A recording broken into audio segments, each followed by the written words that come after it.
power of the dark side.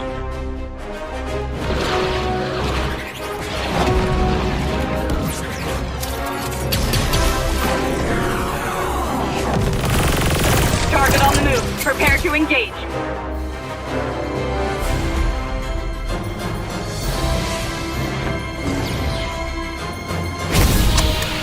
May the Force be with you.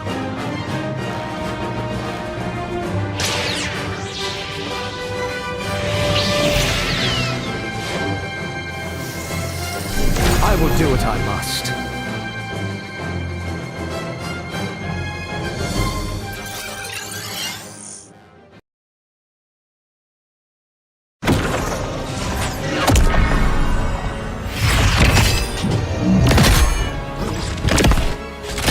At last, I am complete.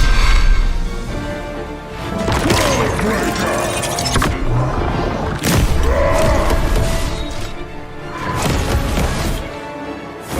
Come in fairness.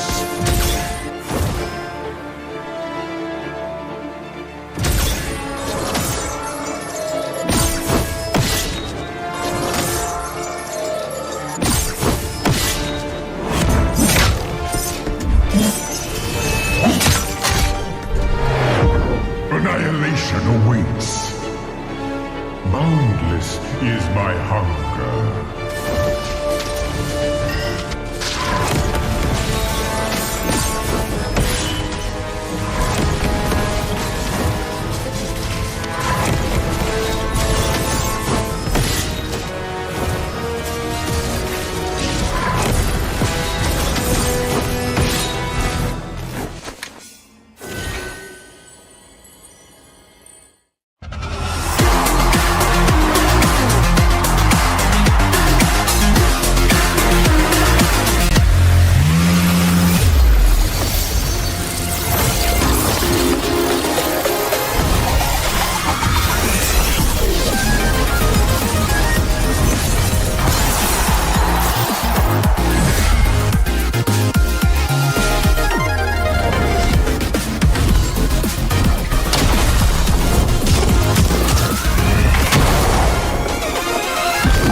Get 8 gigabytes of all-access power. To do it all. Plus only TikTok to scroll and share non-stop. Power, work, life.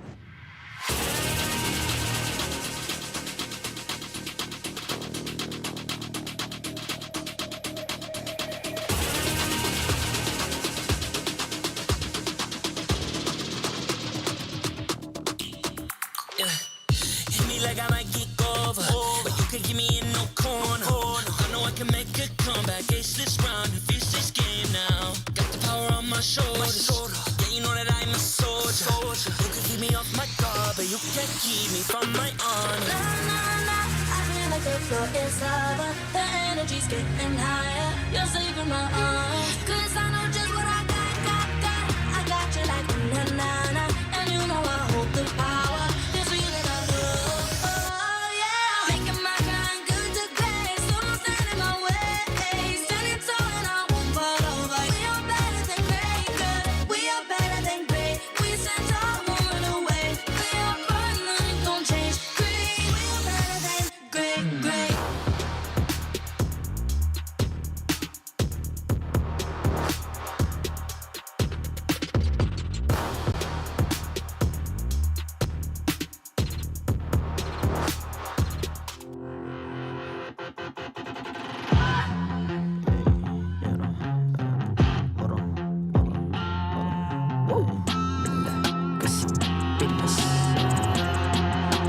Malakas ng Pinas, malakas Pilipinas, malakas kahit anong lane we become the monsters. Malakas Pilipinas, malakas face the golden sun and repping for the 3 stars. Look at us to the top, no ifs, no buts, winning any game para to sa PINAS. Di mo matitin ang aming boses sa new level. Nasa kalye man o mobile, you know I become a legend. Open fire, we unite, we winners. Built with pressure, the diamonds are made of. Switch na lane na parang gera, HP racing, may reset up. Built agad ang buhat ni Hilda, full load SS parang Laila. Susundan ko ang iyong bakas, kasama patas, tagumpay natin to. Dahil tayo'y malakas, para sa Pinas. Nasa amin ang alas, hindi tuwa atras. Kinikilala sa taas kasi kami ang malakas, para sa Pinas. Nasa amin ang alas, hindi tuwa atras. Kinikilala sa taas, ganito kami sa Pinas. Wow! Hold on. Yeah, malakas ang Pinas. We are laging MVP, no surrender, no retreat. Pag nagsama-sama, just imagine what we can achieve.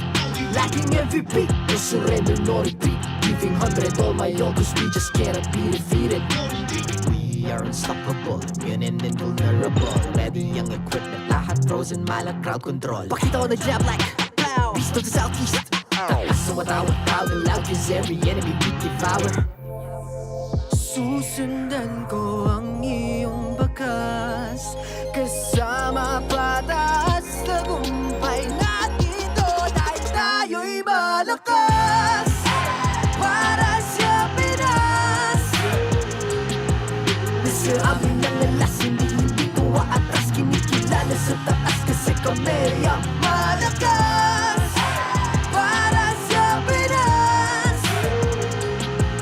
Nasa amin ang alas, hindi tuwa atras. Kinikilala sa taas, ganito kami sa Pinas. Wow!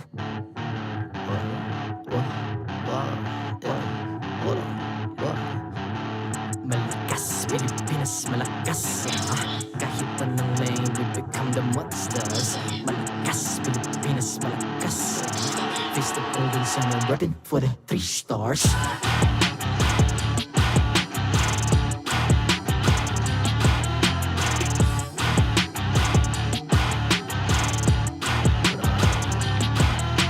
Ang lakas ng Pinas, we unite, be the stars. Ang lakas ng Pinas, we unite, be the stars. Ang lakas ng Pinas, we unite, be the stars. Ang lakas ng Pinas, we the stars. Ang lakas ng Pinas, we unite, we the stars. Ang lakas ng Pinas, we unite, we the stars. Ang lakas ng Pinas, we unite, we the stars. Ang lakas ng Pinas, we the stars. The 14th season of MPL Philippines is brought to you by the following sponsors. Smart, the official telco partner of MPL Philippines Season 14. The official tournament phone of MPL Philippines, Infinix GT20 Pro. Official suppliers, EMC Asia and Index Salon. Experience the MPL-PH Season 14 action live at Green Sun, Makati City. Grab your tickets now via official MPL-PH website. Don't miss any MPL action by following our official Facebook and subscribing to our YouTube channel. Follow MPLPH on TikTok for more content. And to ensure the equality and fairness of our games, MPL Philippines is also monitored and supervised by the Games and Amusements Board.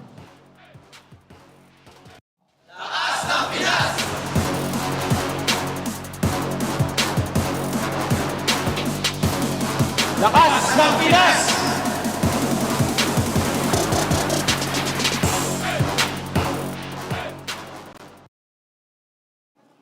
It's time for another Saturday showdown. With 3 matches lined up for today, can we finally determine the next teams that will make it to the playoffs? First, there's RSG Philippines going up against Blacklist International. Can RSG get closer to their dream? Or will Blacklist make their way to theirs?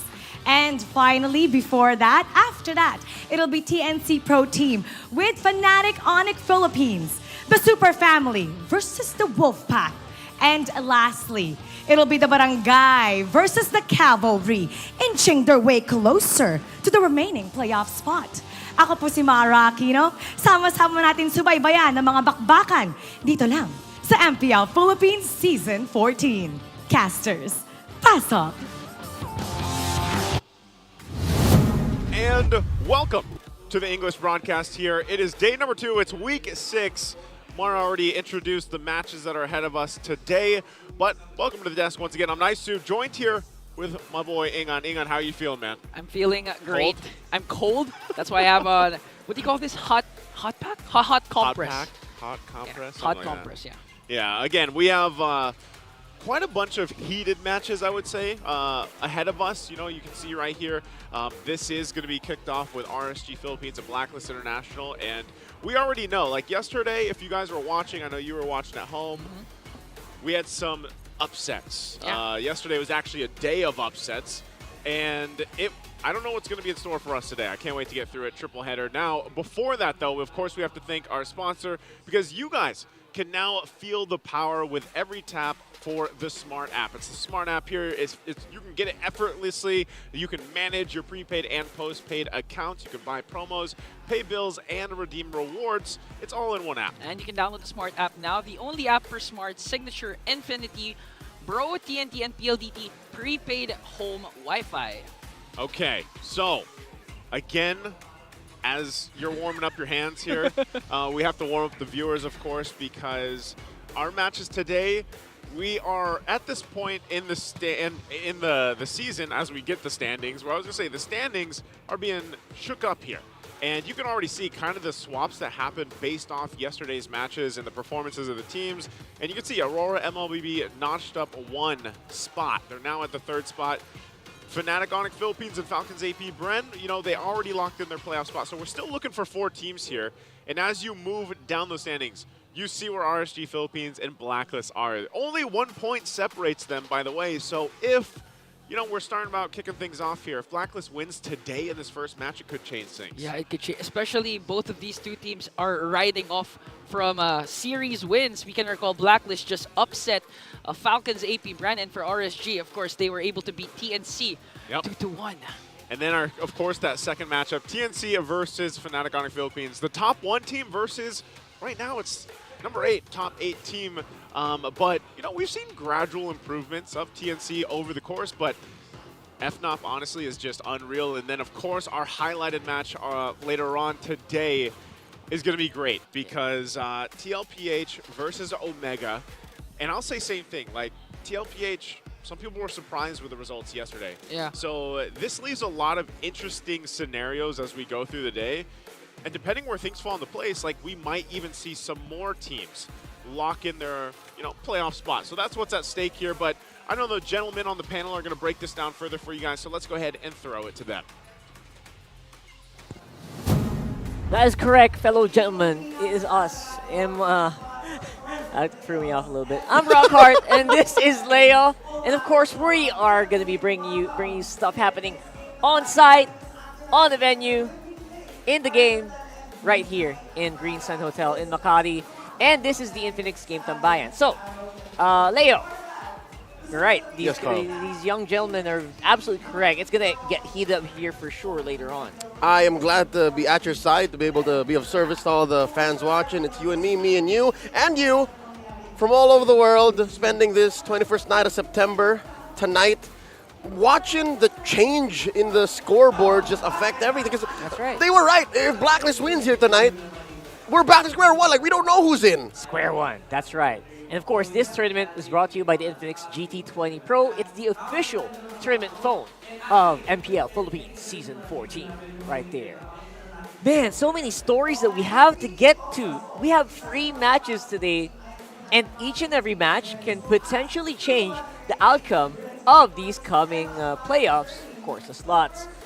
And of course, while we're doing that, why don't you go ahead and treat yourself, guys, to a skin for the first ever FMBB skin. Fist of Glory Paquito. It's 30% off right now for the first week. Right? That's why you keep doing that, right? Yeah. Because it's 30% off for to commemorate, of course, Flap TZ, the FMVP of course, M5. And of course, unlock the AP Brand Champion Souvenir card to obtain Brody, AP Brand, AP Brand's Battle Emotes, the Elimination, the Spawn, the Recall Effects, and more. All of that available in your in-game store. Come on, experience them in Mobile Legends. Bang, bang, super value sale. That's like $4.99. I got it for $4.99. Easy peasy, lemon squeezy, and you get some championship swag. Yep. You know. I played my good amount of Brody and Pack over the past couple of days, but also we saw yesterday all of the recalls getting spammed by Falcons AP Bren. A shame, though, that they had to get taken down by Blacklist. So that's right. That makes this matchup against RSG all the more interesting to watch because I want to see how Blacklist rides that momentum. Yes, yesterday Titans were slain. It was a very bad day to be a Titan. With, of course, RSGPH going to be facing off Blacklist, who also defeated Team Liquid Philippines in a 2-0 fashion yesterday. Oh, yeah. Talking about the interesting turn of events. You're looking at these two stats from these two junglers. Irad from RSG and Blacklist, MP the King. Say what you will about how their first half felt, given that RSG has been middling at best, and Blacklist having only one win up until yesterday. But look at their stats, Rockard. Look at their stats. Stats are beautiful right now. Like very close KDA, very close stats from their recent match. And then you look at their average hero damage. How does MP the King deal this much compared to Irad? It does. It feels like it's going through the roof. And again, most of that is helped by their top pick as well. This Nolan, who is probably going to tear up not just the fabric of reality, but mostly the games today, right? Yep. And you're talking about these two teams. RSG seems to be getting into a momentum here. And, of course, this is a match recap where we did see RSG versus Blacklist, where Blacklist was in the middle of, like, trying to figure out that 10-man roster. Now they look better than ever. This was almost a month ago. Week 3, day 2, the last time that they met. It was a sweeping victory for RSG. Back-to-back MVPs, Irad and then Light. You'll see here, this is where Irad brought out his Lancelot, a showcase of amazing assassin plays that at the time, until now, I'd argue, isn't a hero you should be picking. That's right. Nobody plays Lancelot, but that's why nobody is like Irad. Yes, you're literally unique in the league in that sense, right? And it's probably not gonna net everyone games, game wins, but as long as Irad plays it, you know what? It does kind of work, at least for that one time. Something to note as well, this is a very different Blacklist International. You have your Haji still in Rome. You have your Dilar and Exhort playing. So momentum here, when you're talking about that, it's not just about what recently happened or the peak of their speed or their velocity up to this point here, but also how much they've changed in direction and how much the backup has affected their route here. If anything, I'll tell you now, Nibor into Nats, that's big. But the way Blacklist ended up with their main 5 right now, I think that's bigger. Definitely for Blacklist, it's bigger than Nibor, like 2 laners. It's like a whole team, like gelling so well together. Almost. So absolutely something for us to look forward to. And what we personally look forward to for you guys is who you support.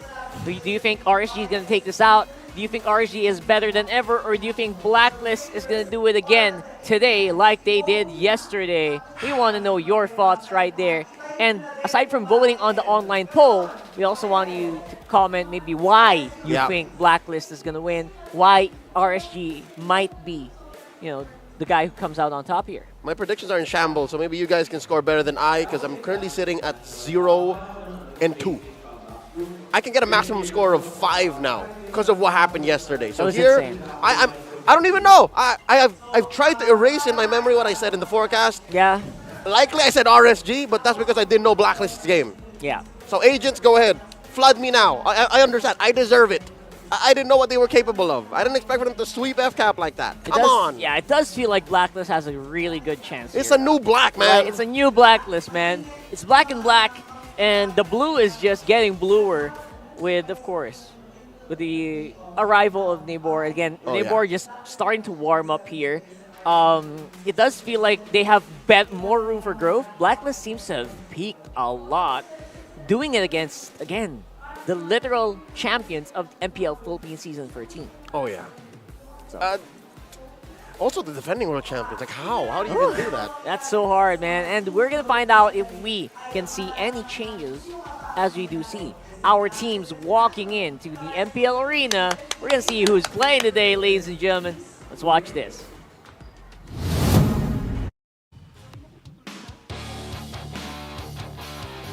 Let's welcome our marshals. Calling this match, it's Jeff, Chico, Pat, and Wilbert.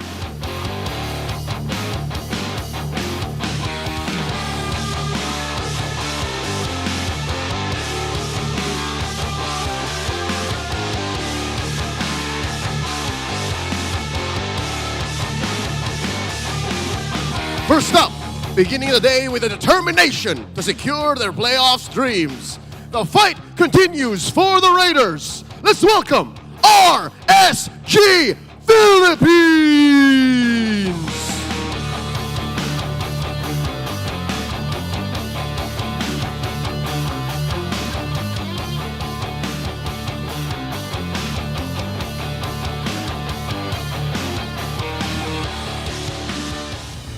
Here to break the code. Starting the season as a team that's back to 1, but it's never over for the agents. Never back down, never what? Never give up! Blacklist International!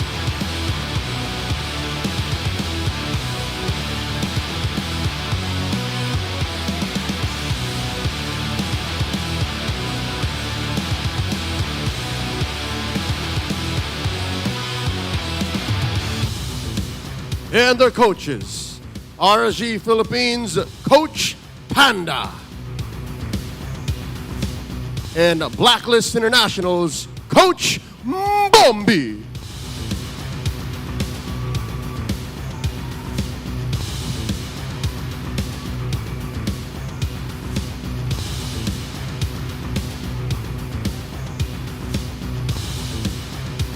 It's time for the face-off.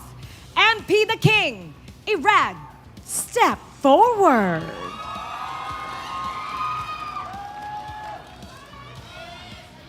MP, paano mo mababawian si Irad at ang Raiders? Ano ang palag mo? Nasa momentum kami ngayon. Irad, paano mo masisiguro na hindi makakabawi ang katapat mo? Ano ang palag mo? Nasa momentum din kami ngayon. Palag kung palag, fist bump. This begins the series of heated matchup lined up for today. Buckle up, folks, and let's enter the Lanadon panel. Pasok. I like how, in your face these guys are, despite usually being very meek. Here we are with RSG Philippines looking very confident here. Irad, I think, can probably take it out. Nah, it's funny because MP the King also has history with Lancelot. I'm really excited to see if that's going to happen today. Unlikely, but fingers crossed. We'll see if it comes down to it, because a lot of our assassins now are very viable. Again, if you're playing against Irad, who likes to walk the walk more often than not, you'll have to ban out these 3. Julian, Fanny, Hayabusa. What does that leave you? Again, the Lancelot, the Ling, The Nolan. the Nolan. Oh, Nolan is so good, so important. MP the King got a couple of wins off of right. Nolan yesterday. That was literally 2 games of Nolan, and they finished those games in like 12 minutes, 11 minutes yesterday. That was impressive. Let's see if Blacklist International can actually do what they came here to do.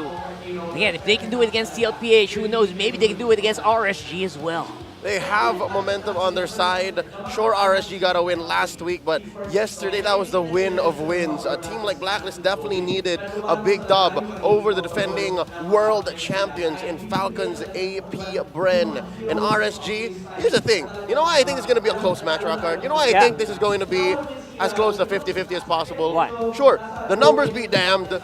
Blacklist lives inside the RSG's geometrical scale, right? Look at that. That's right. The red inside. So they're basically following almost on every single stat. Not leading, following, but they got the heat. They're already rolling. They're already rolling. It's so hard to count on these stats, especially with the performance yesterday, but here are the Infinix keys to victory. And I guess for RSG, it's really fair to say they just have to capitalize on Light's mastery and pick off heroes. Cho might actually make an appearance today. He played a Cho, he played a Jawhead the last time that they met. Last week he also got a couple of wins with a Kaja, so that should be key. But here's the thing. Aqua plays a mean Faramis. Blacklist, Coach Bon, Coach Bombi have to watch out for that. So again, I called it on this yesterday. Tier S right now, Faramis.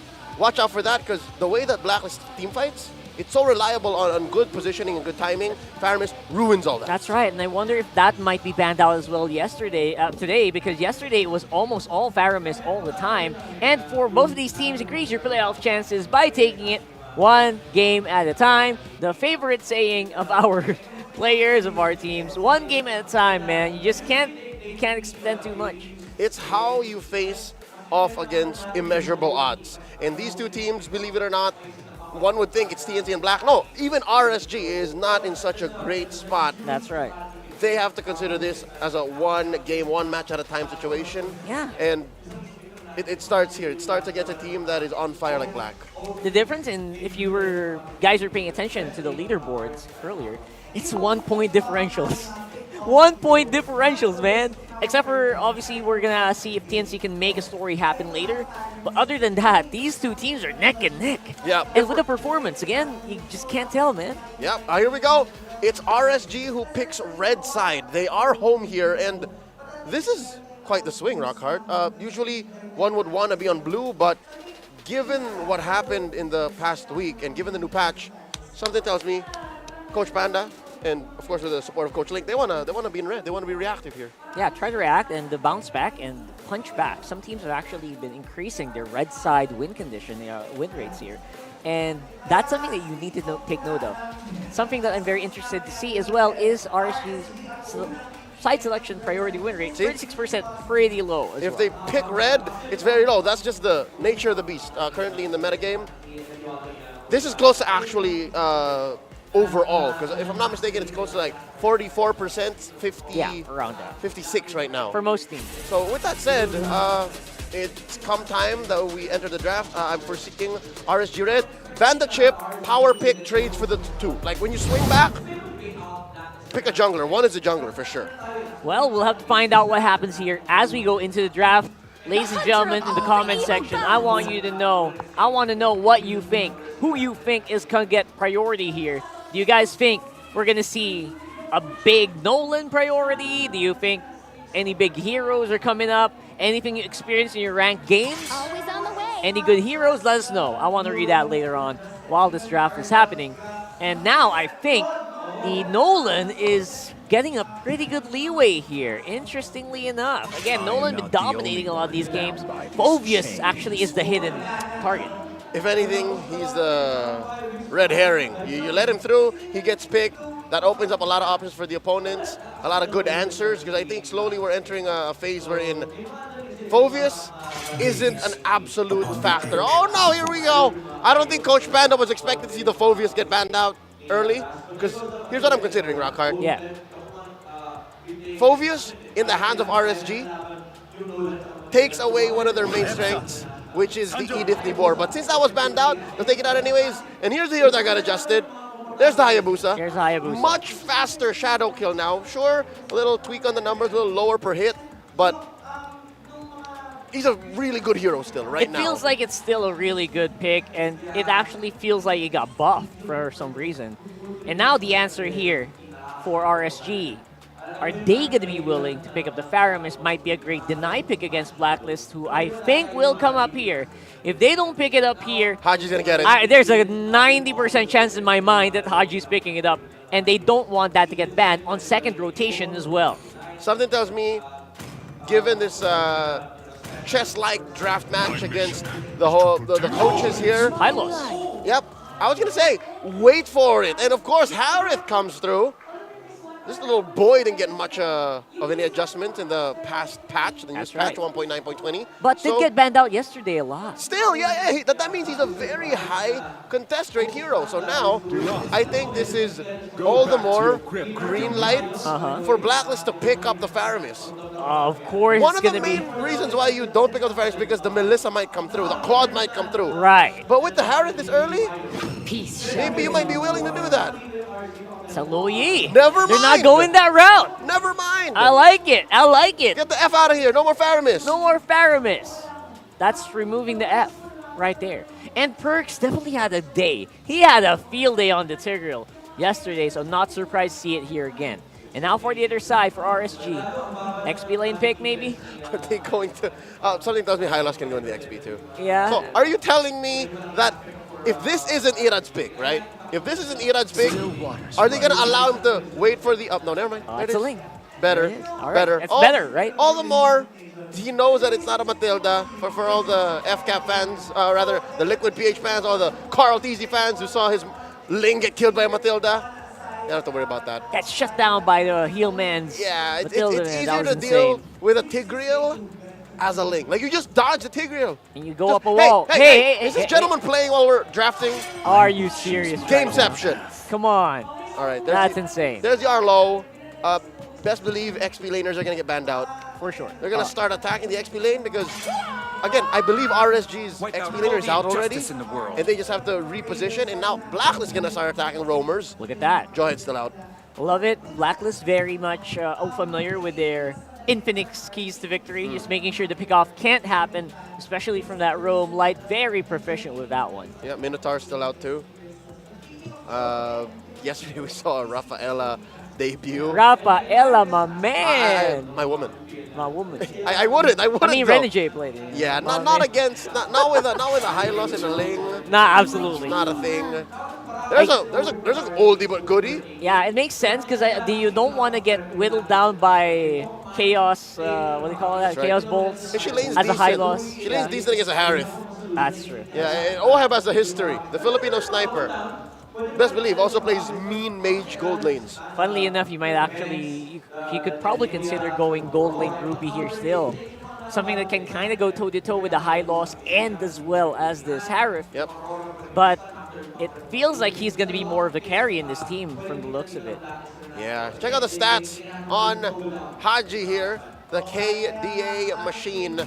10 is his average KDA. Flat 10, I love it. On Luyi, a perfect 10 average per second, per minute of 2.3 K. That's right. Oh, there for about 85% of the kills, of course.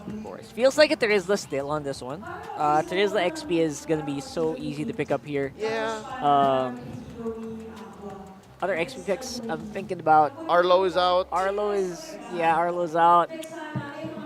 Jawhead, I don't know. Probably not. Also, mind you, there's a mid laner missing for RSG. Oh, yeah, there good point. Are still options. You got a Valentina. Zushin. You got a Jushin, no longer needs mana. Not a good idea. I wouldn't with the Tigreal out there. With the Tigreal, yes, Yep. you're going to get probably... She does very little against pummeled the Lo Yi. She's going to lose that nuke fight. I guess the safer options are kind of like Lilia, right? If you're facing off against a life like this, at the same time, you could get easily sniped out. Aurora's great. Was that gotcha there on it the is. roll. So that's a switcheroo right there. That's right. There's a third team, I'm not mistaken, that plays Gatot fourth, maybe. Okay. There's an old favorite. There's a CC. XP laner is getting locked in for sure. Gatot might We're not sure with the Gatot and Hylos yet. They could swap it out depending on who maybe makes an appearance here. Yeah, I think Gatot is played more often in the roam now. That's right, roam. I think it's 1 and 3. 1 XP and then 3 roams in MPL Philippines Season 14. All right. Blacklist still missing a gold laner.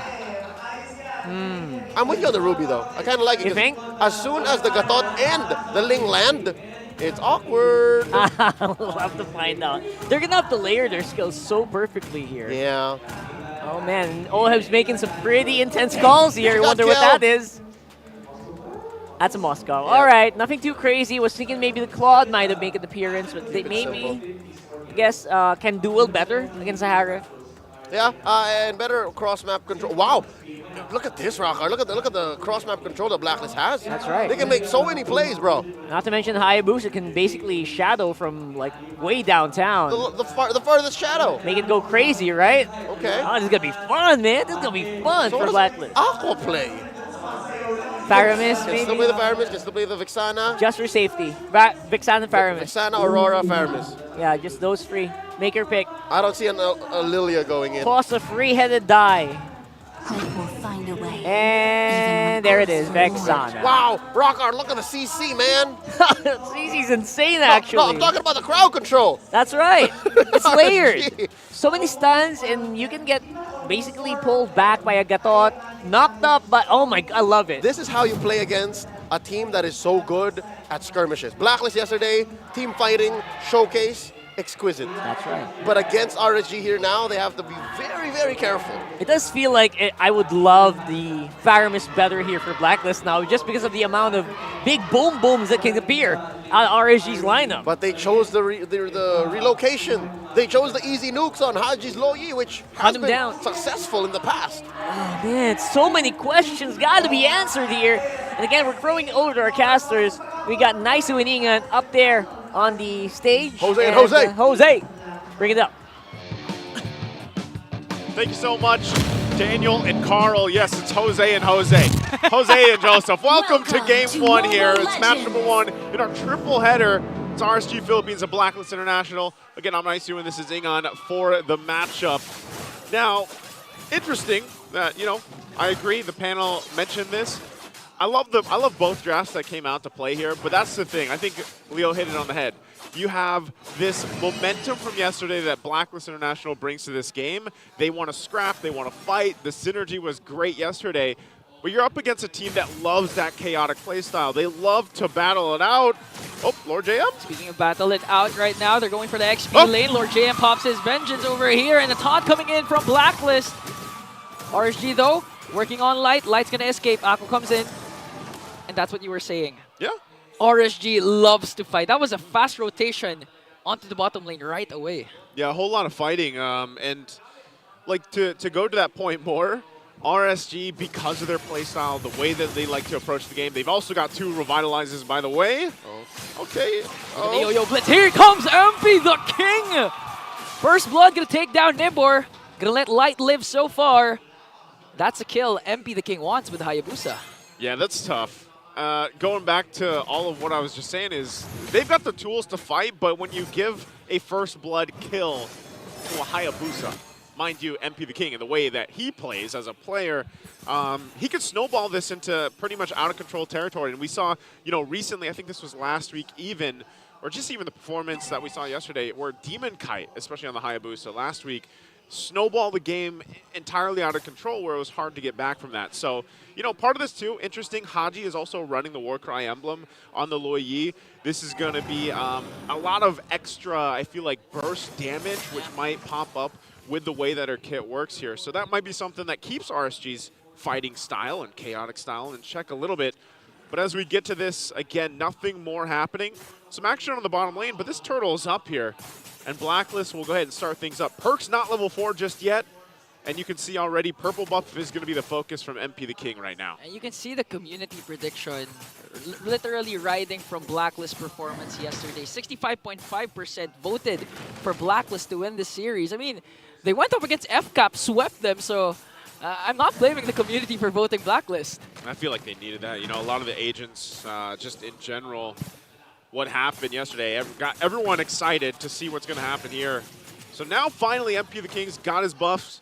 He's going to get ready to go and get in position. Everybody really for this first turtle, and honestly, they're taking their time for it. I mean, even so, Irad making his way, but I don't know, neither team wants to actually commit to it just yet. Yeah.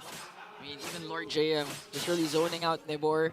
You can really feel the nerf onto the Hylos.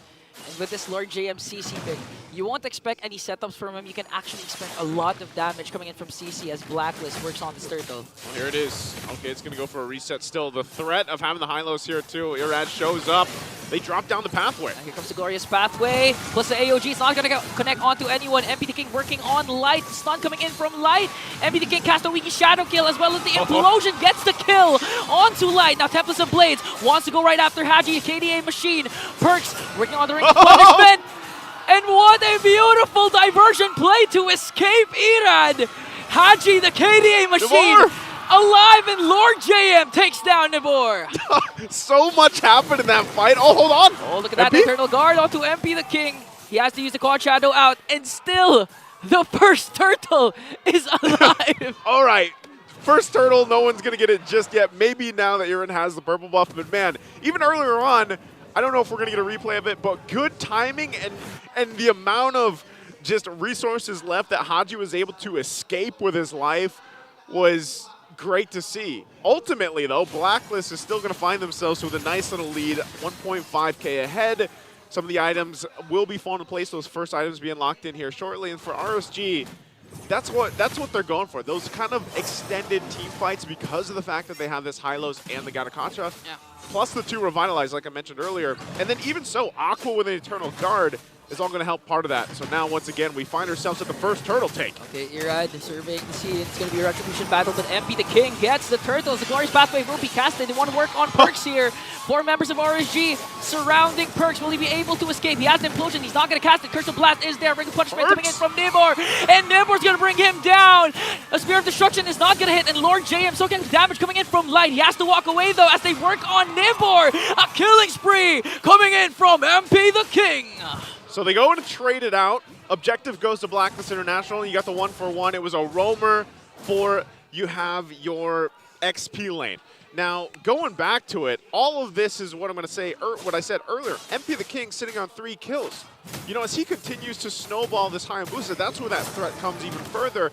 We haven't even seen the effect that this combination of a Tigreal and a Louis Yi can cause. You know, Oheb missed the Spear of Destruction, but ultimately, he's fine. He's just going to keep farming up because of that matchup against the Harith for Kosei here. And look at this. He's actually working on getting this first turret. Okay, Kosei goes in, but a pushback coming in from Oheb. Now, I like that you mentioned the Louis and the Tigreal hasn't even been activated yet. And you have to consider also in RSG's kit, they have 2 Purifies for Aqua and for Kosei, so it's not going to be easy for Perks to have those setups. But again, we've seen Perks yesterday with the Tigreal. A beautiful last Implosions play up against 3. Now a diversion play coming in from Haji. Yeah, diversion. Just for some backup, you know, at that point. Again, a lot of pressure here. And that's one thing that, at least I would say, especially for Oheb, I don't know. For a while, we saw so many Moscows, right? And part of it is just go up, farm, do your thing, show up with a Spear of Destruction. Yeah. But if you miss those Spear of Destruction, especially earlier on, you're almost just better off, you know, not obviously making your way down there, committing or anything. Just farm as much as you can and then show up later. Right now, you can see the focus because of the pressure up here. Oh! A solo kill for Irad as he takes down Oheb, and now RSG charging in. Perks with a beautiful Implosion play as MP the King will bring down Light. Look at the board just trying to soak up the damage coming in from Lord JM. MP the King wants to go back. Now the Raiders have to retreat. Will MP the King go in? He still has the Wiki Shadow kill. He goes in with a Quad Shadow plus a Wiki Shadow kill to bring down 2. And MP the King, you want to talk about snowball? 6-0-1, 7 minutes in. He's doing it. MP the King, when we saw the Hayabusa picked up, I swear I saw a smirk on his face, and this is exactly what MP needs here. He's going to get this turtle as well. So a whole lot, again, is going in value for Blacklist International. It's great. Irad got a kill. He got the push down on bot on that tier 1 turret. You see what's happening here. Blacklist is going to send multiple members now to push in that tier 1 on the bottom. So a lot right now is all value for Blacklist, but RSG is finding what they can. And that's the thing. With the lineup that they have, it's almost to the same sense. You know, you kind of you're trying to gouge or trying to slow down the bleeding a little bit here. And at this point, then you allow, you know, hopefully Kosei later on to shine on the Harith. You get great setups yourself, but that is the point there earlier on when you mentioned it. Perk's got a great implosion, and that kind of has to happen here for RSG, whether that's the Gatacontra going in with the Avatar of the Guardian or even the Glorious Pathway to cut things off. Yeah, and I just really want to commend Perks. I heard this yesterday from the Filipino panel. Brigida mentioned how Perks is a good Tigreal user because he just doesn't go for the implosion right away. He really waits for it. Even if his HP is low, as long as he knows that it's not the best time to cast the implosion, he's not going to cast it. He doesn't, and part of that too is just the way that the disciplined game, I guess, that you have to play. And part of this lineup too is, hold on, AOG onto the middle lane as a shutdown will ensue onto MP the King. Here comes the Raiders. Irad still has the Finch poise, wants to go right after Lord JM and onto Haji. Tempest of Blades, Lord JM gets done there by Nibor. They have to walk away with a 7.3k gold lead as RSG finally finds the kill, finds the shutdown that they were looking for onto MP. It's good they got the shutdown. It's good they at least, you know, got a little extra gold in the exchange, but it's almost feeling like at one point they have to keep finding these wins because of the deficit right now that they're working against.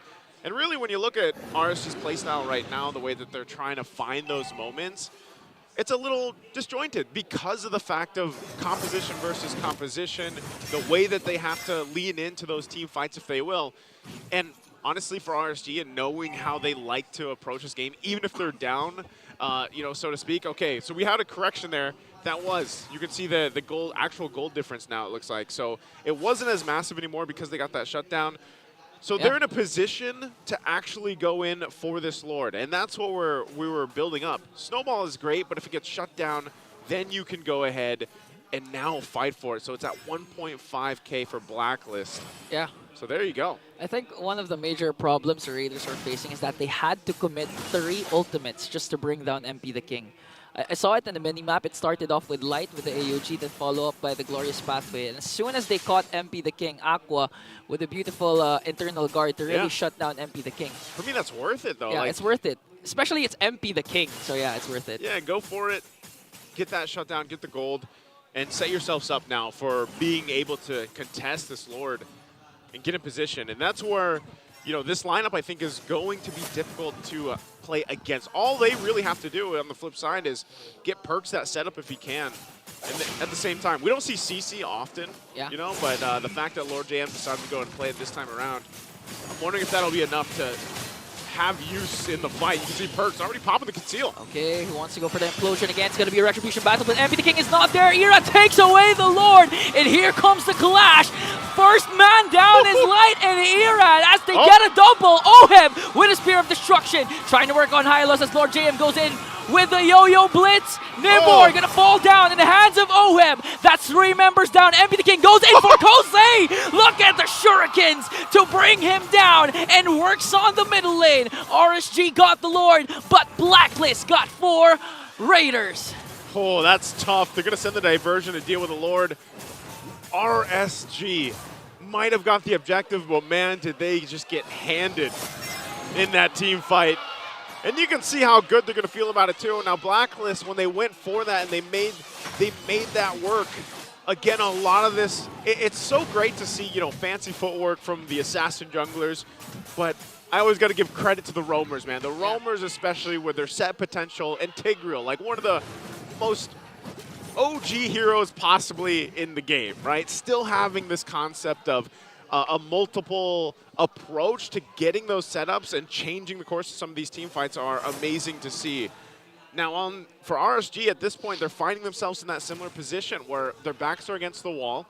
They have to utilize, at this point, Harith. Like, where is that damage going to be? You have so much magic damage, actually, as a whole over here, that once those defensive items, even from Blacklist, starts to pop up, it's going to be a little bit more difficult, you know, because even for Irad, it's not like he can really find the windows that he's looking for. You know, he's got to be a little more crucial, too. Once he has that Tempest Blades and it's used up. And you already saw some of the defensive items being picked up too. Oheb just got his Wind of Nature.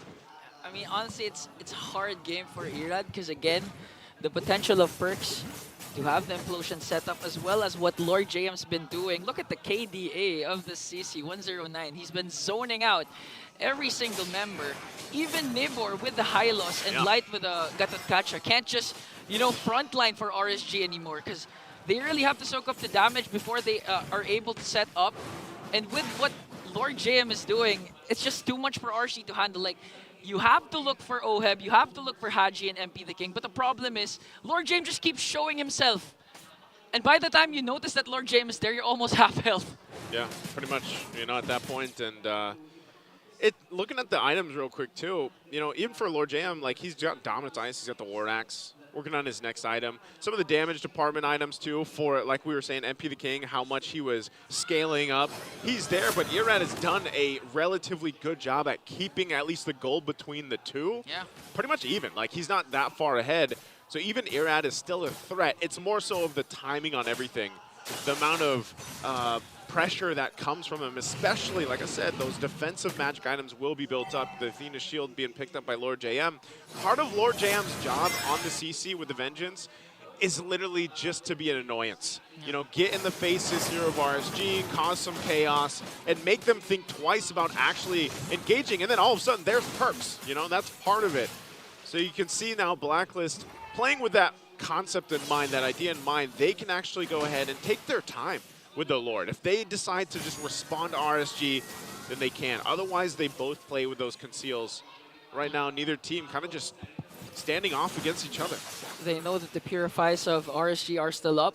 So Perks, I mean, wants to really force RSG to pop those Purifies before committing those implosion plays and just really work on this Lord. But okay, this is the thing. If Blacklist continuously works on split pushing, like they just sent MP the King onto the It's such look at the quad shadow. Such a good use of yeah. Honestly, just to work on the slow push onto the bottom lane. Good push. We've seen teams do this plenty of times at this point, you know.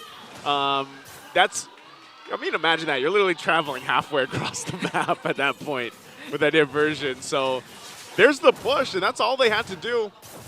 And so right now, it's going to be working on the Lord here. They send Irad to go deal with it, and still the stalemate. So even when you pull that off, like, if Blacklist continues to do that, there's enough movement, I would say, from RSG to be able to handle it. So you might have to surprise there. They actually send MP again. He's going to come on back. Good old travel right there. And they're going to commit onto this Lord. They want to burst it down. That's why Nibor has to use the Glorious Pathway to try and zone out Oheb MP. MP just working on the brush. AOG is going to connect onto no one. As Nibor tries to walk away, the Lord damages too much. Ira, though, also waiting on the brush. MP goes in with a Wiki Shadow kill onto 4 members. Nibor still survives, and Light has to go in there up against 4 members. He's the first man down as Ira pops his Tempest and plays the implosion from Perks to set up the Raiders as MP the King picks up a double. Wow! I am going to say it time and time again. From Perks, every single time we've seen him play this Tigreal, he does a phenomenal job at finding those catches, and like that, now they go for the base. MP the King once again works on the backline as he brings down Kosei to complete the wipeout, and a clean Game 1 win as Blacklist rides on their momentum. The momentum from yesterday is definitely here today. The Blacklist showing patience, but also just the decisiveness to go for this game number 1. Very good win here for them in this series. The P in MP is patience, and for Perks as well. Well, let's see what the gentlemen on the panel have to say about this game number 1. Let's throw it over to them. Man, it was not like a complete like wash, or it wasn't like a snowball by any chance or anything. It's just they played better. This is the Blacklist that we were looking for all season. Good chunk of the map still belonged to RSG. There was hope in the stats come the mid game, and then even in the Lord takes, but almost single-handedly, Perks turned things around. And boy. all throughout, MP the King was there to reap the benefits. He's your MVP. He's a full-on payoff type of MVP. Your setup comes from Perks, but what is the use of that if no one's going to finish the job? MP the King, almost 100%, well, specifically 88% of the time, finished the job. That's right. And the whole map was essentially MP the King's playground because of that guy that we're talking about. I feel like he's definitely not stat MVP, but definitely the guy that we all are shouting for when he makes those big implosion plays just like that. Mamba-like initiations. The game IQ on this young man, you know what? It's more than just IQ, it's patience that Perks has. I hope there is a recap or a highlight of that last moment in the Lord fight, because that definitely looked like a good RSG moment. That's right. But then Perks comes in and says, you know what? Forget about it. I'm going to come in, hit Cho with a 3-man, 4-man implosion, and like he did every single time. Let me remind you, Rockhart, in that last Lord fight, Lord knocked up a majority of Blacklist. That's right. It looked like Blacklist was going to go down, but They're then on the downside. This homie right here, Oh, Perks. man. Perks is like, nah, I got you, fam. And then there's that double, the free double for MP. Again, moments like these that lead up to the big win. That's right. And again, who enables stuff like this to happen? Who enables OHEB being able to just do things like this and still get away with it? That is the guy that we're talking about here. And again, the rest of Blacklist meshing well. I'm surprised Lord JM survives a lot of these fights. I swear I feel like he should not be surviving as much as he is. And again, you also mentioned earlier, I hope we can find that, right? They were at a deficit. Blacklist was at a deficit. Just one. Bang! Oh, look at that. Man, the Link did not stand a chance at all. Nope, that was that moment. That was that moment. It seemed like... Oh,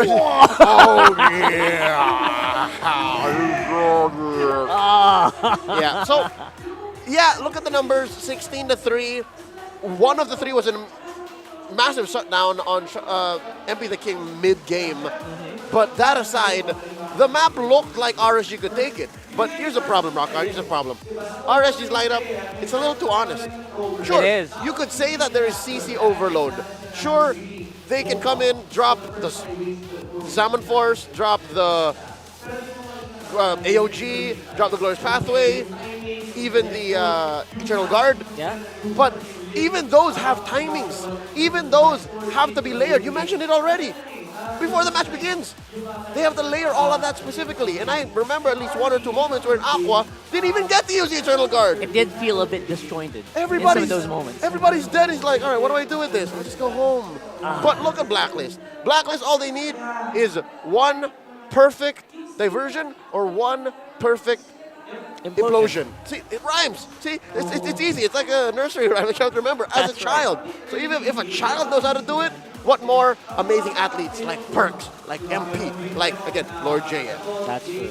It does feel like what Bonchan said yesterday in an interview was exactly what happened here. Perks really learning to come into his own and shine and let the other teammates shine for him. And it's so good. It's looking so good right now. That magnifies all the more the situation with Lord JM and OHEB. You mentioned how, oh look, they're able to do this, they're able to get these kills, to perform this way. It's because the trio mid are already stellar. The trio mid are running the show. That means OHEB and Lord JM can just do good XP and gold laner things. That's right. And that's why the KP is through the roof as well, with MP the King literally riding each and every shadow into his opponents, just getting it for the win. And you know what? The setup from RSG is great, but you have to ask yourself, all right, we got so much crowd control. Who's hitting? Who's making the shots? Who's making the damage happen? Nobody, right? It feels like Irad's just so busy trying to survive, trying to navigate these fights.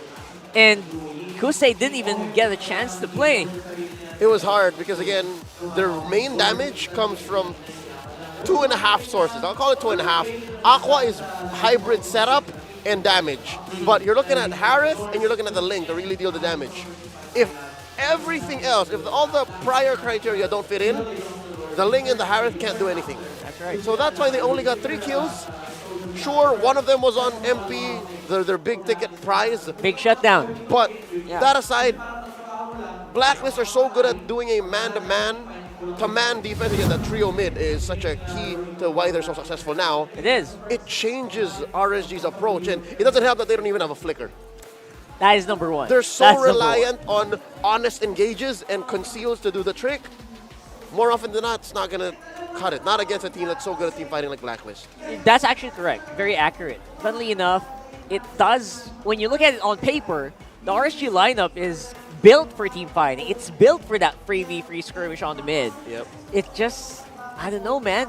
Is it the speed? Is it it's a 16-minute game? The kills didn't happen for RSG. It's like so many things happen. I'm wondering now if you have to change the approach when it comes to players like Nibor. Oh. Because we've seen Nibor play 8 games of Edith back to back to back, and here he played the Hylos. I wonder if that's something that they should work out when we go back to the drawing board, go to the draft. That's something we're going to have to find out. I feel like maybe ask Nibor. We'll have to find out. Coach Panda, that's up to you. But for now, it's going to be an interview with Mara right there on stage. Let's see what's up. It's really great when we have fans making art para sa MPL. We have here May or Makey Basement. Kamusta? Okay naman. Nag-enjoy ngayon dito sa MPL. Alam mo, we couldn't help but feature you because nakita natin dun sa community Dropbox, nagpakita ka ng mga pins and these are such creative pins. Meron ka bang mga ibang merch na pinapakita ngayon other than the pins?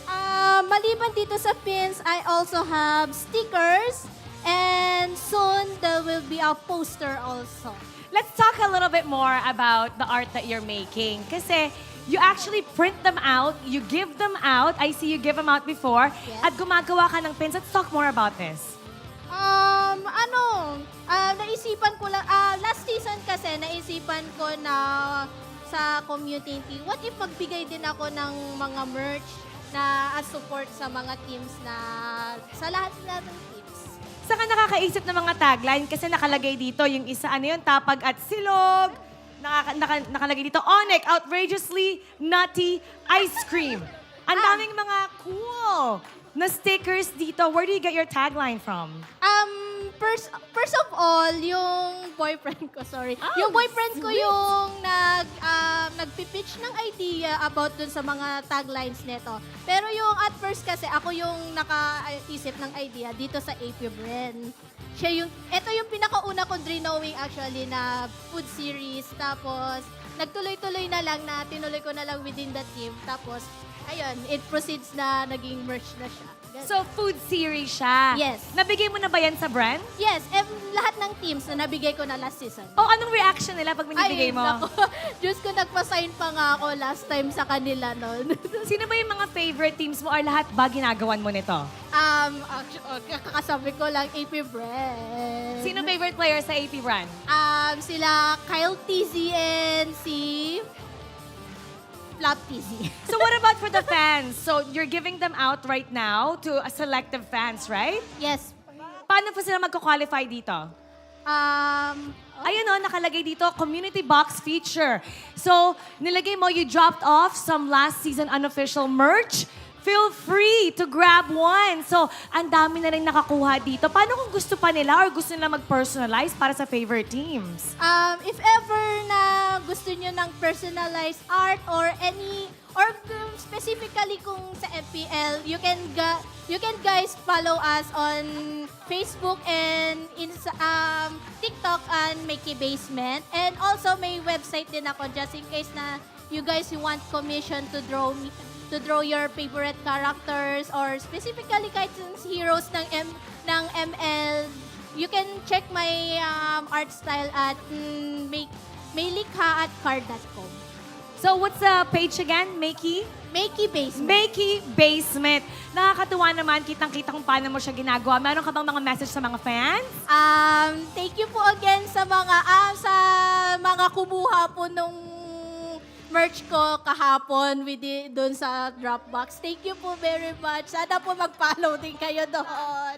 Let's keep supporting Makey Basement at kapag kayo din may mga art, show it to us. Put it in the Dropbox or tag us dito sa MPL Philippines Season 14. At ngayon, we're gonna go back to the panel. Tulungan mo ako, okay? Okay. Sabihin mo, pasok. Panel? Pasok. That is just adorable. Oh my goodness. And this is why this community is so great. I'm surprised that was free. I will drop by the mailbox and grab myself a little bit of Makey's Basement merch. For sure. And if you're in the area, Green Sun Hotel will drop by as well. And for MPL Arena, we're also looking for the freshest look because Index Salon is looking for their beauties. If only they were, if only they saw Ian, right? But he's working. He's up there. So he's up there. And looking at the beauties right now, what is that? That's a young lady. What is this merch? A young lady with the Blacklist photo cards.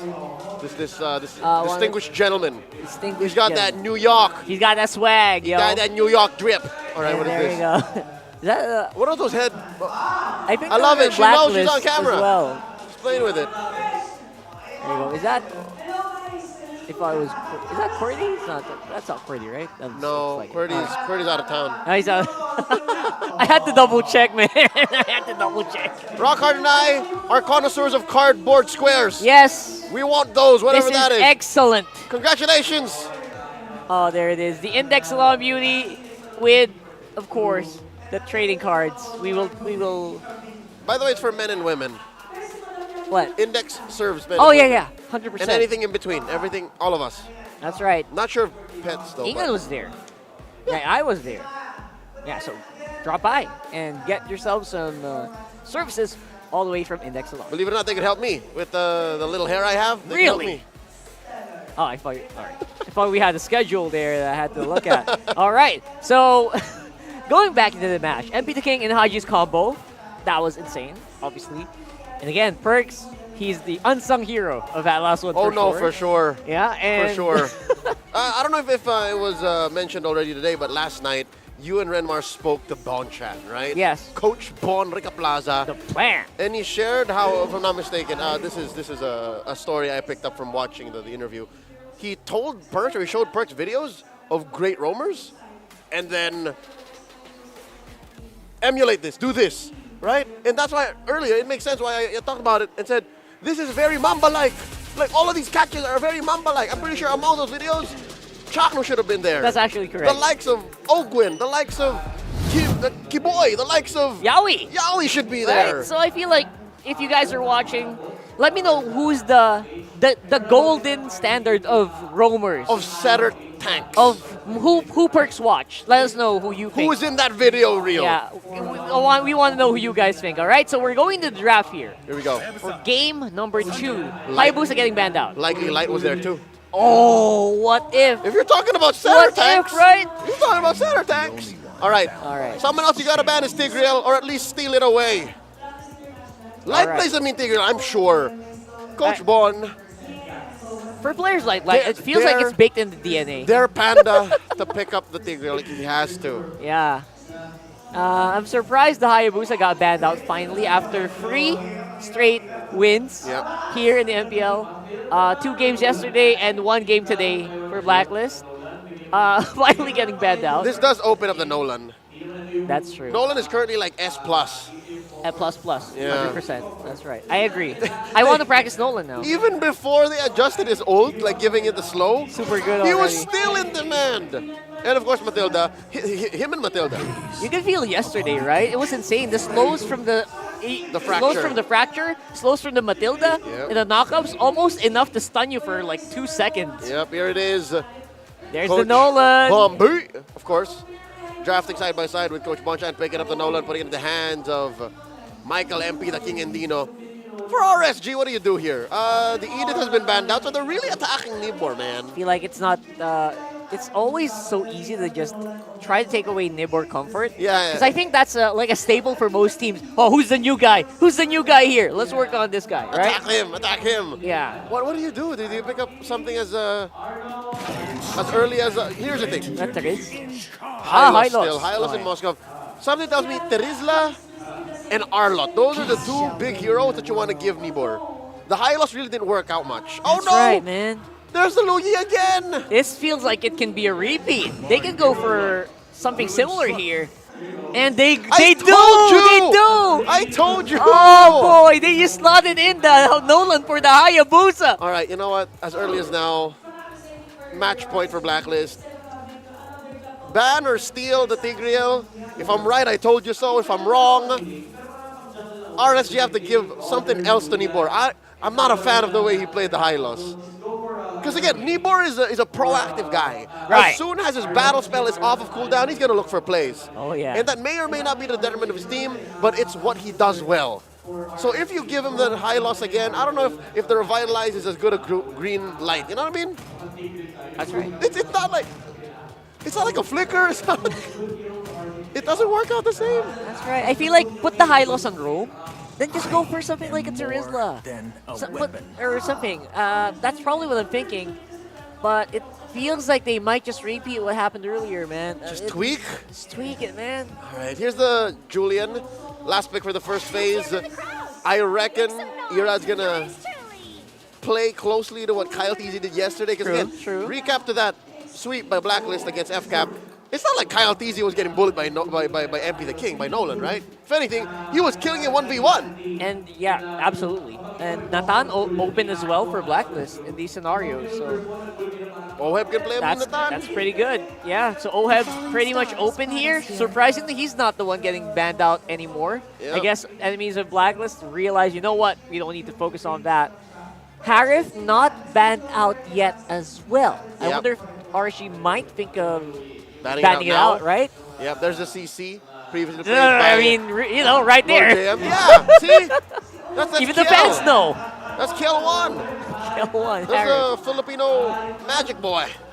Filipino magic? Really doesn't have a ring to it. Not the same. No. Right? Okay, no, the Varia was surprised me, the Varia ban. It's an Aqua special, and it's what's needed for a lineup like this. You need vision, you need easy access to finding him, and there it is. There's a Harif ban. All right. What are you gonna do, Oheb? What's left? Oh, of course, it's Claude. Claude's great. Claude's good. Great option. Renmar couldn't get enough of that Claude yesterday, and there's the what else is missing, Rockard? What? Roger. The Roger? Oh my He's goodness! not, where is he? No ban, no pick. What's happening here? Nothing. Huh? Maybe people were watching yesterday. Cue the Toy Story meme. I don't want to play with you anymore. I don't want to play with you anymore. Andy just dropped you, son. That's right. That's a dream sequence. Don't worry, guys. Oh, was it? Was Woody's dream sequence? Wasn't that a dream sequence? Never mind. I haven't seen Toy Story in a while. need to double check that. Yeah. Anyway, I remember the slow motion dropping. Mid lanes we're looking for here. Do you want to go Faramis maybe if you get Implosion? That's my thinking. It will allow for them to play more. No, there's That's the Eve. Spicy. You know what? I saw that yesterday. Enough teams have played Eve for it to actually be legit and not be just a meme. That's right. Oh, there's a Claude. Right, safer. I think twice, 3 times already. It This didn't is win the third yet. Eve. Yeah, This it's is the third third Eve. Eve. All right, there you go. Still winless. Still winless. There's a logic here, though, right? Yeah. That we're missing. Yeah. Or not happening in the Land of Dawn. FCAP has played it. Liquid has played TL, it. yeah. Titans of MLBB. RSG have played it. Again, they're so consistent. Name to me a season where RSG did not finish top 4 or better. Oh, that's true. So you can never say that this isn't a real pick, folks. Let's see. This is it's good though. It's good for what they're doing. But there's a Terizla. Oh my goodness. What are you they gonna pick it play, up. Nibor? Oh my goodness, that's a great pick. It's a deny pick and a really good one for Lord JM as well.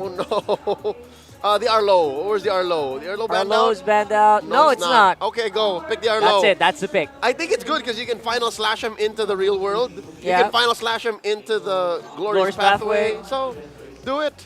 Into maybe an enhanced, you know. Yep. And it's a good answer to the diversion. Yeah. You know, I feel like that's the way to go. they come through a bush randomly, scoop them up. You're So all that's what- together, right? I You're would all assume together. You want to have fun? That's what Coach Panda's doing. Like he's doing the scooping motion. Oh, with the hands, right? Yeah. Like, oh, he did with the hands there. Yeah. All right, all right. Yeah, Arlot, okay. Sounds like a plan. Okay, do it. Pick the Arlot, go. That's not the Arlot! That's not an Arlot! What is this? That's pretty. He's not violent. That's a girl. Good buddy of ours, Ray Ash is happy. I mean, whatever Guinevere comes up, but Is that Rome? This is a throwback to about 6 months ago, Rockhard. That's Remember? Rome. Yeah, when they would put him in Rome. That means Nibor is back on the high lows. Yeah, that's right. The smile on Coach Panda's face says he's not too bothered by it. That's right. So maybe there's room for redemption here. They know something we don't. They know something we don't, man. Oh, that's right. That's why the athletes. That's why they're the pros. That's right. So let's go and look at the lineup. It does feel like Blacklist is more classic Blacklist here, but RSG's cooking. They're cooking. We can let them cook, all right? Who are we as just 20-year-old gentlemen on the couch talking about this game? Who are we to question this? That is correct. I can confirm We're all that. just fans. Let's see it. Throw it over to our fans here. You got Naisu and Ingan. All right, well, we're the fans. No, thank you guys for breaking it down there on the panel. Similar ideas, I guess, approaching this game number 2 here. Once again, I'm Naisu, joined here on desk with Ingan. We got to talk about the compositions, man. I was wondering because Leo was going there too. He's like, Coach Panda was making a swooping motion. Yeah. For the R low, the R lot. But then I don't think there's a sweeping motion for Guinevere, man. Like, it's been a minute that we've seen Guinevere in the roam. I haven't seen. Was Guinevere used, or this is the first time again? For the season? For this season. For the season, she might have popped up maybe once earlier in the weeks here, but it's just, you don't see it that much. Yeah.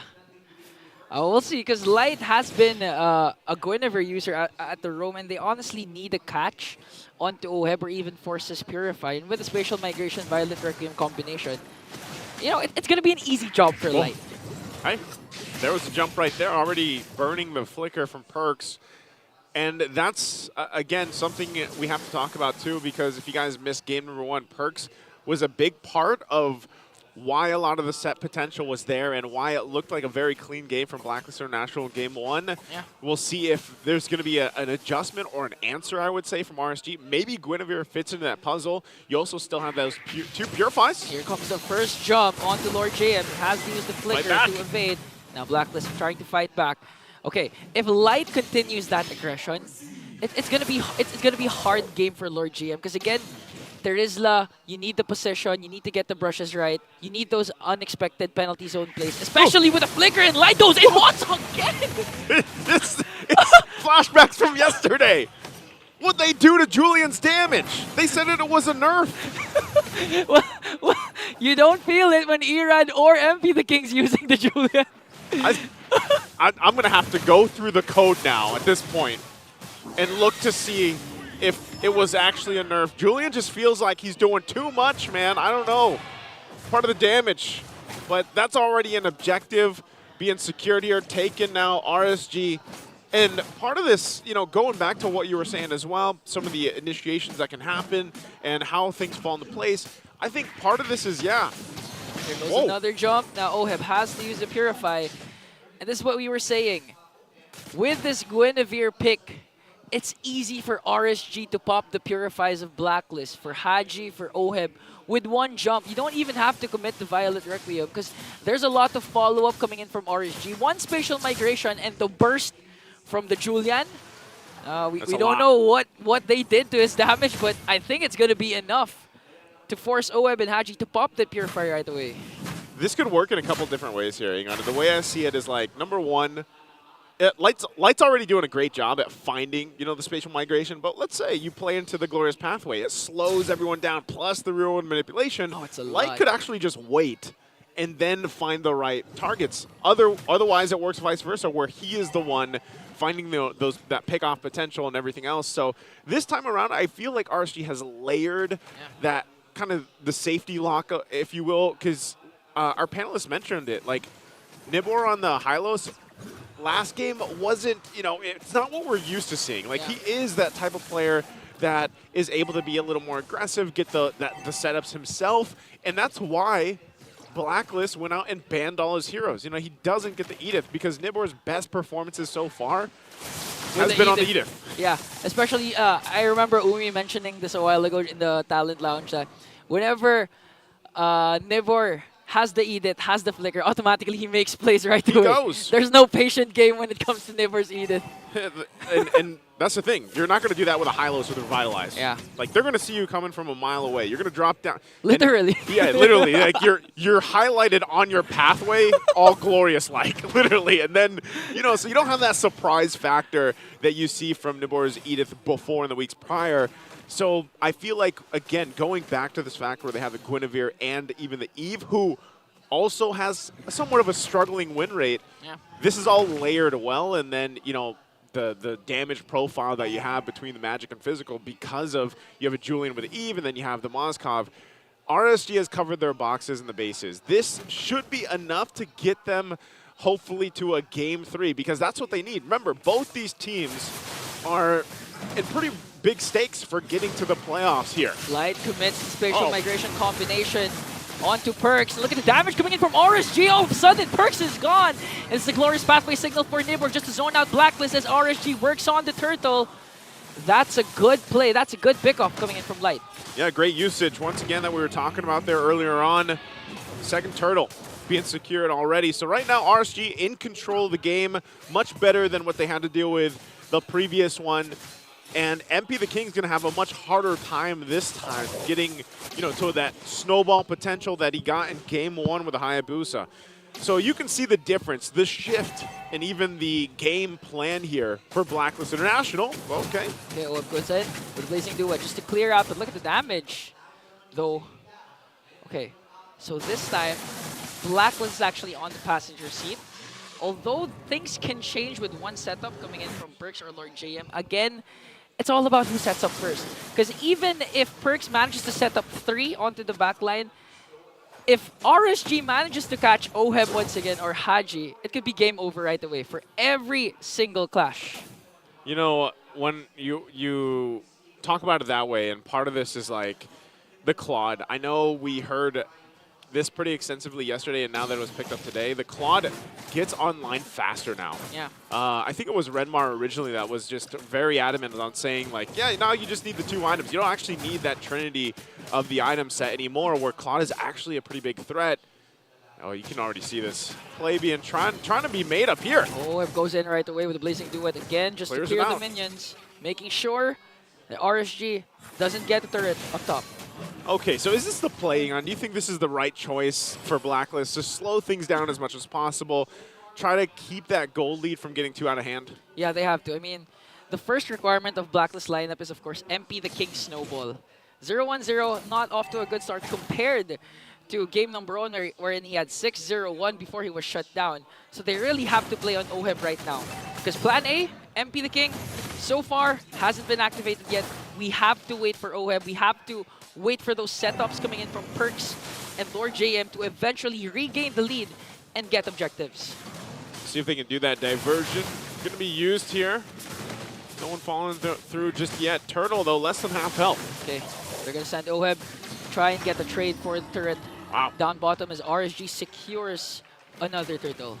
Okay, so already all 3 turtles going to the hands of RSG. They'll continue to put pressure now on this side of the jungle, at least just by planting Nibor there, being threat enough. Whoa, spatial migration, flicker combination onto Lord JM. The flicker's there, plus the penalty zone. Real world manipulation not going to be enough to bring him down, but that was 2 major resources for Blacklist expended. I mean, for RSG, they used basically three things. Yeah. The flicker, the Requiem. Oh, okay, Kosei's going to be fine, I think. Yeah, even with the fracture. So they got the turret. But yeah, real world manipulation, spatial migration, plus the flicker, and still Lord JM survived. Yeah, he had to burn his, but ultimately, at least, he's still sitting on that 0-0-0 on the Trizla. Yeah, and you can actually see the effect of the buff on the Nolan, the slow on the fracture. It's almost got pretty Kosei deadly. there. Pretty deadly, yeah. I think it's 30%. 30%, yeah. 30% slow.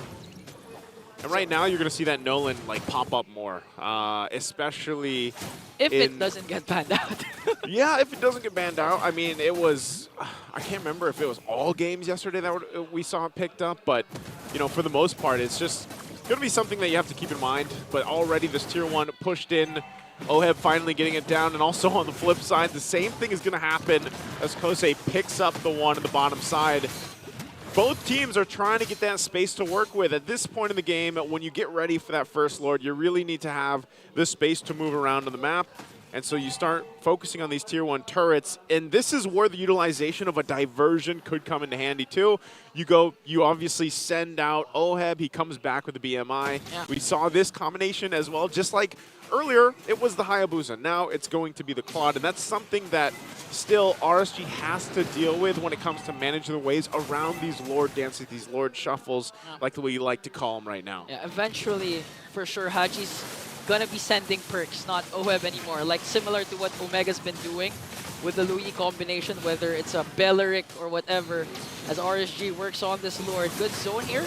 Coming in from Namor, Lord JF still can cast that penalty zone. As MPD King tries to wait for the perfect opportunity. He does cast it, but not going to connect onto any one fracture. And Oheb goes in with a blazing duet! Look at that, connecting onto 2. The first man down is Namor. RSG Light has to walk away as Ira tries to get away also. As Lord JM will fall.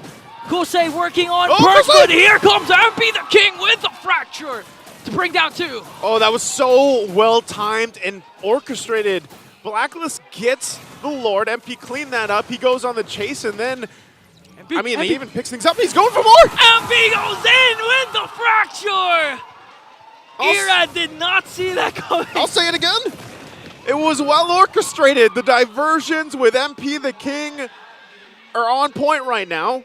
And now they're going to play around the Lord down on the bottom side. So RSG, their head's on a swivel, and their neck's feeling a little sore at this point. You know, we've been asking, what did they do to Julian's damage? I think the proper question is, what did Blacklist do all of a sudden? Dominating Week 6. I mean, this is the same lineup they stuck with ever since Week 3, Week 4, when they finally found the code. And I think this time, this is really the code that Blacklist wants, that Blacklist needs as they work on another diversion. What a fast rotation from the agents. This is how you use the Loi Yi diversions. So valuable. Even with, back when we had that major patch come through, and she had a little bit of a change to the ultimate. I think it was the cooldown of it. Yeah, got longer. Yeah, but still, like, you can see how much usage you get being able to just kind of transverse through the map. So right now, taking a look at the items too, things are falling in place. You already have that Trinity set, of course, for Oheb. We saw the damage potential there. MP the King also has pretty much the items that he needs in terms of damage. There's the defensive one we were looking for from Oheb. He's got the Wind of Nature. So these are going to make it a little bit tougher than it already has been for RSG Philippines. Nothing massive. Again, we're only talking about a small lead, 2,000 gold, but the way the team fights are going makes it seem way different than just the 2,000 gold difference. And so for the struggle here for RSG Philippines is really keeping an eye on everything, honestly. It's more so of like, not just looking at, oh, here's the objective, here's the Lord, but also, where is Haji sending? And who is he sending to cut us off or get, to the back line or put some pressure on us? Okay, who is he going to send this time? I think it's a diversion. Yeah, literally just which works as well, right? I'm going to divert you with a diversion. The question to your answer, I think, if you start sending perks, just like how Omega does it with Ukir and Chakno, it's going to be a huge problem. Even if Kosei and Aqua pops their Purify, once the Implosion play casts, Lord JM still has the penalty zone plus the Flicker. They have a lot of catch. Crowd control. Yeah, they have a lot of catch. I mean, at this point, even MP the King doesn't need crowd control from his teammates because he literally can just burst down anyone with the fracture. He can, and this is what you have to do. You have to have some of these defensive items being picked up by RSG, so Nibor does get the Radiant Armor. But now they're facing themselves against, once again, the dance-off, the shuffle-off for the Lord. The BMI diversion play, just like what we saw with Hayabusa. They're just going to keep doing and doing that just to gain a slow push onto the opposite lane of the Lord.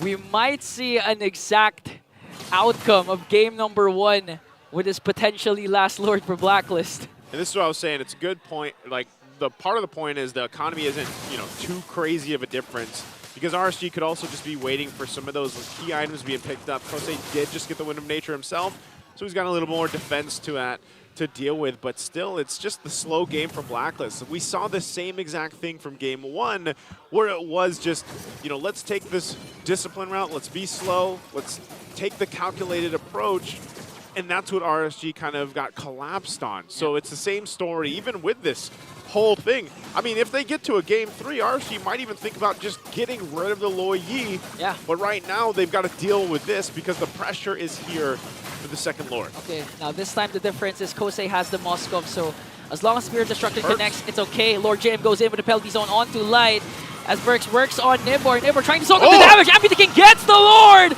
And a spatial migration is not going to be enough to bring down Black. OF goes in with a Blazing Duet onto the backline. Going to burn out Aqua and Light as well. Double kill coming in from Lord JM, but Kosei going up against 4. Pops the Wind of Nature to bring down Oheb.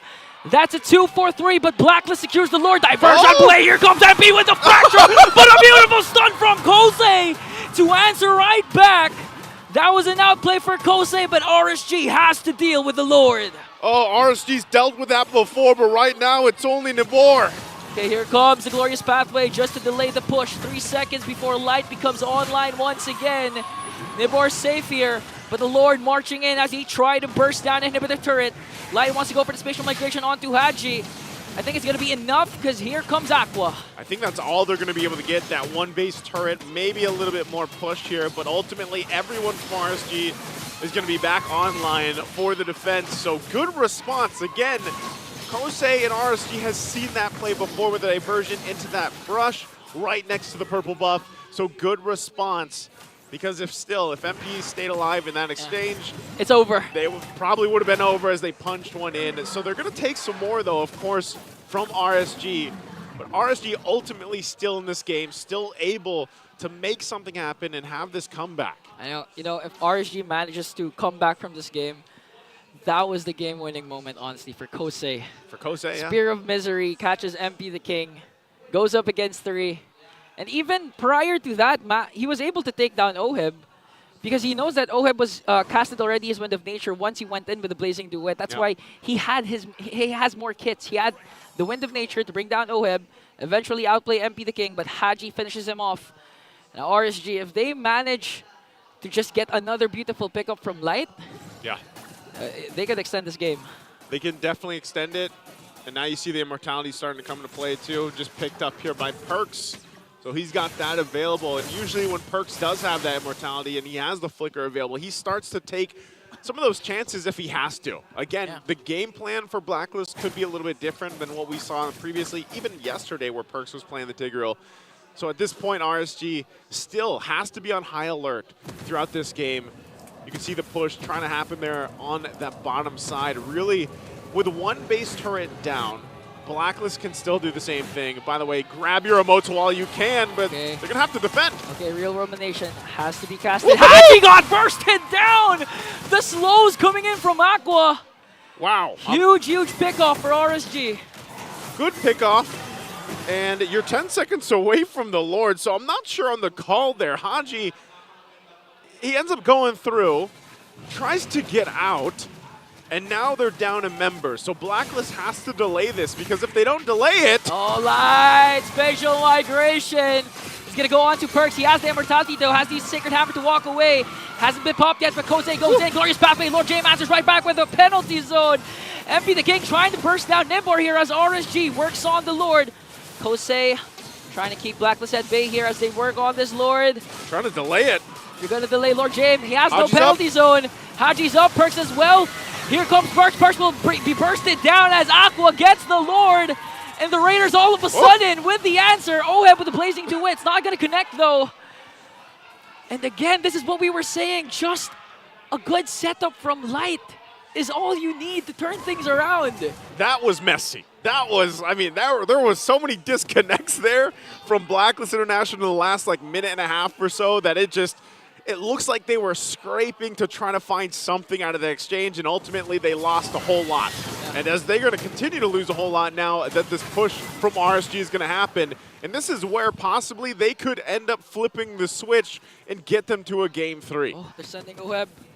They're going to send Oheb to the bottom lane, trying to equalize, trying to get slow push up bottom. As RSG manages their waves perfectly, gonna wait up for the perfect moment to strike. As their minions all are in sync. They can actually get all inhibitor turrets if they play their cards right. They can, and that's why they're going to push.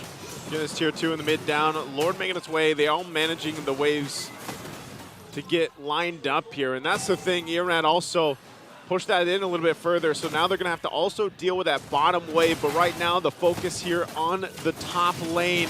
There they go, losing the turret already. Lord still has to be handled. How do they defend?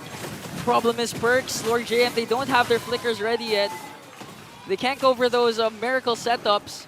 As they work on the Lord, they bursted it down, but the problem is their inhibitor up top is now gone as RSG tries to work on the middle lane and the bottom lane simultaneously. I'm not sure if RSG actually wants to force this all the way unless they're able to. Flicker. Wow! Spatial migration onto 2, plus the real-world manipulation. OF, though, with a blazing duet to bring down 3. Here comes the answer coming in from Blacklist. MP the King on the chase. There's the diversion. They're going to sandwich Aqua and Irad. They now know where they're hiding. 3 members after 2. Will they be able to escape, though? MP the King quite low here. Haji. It's so risky. Oh, Irad goes in. MP the King as well. Pops his immortality. Does he have the Winter Crown? No, he doesn't as Haji picks up the kill. And it's only Aqua right now to defend against this, so he's got to clear this out because here's the push. Okay. Aqua pops his Purify and the Winter Crown. MP the King just moments away from bursting him down. He has the immortality. It's going to be popped, though. They have minions onto the middle lane. Penalty zone plus all the ultimates. Momentum for the Agents, as all their games this week will be a win. And Blacklist International will do it again. Just like they did yesterday, off the momentum. They get a sweep against RSG Philippines.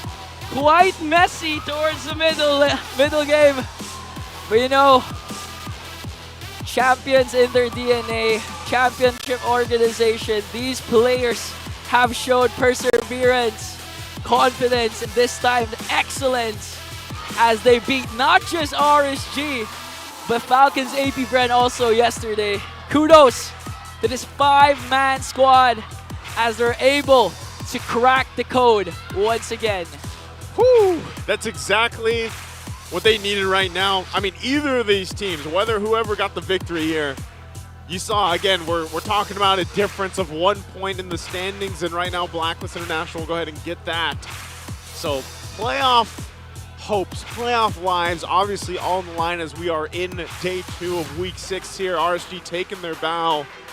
Of course, they still have a lot to focus on and work towards getting that playoff spot, but this is different, man. This is Blacklist International finding, I feel like, their second win in this part of the season. So that's going to be it for us here on the desk, me and Ingan, and we're going to throw it over with Mara Aquino and Blacklist International for the winners interview over on the stage. All right, Agents, Blacklist. And they are breaking the code. Congratulations to Blacklist International. Oheb, from a shaky start now to back-to-back win just this weekend. Paano niyo ba ito na-achieve? Ano ba ang nangyayari ngayon sa Blacklist International na napaka-convincing nung win nyo, dominating win 2 days in a row? Siguro yung ginawa namin sa laro namin, parang one step at a time. Simula naman nung week 1, nung natatalo kami, parang unti-unti na namin i-improve yung laro namin, yung team. Siguro ngayon lang talaga nakikita yung work talaga na ginawa namin simula nung week 1. Kaya parang mukhang nag-improve kami. Pero yung totoo, simula week 1 hanggang ngayong week, nag-improve kami ng paunti-unti. And I'm gonna point something out. Before, kahit nanalo kayo, parang ang serious pa rin ng team nyo. But now, I see that you guys are smiling. How is it like now na nagdo-dominate kayo now in week 6 and you guys are doing so well and you guys are still in the contention for the playoffs? Yun nga, siguro itong week na to parang kasi, sobrang laking week para sa amin sa team ko, sa aming lahat kasi dito namin makikita kung may chance pa ba kami makapasok ng playoffs or wala. Kaya binigay talaga namin ng lahat dito sa series na to, itong week na to.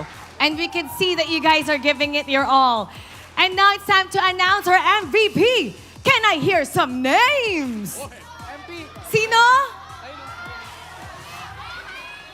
I can hear it. Naririnig ko na.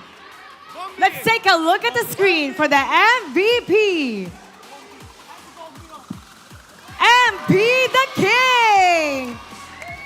MP, you're the MVP. Still in the running para sa playoffs. You're one of the new new members sa team natin. At pansin ko, napaka-vocal mo din. I know you as a very vocal person. Is that how you motivate your team all throughout? How do you motivate them? Hindi po ako yung nagmo-motivate sa akin. Hindi! Okay, so paano? Anong ginagawa mo? Sila yung nagmo-motivate sa akin. Kasi Paano? parang nung una, pagkadating ko, parang nangangapa pa ako sa kanila. Kaya nung mga first 4 weeks yata, kahit despite ang pangit ng laro ko, palagi pinapaalala sa akin yung kampi ko, lalo na si Coach Bon, na gusto niya makita yung laruan ko tulad nung MEC. Kaya kahit papaano pa unti-unti, nailalabas ko na. You know what I like about you, MP? You're very vocal. Kung ano yung nasa mind mo, sinasabi mo. And I respect that.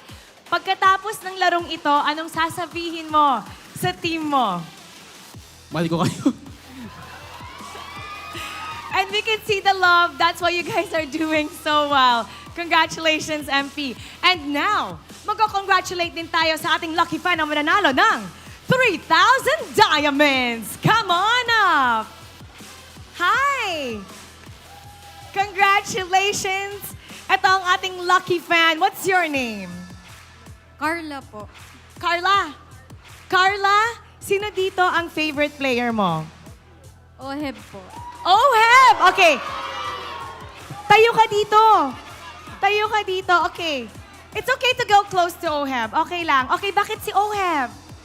Ano po, magaling po siya mag-gold lane. Tsaka po, mahal po siya ng mga kaibigan ko. Oy! Ikaw ba, mahal mo na? Actually po, mid laner ako kaya idol ko rin po si Haji. Ay, naku, na-split into 2! Si Haji! Si Haji at saka si Oheb. O, anong gusto mo sabihin kay Haji? Ano po, galingan niyo po, kumukuha po ako ng mga tips po sa inyo. Oh, anong gusto niyo sabihin sa kanya? Kayong dalawa, kasi dalawa nag-split yung puso niya sa dalawa. Tama no. Thank you sa laging pagsuporta sa amin. Gagalingan pa namin lalo. Si Haji naman. Haji! Maraming salamat po sa pag-support. Oh, maraming salamat. Alam mo gagawin natin? Doon ka sa gitna nilang dalawa. You can stand in between them. Ayan. And you get to take a bow with your team.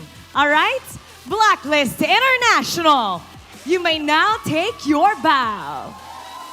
And take your walk of victory. Go ahead, Carla.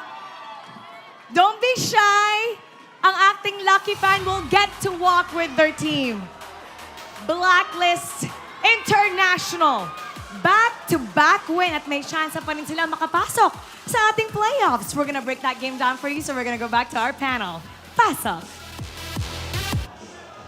That is correct, Maga Aquino. It's a back-to-back win. And not just a win, these are sweeps here for Blacklist. I guess you could call Blacklist International your black horses of MPL Philippines Season 14. Our MVP for this game, Game 2, is Haji. I'm going to say it now. He had one moment wherein, why? And you know what? Honestly, that's impressive. The fact that you can only name one instance of him not doing the right thing in this whole game means he was on point from the start to the end. The nukes, the reallocations. Dude, what he did with the Hayabusa in Game 1, sure, like the help him split was amazing. But him sending Oheb back and forth, and laying down the damage so that the rest of RSG don't come into this Lord Pit. Look at this. This is the moment I was talking about. Oh, again.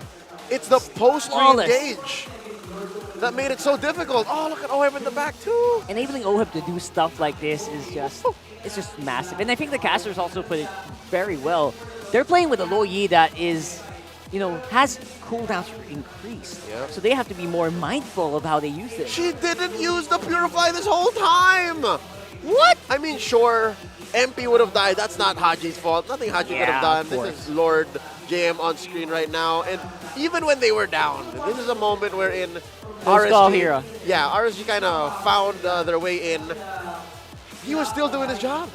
And I think that's all you can ask for here for Aloy, right? Like, just make sure that you manage your cooldowns correctly, make sure you send the right people to the right places, and the rest should follow, especially with the lineup they created here, Leo. Yep, 20 minutes, all it took to finish this game.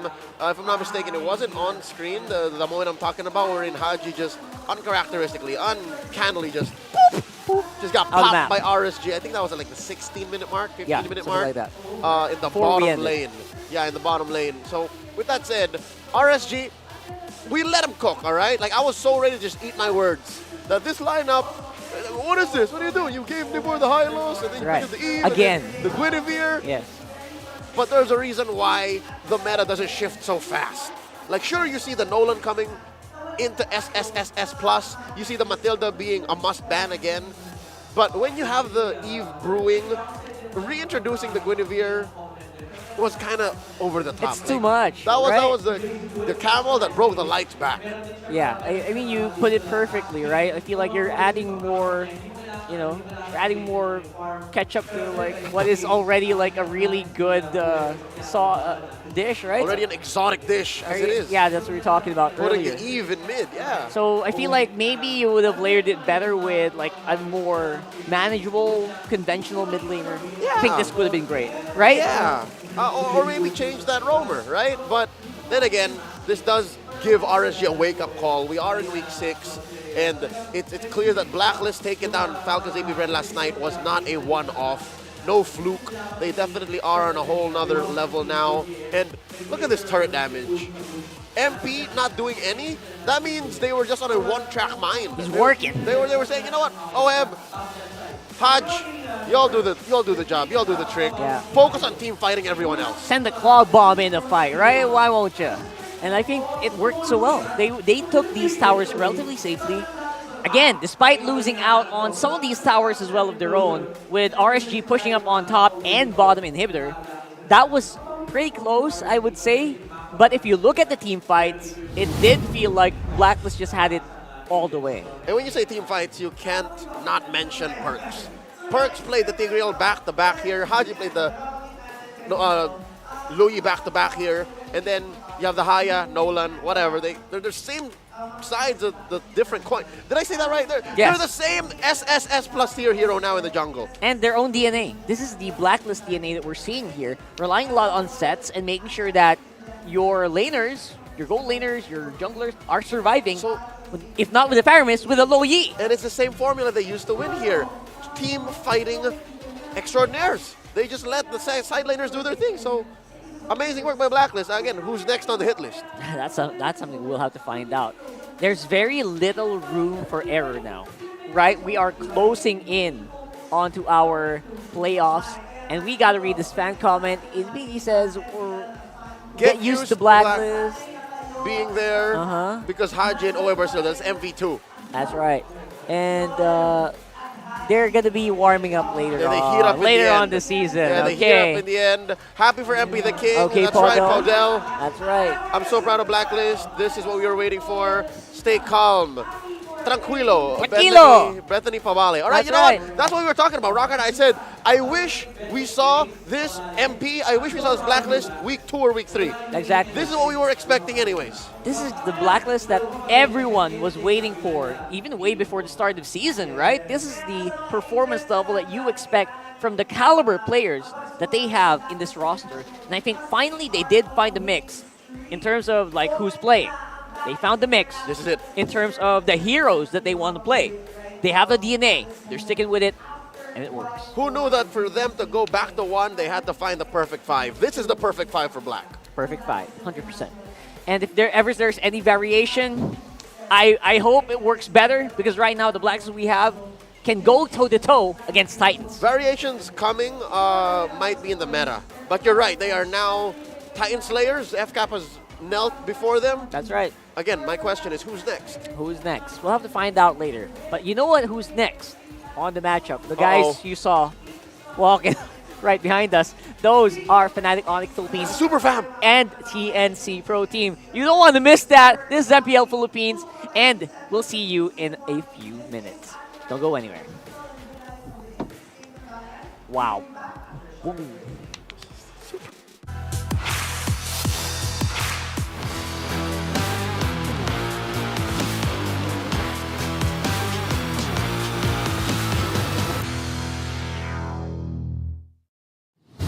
And more with Smart Power All access data now up to 90 days. Load now.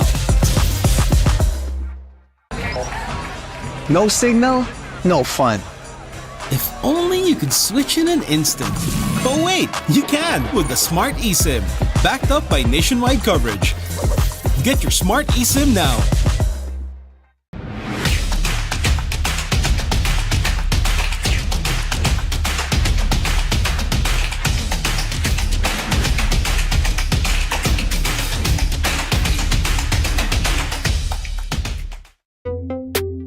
Tuloy-tuloy live selling, tuloy-tuloy content, tuloy-tuloy gaming. With new Smart All Access 99. May 9 gig ka, now for 15 days. Load now, live more today, and tomorrow, and after, and the day after.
No one would ever know your name.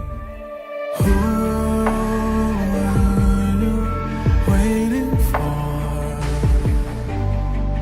No one would be there to save you. You would be alone when hope was gathering together with the sword. Even though your back's to the wall. One strike, go cut the monkey mind. Your blade swing one time. When clouds have cleared, sunlight can shine. One time, the fight is yours. Stop it with your sword. There's endless power once you start. Never lose your heart.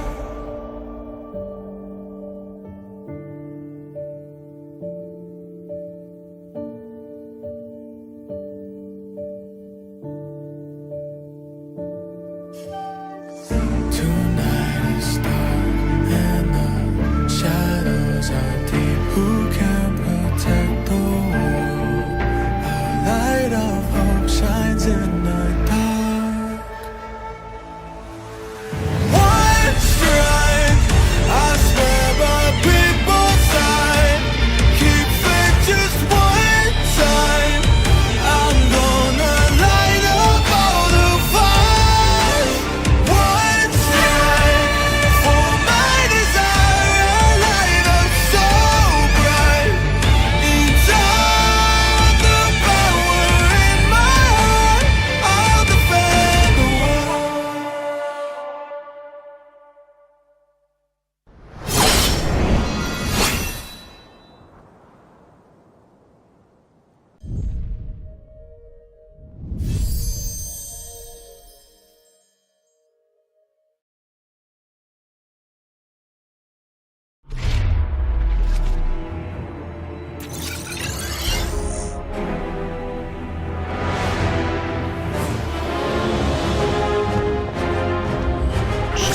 You don't know the power of the dark side.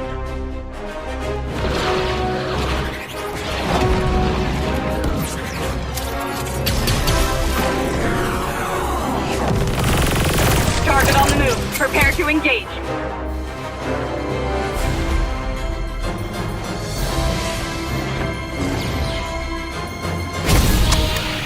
May the Force be with you.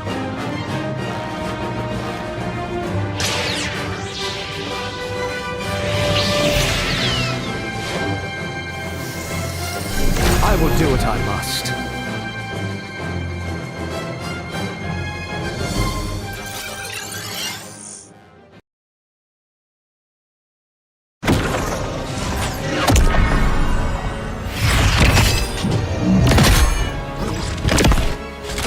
At last, I am complete.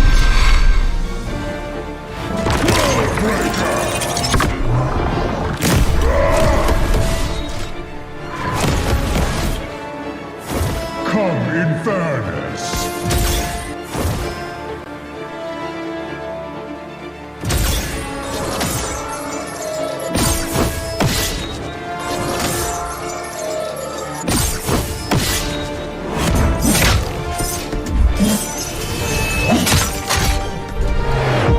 Annihilation awaits.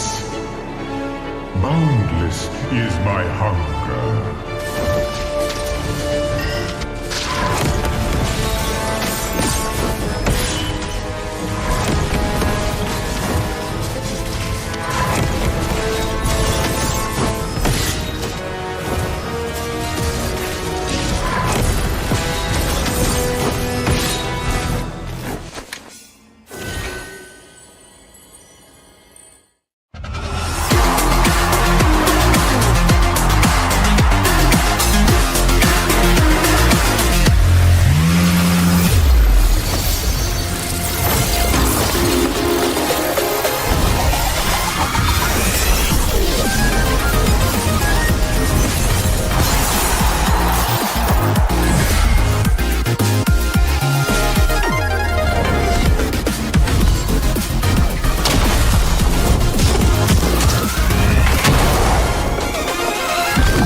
Get 8 gigabytes of all-access power. To do it all. Plus only TikTok to scroll and share non-stop. Power, work, life, and more. With Smart Power all-access data now up to 90 days. Load now. No signal, no fun. If only you could switch in an instant. But wait, you can with the Smart eSIM. Backed up by nationwide coverage. Get your Smart eSIM now.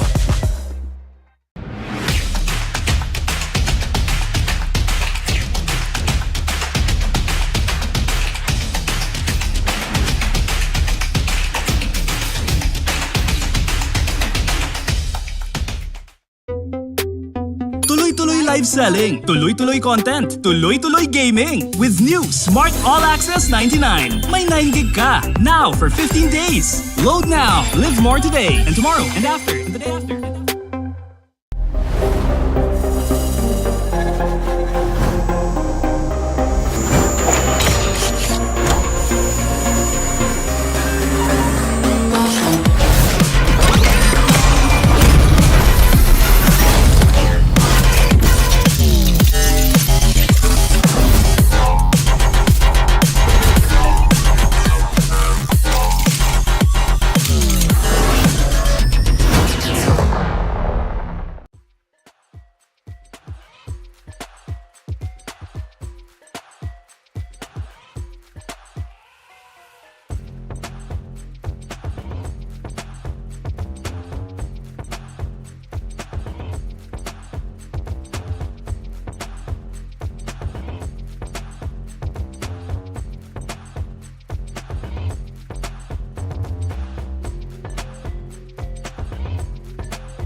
power of the dark side.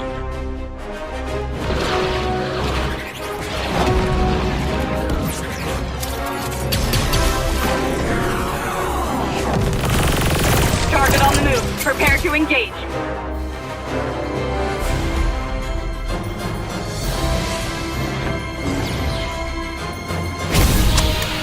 May the Force be with you.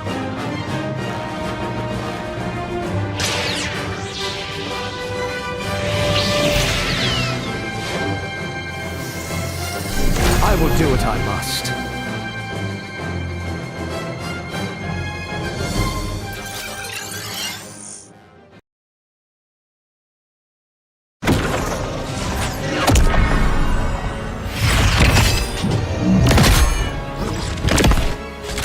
At last, I am complete. Worldbreaker!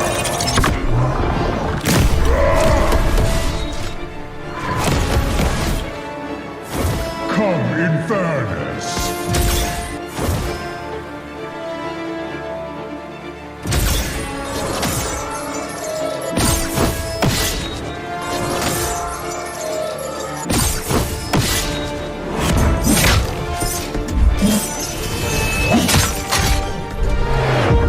Annihilation awaits. Boundless is my hunger.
Get 8 gigabytes of all-access power. To do it all. Plus only TikTok to scroll and share non-stop.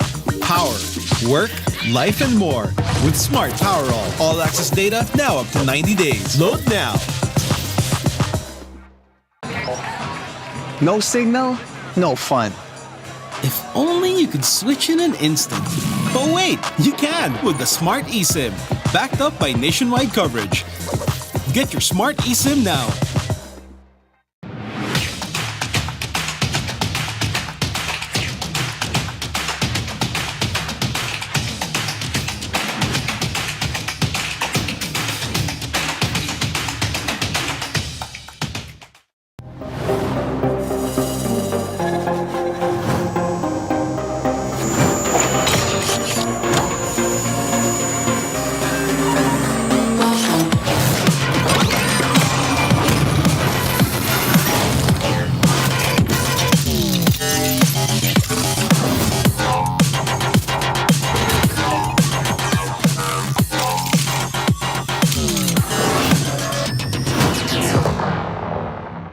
I got some big news, okay? So I got a leak. M6, we're gonna What does the audience want to see? What kind of stage do we want? What about the colors? M6 is gonna be held in Malaysia. We have to be greater than ever. Greater than ever. Greater than ever. How to make M6 greater than ever.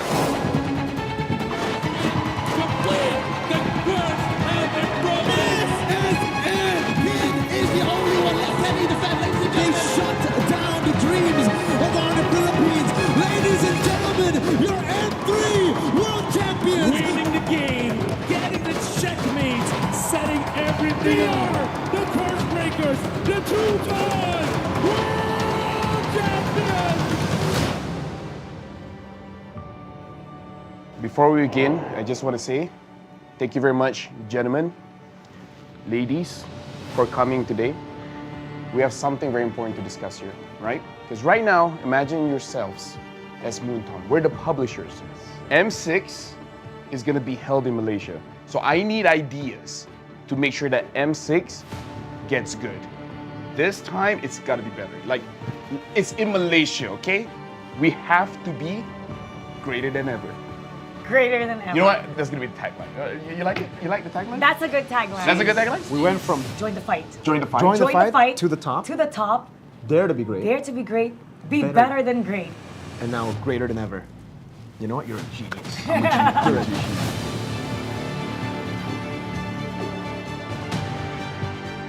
Let's talk about what does the audience want to see, right? What do you guys think the audience wants to see?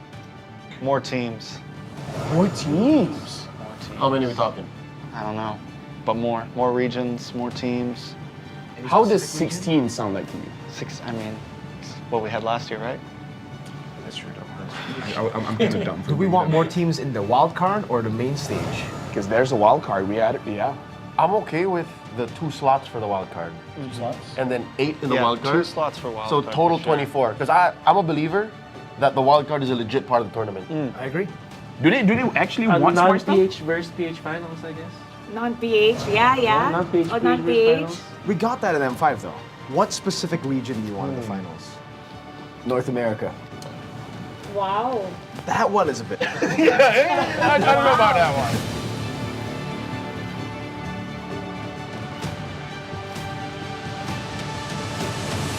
Let's take a flashback, I would say.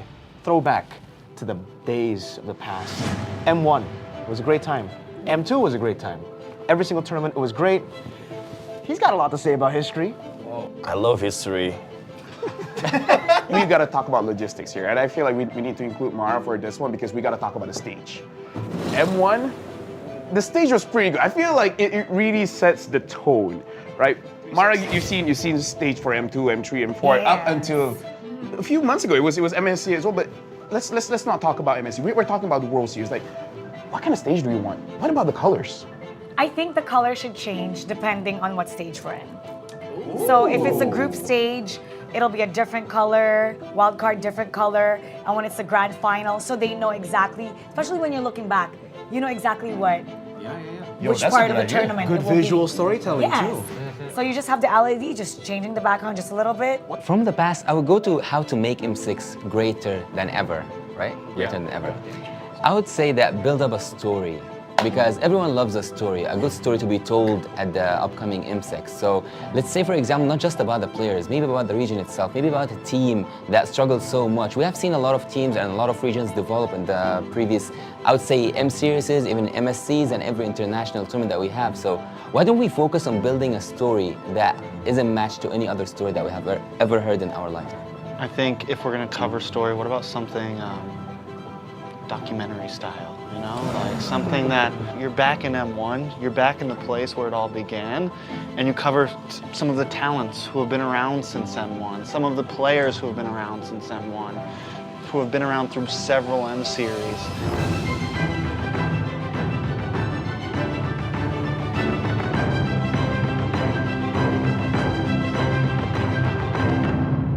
I want to talk about music video. What do you guys want to see in this music video, right? What's the song gonna sound like? What's the story? I think it should be player orientated. I think it should still, I think instead of doing like something like we've been doing where it's its whole own thing, make it about all the M series, you know? Take moments from all of those series, take player moments, you know, that's what's gonna hype up the fans, seeing those moments. Upbeat, like for fighting. Very upbeat, a catchy line, so when they hear that line, they know it's M6, and it has to be downloadable for people to use as a ringtone. I want the music video to be playing with the BMI. I want to see like scene changes with Claude moving through. Yeah, flashbacks, future That's forwards. kinda cool. Yeah, and then The BMI, because he can go back and that would I want actually be Dexter cool. to sing. You want Dexter? What? You know what? Every year we seem to always, the MV, the music, something about it just misses it, right? So not just MLBB players, but the overall grand audience, right? Anybody outside of the MLBB space, I want to be able, same as Mara, like have that on the ringtone. I want to see random people who have no idea what Mobile Legends is playing it on their phones. I'm going to be like, that's a dope song. So I got a leak. What's the leak? M6, we're gonna be using a new format. What format? They're changing it? Why? You know, all the way from M1, all the way to M5, I've always thought, especially M1 to M4. Single elims, we've done that before. MSCs, We've done double elims, you know. We've done group stages with done- no... We also done no eliminations at the group stage. We've done no eliminations. Good times. Hate that. This time, it's gonna be a Swiss format. Like the cheese? What's Swiss format? What is that? What is There's no going back from here if you start. You know what the Swiss format is. Actually, yeah, I do. What is it? Okay, so let's keep it very simple, right? So for this M6, I'm thinking we're gonna be bringing 16 teams, and then we'll make the total. If you win 3 times, you'll advance forward. Lose 3 times, you're gonna get knocked out. Oh no, you play with everybody. You play with everybody. 1-0 meets 1-0, so everybody starts with 2 groups. Group A, Group B. 8 teams here, 8 teams in B. Then, every single time they have to fight, we're gonna redraw. Wait. That's a great idea. That's a great idea. Wait. Who's doing the redraw? Yeah, who's doing the redraw? I want to know this. Don't worry. Because is it gonna be us? Don't worry. I don't. I mean, I think it should be Mara. No, I think it should be Mara. You know what?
Get 8 gigabytes.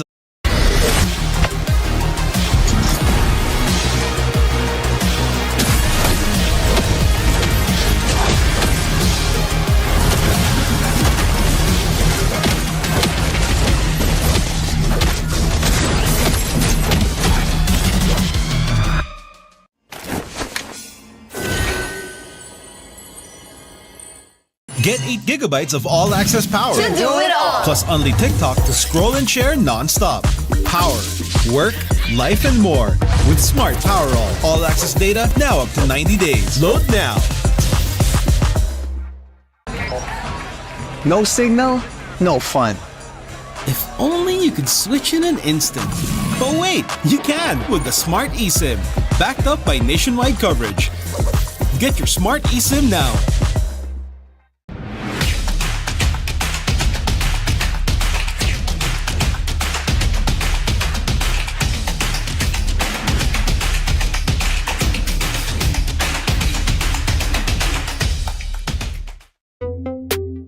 Tuloy-tuloy live selling, tuloy-tuloy content, tuloy-tuloy gaming. With new Smart All Access 99. May 9 gig ka. Now for 15...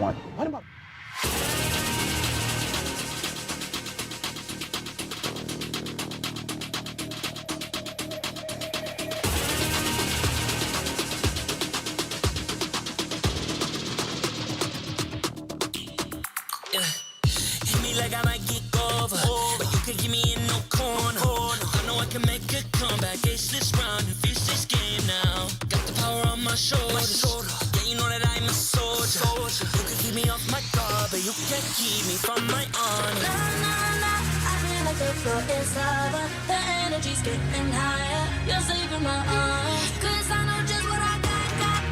I got you like na-na-na.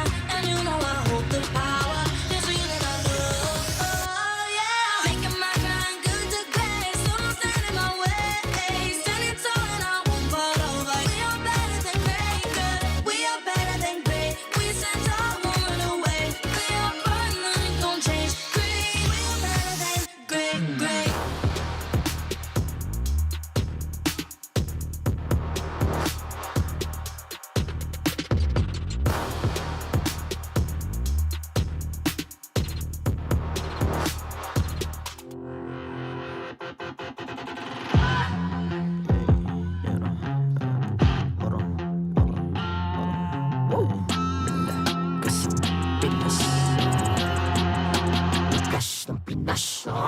Malakas, Pilipinas, malakas Kahit anong lane, we become the monsters. Malakas, Pilipinas, malakas Face the golden sun and repping for the 3 stars. Look at us, to the top, no ifs, no buts. Winning any game, para to sa yes. Di mo matitin ang aming boses sa new level. Nasa kalye man o mobile, you know I become a legend. Open fire, we unite, we winners. Built with pressure, like diamonds are made of. Switch in a lane na parang gera. HP racing, may reset up. Built like ang buhat ni Hilda. Full load SS parang Laila. Susundan ko ang iyong bakas.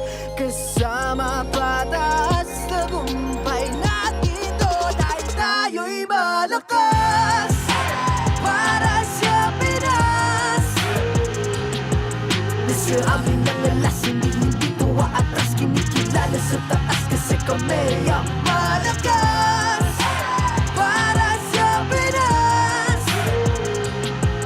Nasa amin ang alas, hindi tuwa atras. Kinikilala sa taas, ganito kami sa Pinas. Wow!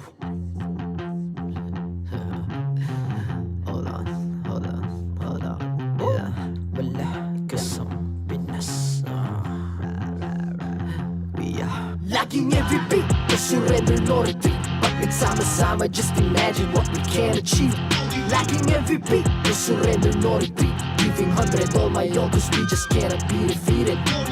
We are unstoppable, immune and invulnerable. Ready ang equipment, lahat frozen, malang crowd control. Pakita ko na jab like pow. East to the southeast. Taas sa matawag, proud and loud, 'cause every enemy we devour. Susundan ko ang iyong bakas.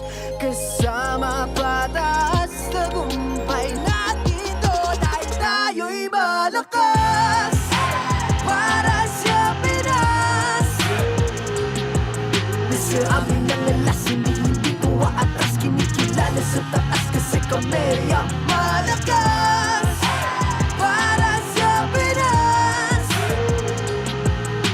Sa amin ang alas, hindi dito aatras. Kinikilala sa taas, ganito kami sa Pinas.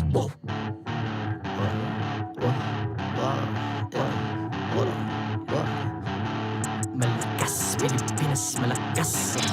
Kahit anong lane, we become the monsters. Malakas, Pilipinas, malakas. Face the golden sun, we're repping for the 3 stars.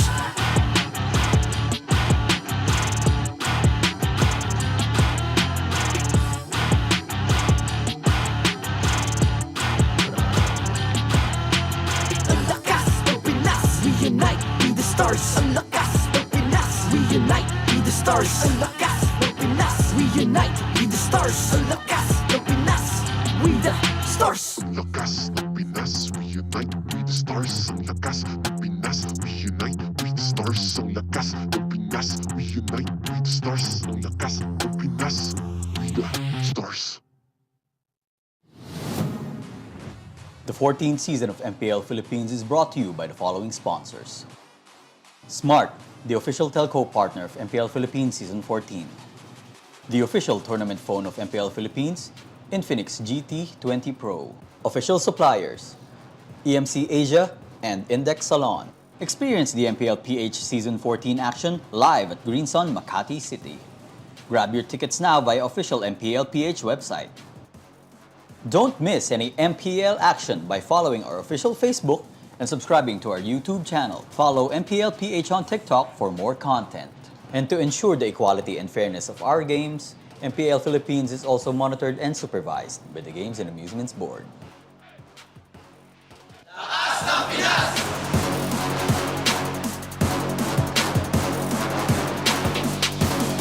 Lakas ng Pinas!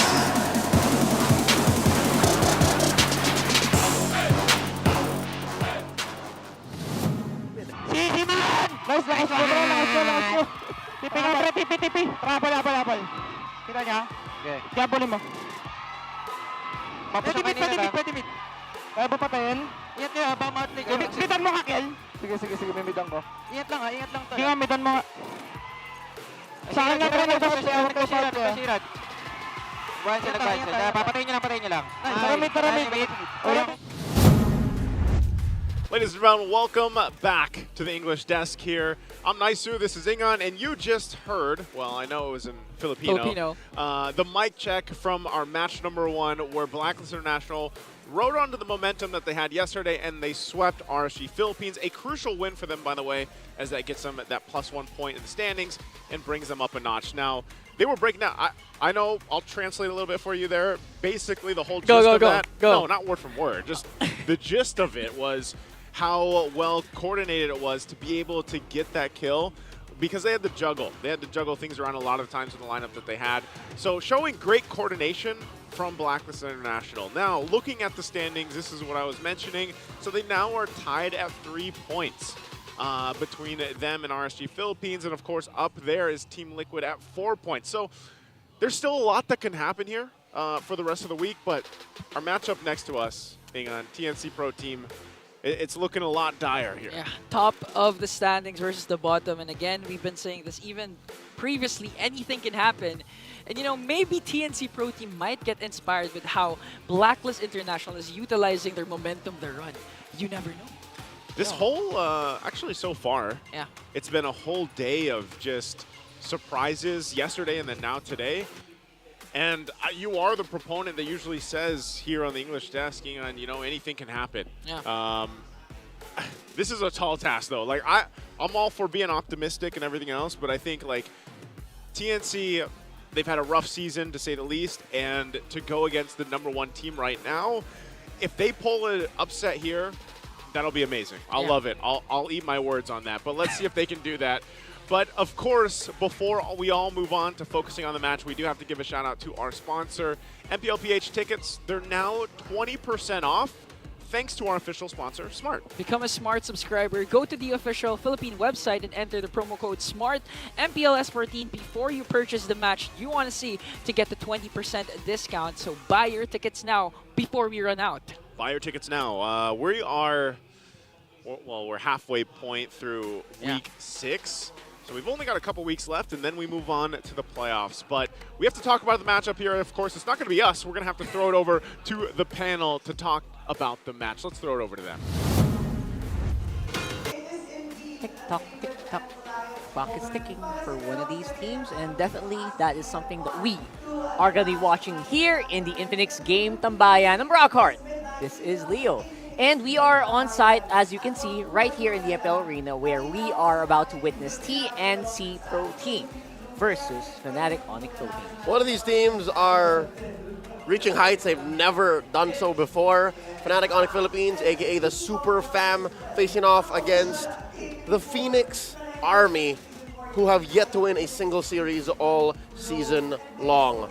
If there was ever a weekend for them to break through, Rockhart, it's this one. And you know what? Teams like Blacklist International have shown it's not impossible, right? You just gotta find the right mix, and I love the enthusiasm of Jose and, of course, our idols, Joseph. Mr. Joseph here. I feel like if there's ever a time to do that, it's right now. So, right now, let's talk win conditions. Obviously, this is TNC versus FNOP. This is unfinished business. We got to talk about how TNC are going to be able to get their way into the playoffs. Number one, RSG wins against Blacklist. Which they didn't. TNC must win. And I guess it's kind of an easier route for them. And right now, you also have to talk about FNOP versus Omega. We're talking about the people who are, racing through the leaderboards. Basically, no one is safe here. Everyone's the enemy here for TNC. But can confirm for sure, TNC is in peril. The Phoenix, again, very characteristically, has to rise from the ashes more now than ever, because for sure that lower half, literally the bottom of our standings, are getting tighter than ever. Neck and neck. 0-3-3, if I'm not mistaken, right? Yes, you're correct. 0-3-3, and it's gloomy. All right, it's raining over the camp of the Phoenix. And what is it? Week 6, day 2, right? That's right. I've lost track of the time of day, what part of the season it is, but I just know for sure they have to win, man. They gotta win against 100%. Fnatic Onic tonight and against Omega up next. Because they will be maxing out at, I think, 4 points.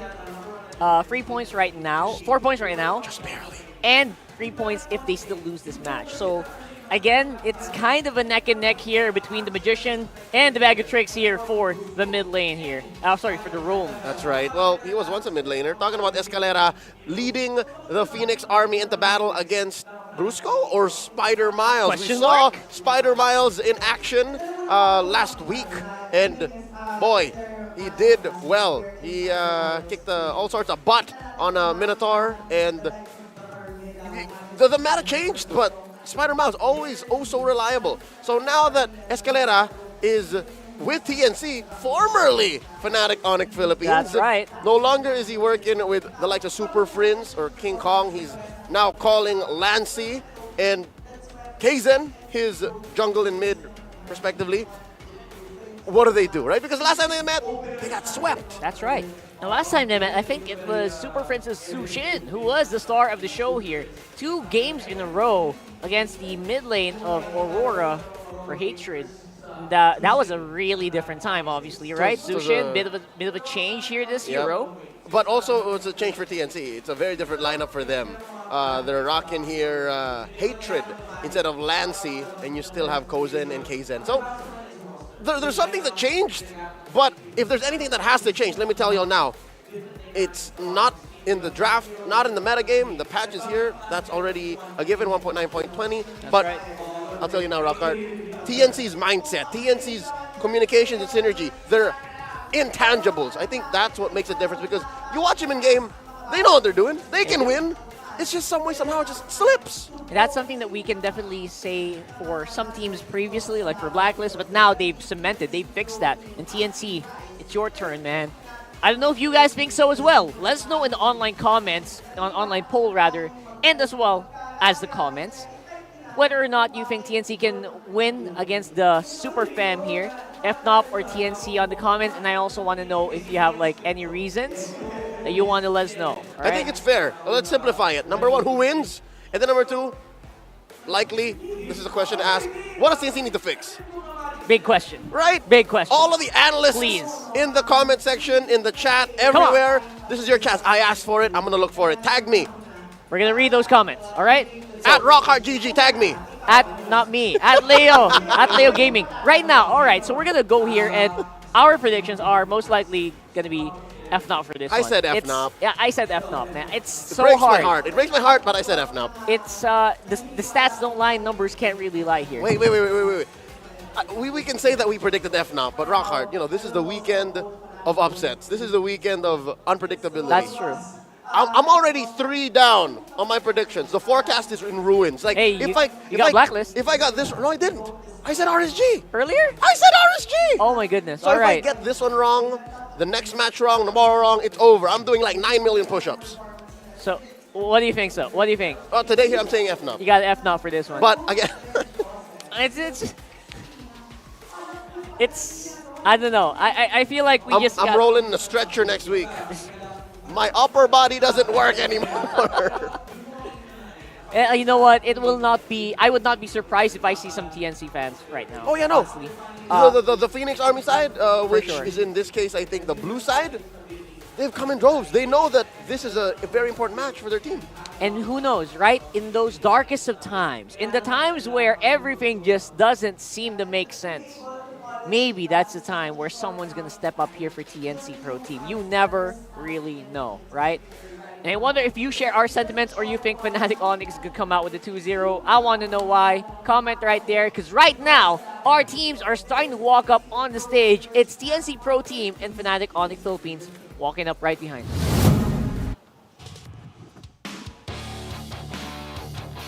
First up, our marshals. Let's welcome Jeff, Pat, Wilbert, and Chico!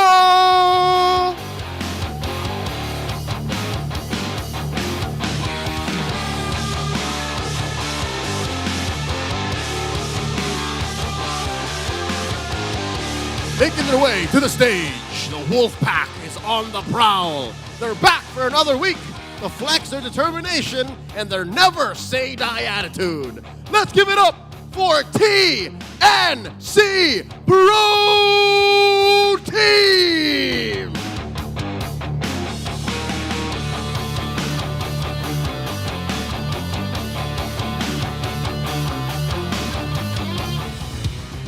And their opponents, the undefeated Super Fam has entered the MPL arena to keep their streak alive.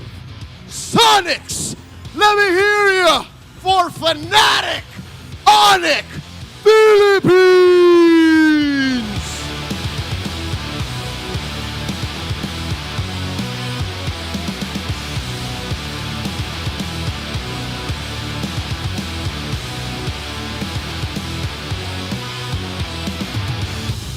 And their coaches, a freshly shaved Coach Wolf for TNC.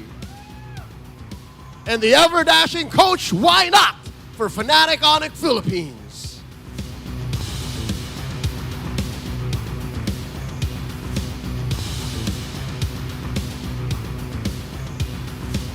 It's time for the face-off.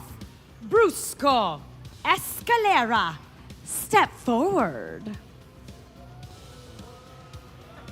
Escalera, paano mo babawian ng Super Fam? Ano ang palag mo? Malapit namin sa finals, week 6 na rin, power respect na ng TNC. Brusco, paano mo masisiguro na hindi makakabawi ang katapat mo? Ano ang palag mo? Mag-10 win streak kami ngayon. Palag kang palag, fist bump. Let's see which one of them will be stronger. We've learned to expect the unexpected, and let's see what surprises this match has to bring. Panel, pasok.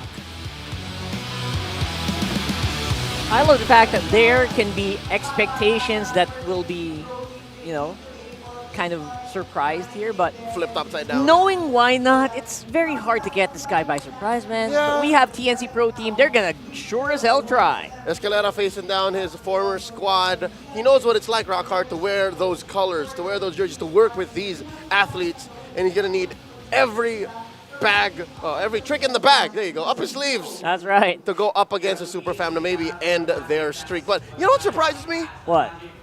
All right, for some weird reason, I felt like maybe this would have been a Miles match. That's true. I thought it would have been. It makes sense. Because again, new patch, old opponent with different players. So, you know, maybe also you shift something up, but no, they send Brusco. Yeah, but honestly, it does make sense, right? Either one of them can slot in beautifully with the synergy that they've created. So I guess we will find out later, maybe in an interview. Right now, here is the power head-to-head here. And I gotta say, FNOP has been overtaking each and every team by storm in almost every aspect right now. The numbers don't lie, and they spell disaster for TNC at this best of 3. Look at that.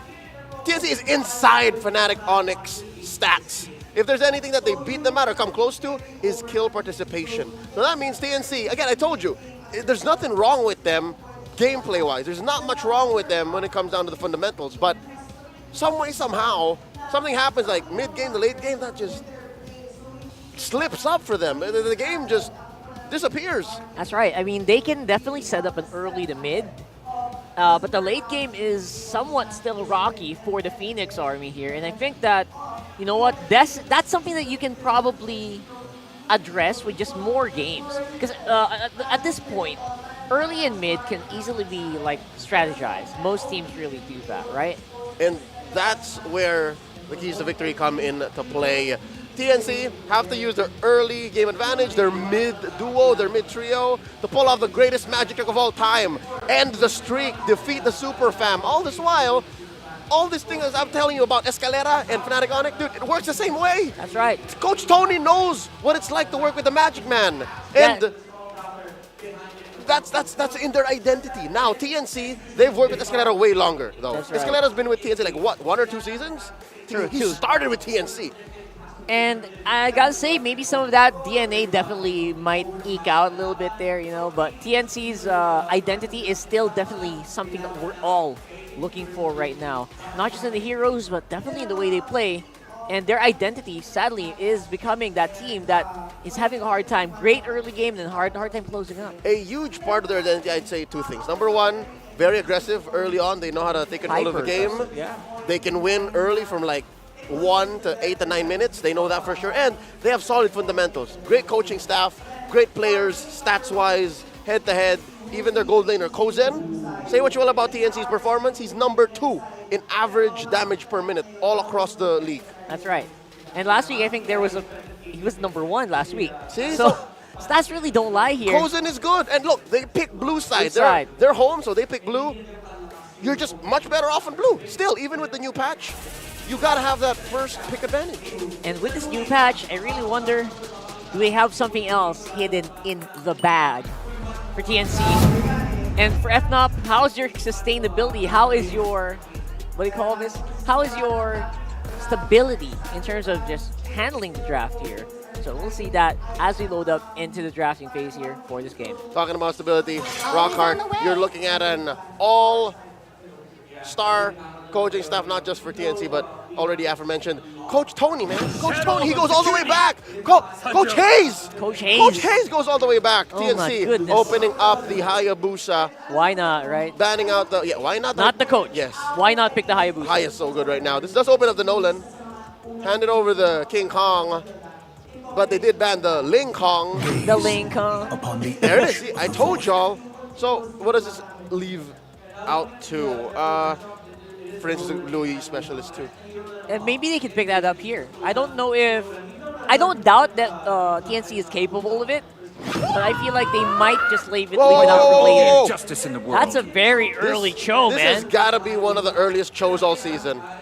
And like, it's making me think maybe that's the reason, maybe that's one of the keys that these teams have come up with of dealing with a Hayabusa, right? Hylos is open and they go for the Cho. That's how heavy that is, right? So I feel like it's great.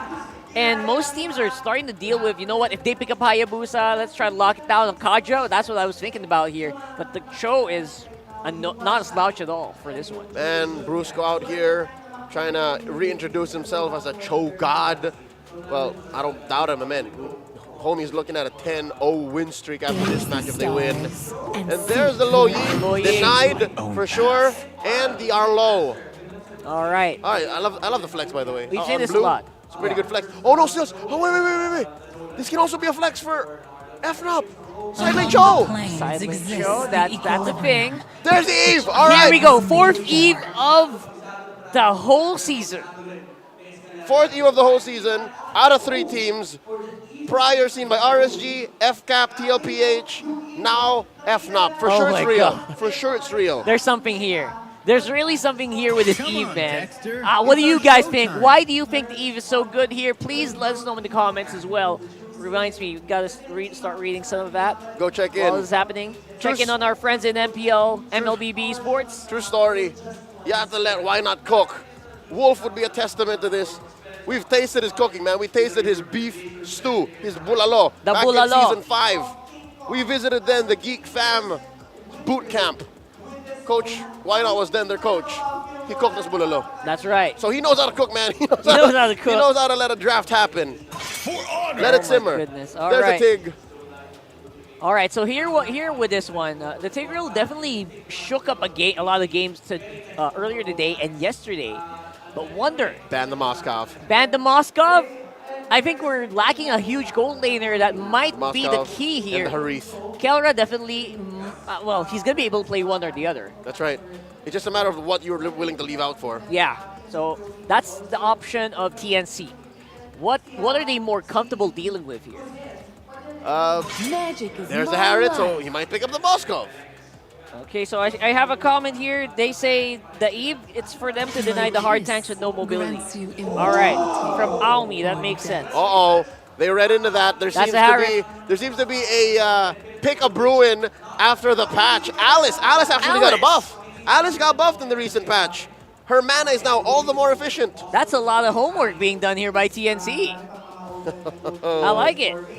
But looking at the way that they banned it or picked it, or the way it came out now, and the reaction of Fnatic Onic, it looks like it would have been open still. So where do you put that? Gold?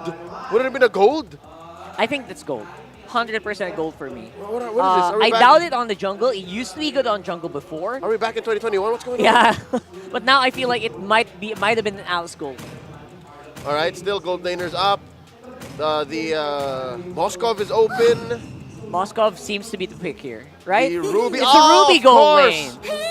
Still a flex though. Amazing how Fnatic Onyx minds work. Look, still a flex, Rockhard. Yeah, they can swap it out. Can still go into the XP. Can still go into the gold. Can also go into the roam. That's right. So with this Belleric, I feel like that Eve might be the answer. There's the Belleric, Belleric. honestly, right? So I don't know if you guys think so, but they're lacking range right now for FNOP, right? Yeah. They do need some of that tower taking capability. That's right. And sustain damage. Right now with the 4 that they pick, they only take turrets off of 1 fight. They can That's only right. convert. There's no way that they can play with the map. They need to do like a 3-man, 4-man wipeout before they can take a tower. Yep. TNC though, picking up the Belleric. Has to be a flicker Belleric. And there's the Moskov. There's the Moskov. They stole it out. I think they Kelra. understand. They understand that it's gonna be a Ruby Kelra. I was thinking, you know what? If Kelra if FNOP didn't pick the Moskov in 4th slot, they were not gonna get it. I had a feeling this was gonna happen. Yep, that's something that Fnatic Onic allowed for TNC to do. And is that right? 100% win rate on the Belleric. Is it only really Chakra who played it? Yes. In the roam. Yes. And now following his footsteps, Escalera, week 6, day 2. Let's see if they can continue the 100% win streak. What's it gonna be? Down to Kirk. This gotta be Kirk hero, man. This is gonna be The Rizzler's open. the Rizla. That's right. Rizzler's open. Time and tide wait The for Beatrix. none. All right, so Wow. it's a toss-up. Yeah. That's an old favorite for Kelra. So do we see an XP Cho or an XP Ruby? We're not sure yet until they lock it in. I'm thinking XP Cho. You know why? Why? This whole Ruby Eve situation is also another throwback from 2021. I'm looking at October, November, December, Q4 2021, MPLI. Like that's the combo. You get those 2. Getting some more flashbacks here, Leo. Oh, because the Philippines lost that one. There you go. We only really won 1. 2023. That's right. Good times. Anyway, right now we are on the lineup index. TNC does look like they're a very powerful lineup, especially offensive-wise. Right. Escalera for the defensive capabilities, but FNOP, they're not slacking. They got they got Bea, man. Bea's back. To revitalize Belleric. I guess he just wants to fight. Let's see. Throw it over to Naisu and Ingan to give us all the action here on Land of Dawn.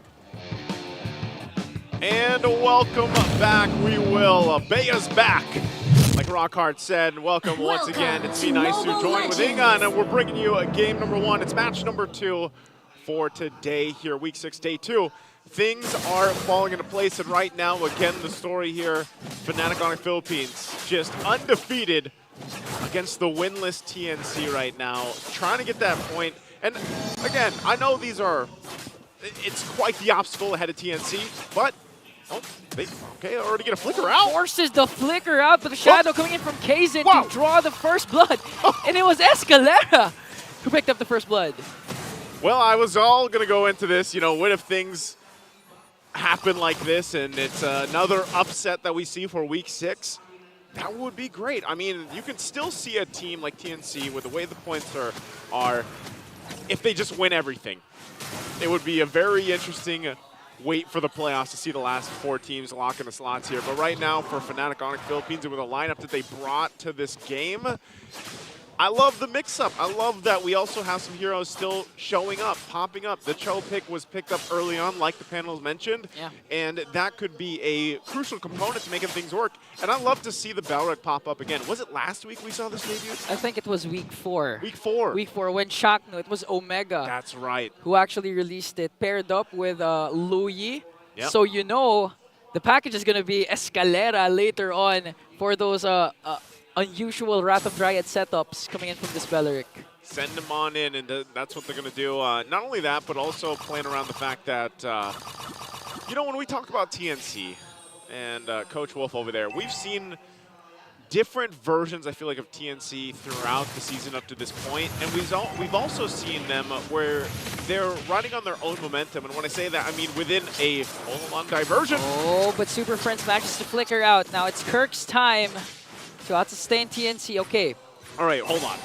All I wanted to say is TNC has made improvements over the season, and I'm just waiting for them to get to that tipping point. Maybe this is it. Now, if they do it against a team like Fnatic Onic Philippines, that would be phenomenal. This lineup could help them get there, but we'll see how this first turtle does play out, because right now, we've got just Escalera planning up in front of it. You know what I like the lineup from TNC is the fact that we've been saying the Phoenix Army is really good in terms of early to mid. Yeah. But right now with the Luyi and Hayabusa combination, we can just see glimpses of what happened during game number 1. But hold that thought, because Kozin with the quad shadow. Kozin's going to fall down with a gap coming in from Fnatic Onic down bot. They might just trade this. So, with that play down from King Kong, they should be able to get the objective. And here comes the final slash coming in from heads. Wow. As Kaizen picks up the turtle. So that's the trade TNC wanted.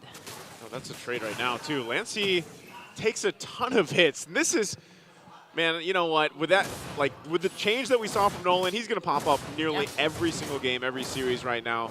Even with that chase that we just saw from there, King Kong's going to be absolutely fine. And there was a whole lot of gold also that went in the hands of Kelra. Again, the Beatrix pick, let's talk about it a little bit. This was a hero that was just a mainstay all the way back in, M4? Yeah. When she had the figurine even. And it's been a while. You've seen her pop up a couple times, but so far it's still kind of niche for a lot of teams. Okay, so right now Fnatic Onic really holding to their aggression. Plan A so far is to activate King Kong once again with an early snowball. King Kong's been doing this for numerous games now throughout 6 weeks. So let's see if Fnatic Onic can actually pull it off, because so far TNC's been playing safe as well. Compared to the kill onto the bottom lane, but they traded that for the turtle. Early pickups here coming into place. You already got the Thunderbelt in the hands of heads. We even know, we talked about the changes that some of the items received yesterday. So still, Thunderbelt seems to be the way to go for a lot of the XP laners. And then even over on the other side, we're still seeing teams kind of prioritize the build paths that we're used to, for the most part, over the past like 5-6 weeks, right? The only really difference is maybe some of the heroes aren't prioritized as much. For example, through the course of the season, we've seen the Jushin fall off a little bit, the rise of the Faramis, and even the Louis Yi once again.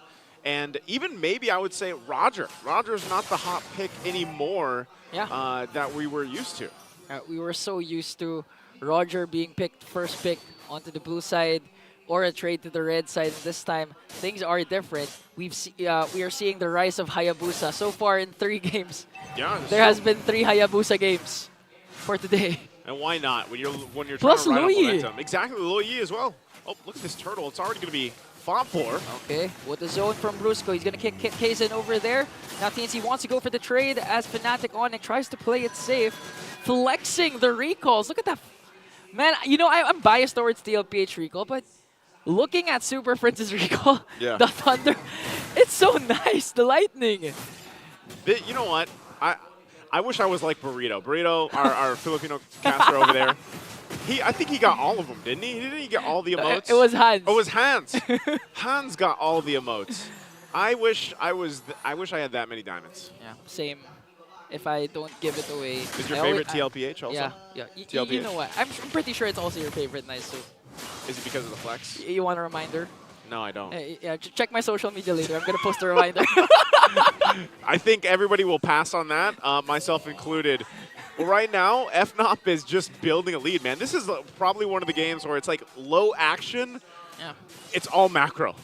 It's all been macro for the most part for Fnatic Onic Philippines, getting themselves up to this point in this lead. They've got multiple Tier 1 turrets down as well to build that off. So you're really wondering, TNC, we talked about letting them cook. Where is it? But what are they cooking here? Yeah. When are they going to pull this lineup off and make something work? It could be the setup happening shortly, but if they let things continue to build up like this, like Fnatic Onic, they might just be way too late for it. Brusco doing a phenomenal job again playing this Cho and just being that walking vision. Yeah. The panel has been mentioning this actually a while ago that Fnatic Onic, in terms of gold lead in all their games, they're ranked #1, so they really know how to make the most out of very, very slow-paced game. Despite the kill scoreboard 1-1, they took down 2 turrets. I believe they were able to get 1 turtle. Now Kirk wants to go for the I'm offended play. TNC, though, manages to dodge the potential setup coming in from Fnatic. You know what this feels like? This feels like even Fnatic Onic Philippines is like, come on, let's fight. Like, Kirk's not going to expend a flicker because he doesn't need to before the turtle, but this could break out in a fight. Yeah, good zone coming in from Kirk as King Kong gets the turtle. Now they want to extend the lead by picking someone off, but the problem is TNC is really playing it safe. Oh, Brusco on the other hand. Kaizen with a beautiful pick-off. Wiggy Shadow Kill to finish him off, and that's a trade once again. Kirk uses the I'm offended flicker play, not going to connect, but here comes the Spear of Destruction. Will they commit? It's Escalera uses the Wrath of Dryad, and Fnatic Onic disengage.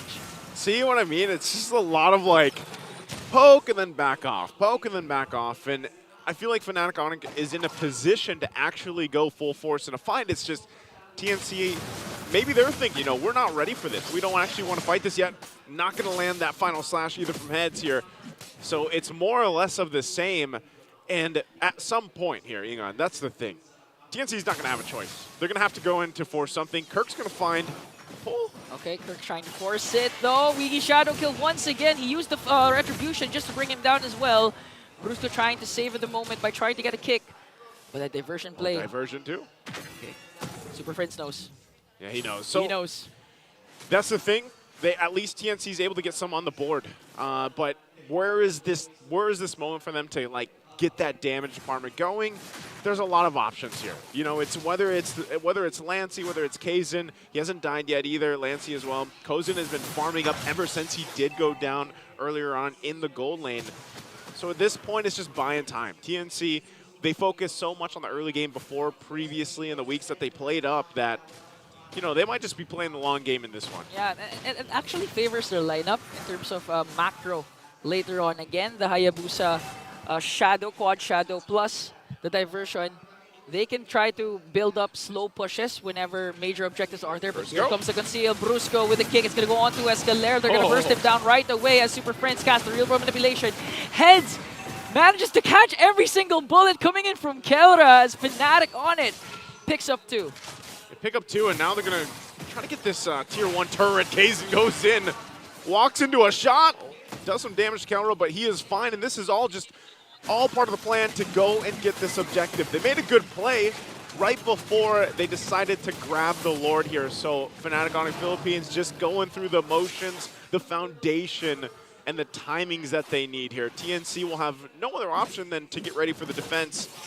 And, you know, it's going back to the question, are they ready for that fight? Are they ready? Do they have the items that they need? And even so, this Belric so far I feel like has not been working, you know, to its use that we saw previously in the weeks. Yeah, huge credit goes to Brusco actually, because he's not giving Escalera the brushes to actually position himself properly to cast that ultimate. And at the same time, it's kind of risky to send Escalera right away for those diversion plays. Because Fnatic Onic, although they're playing as a super family, as one, like they're close, they're not as close. So if you cast the Wrath of Dryad, it's almost gonna connect onto at least one. Because Fnatic Onyx really spread out. Yeah, they are. You almost have to rely also on heads. Like if he's gonna get a final slash and then you're able to use the Wrath of Dryad off to be able to lock them down, then that might be the best solution. Because right now it's mostly just kind of like watching Fnatic Onic take everything on the map. You know, you don't really have much of a choice, and that's why I was saying earlier, even Fnatic Onic Philippines, they're like, well, Kirk, if you can go and get an I'm offended, then, you know, we'll start a fight, but we don't really have to. Even Brusco, he doesn't have to do anything fancy on the show right now. So Lord here already popping the Holy Shields on the top side. We'll see if they actually force a fight, because for the whole game, they haven't had to. Yeah.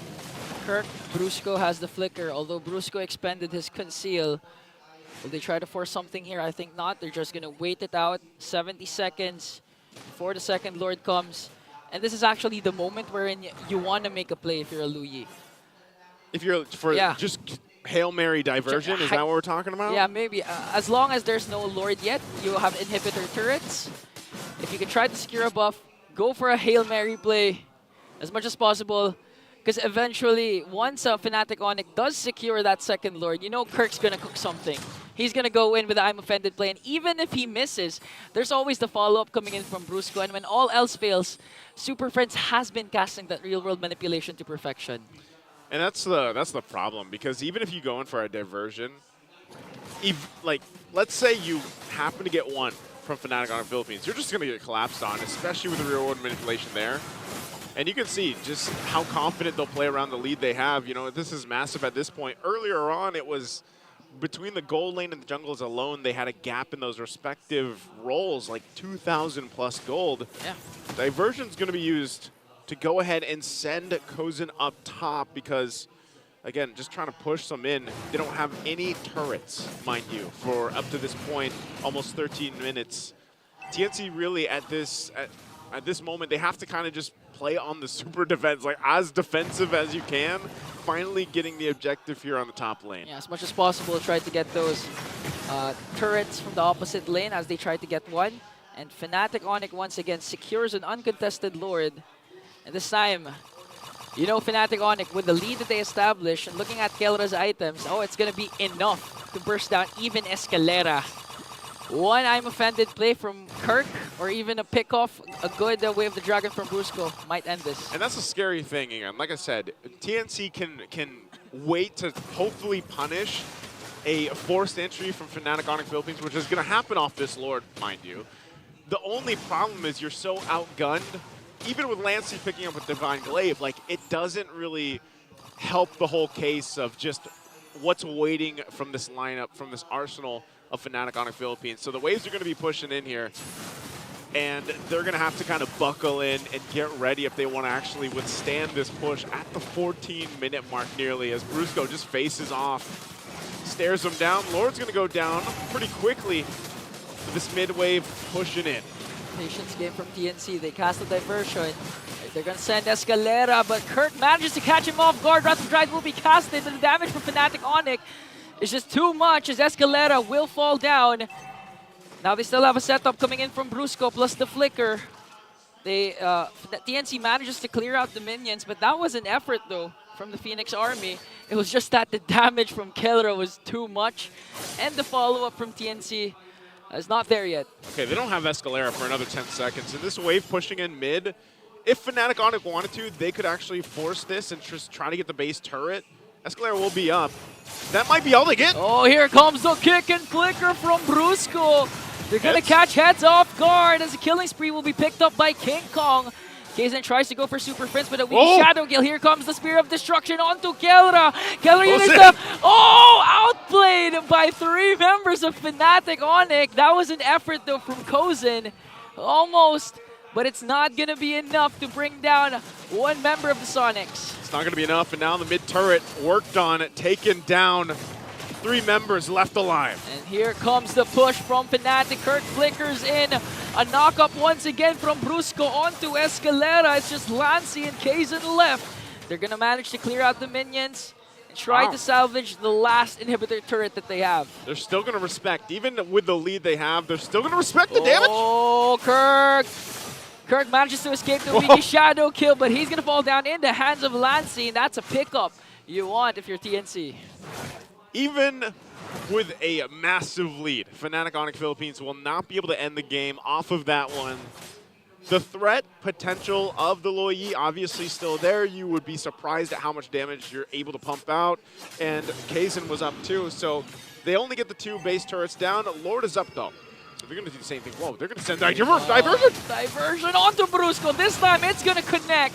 But look at the damage coming in from Kelra. Might be able to take down Escalera. Here comes the real-world manipulation from Super Prince. Despite the Revitalize, it's not going to be enough to out-sustain the damage of the Sonics. That was the Hail Mary we were talking about earlier. Yeah. You might as well, you don't have anything to lose at this point. Might as well just throw yourself in there with the diversion. And what it does is ultimately it slows things down a little bit.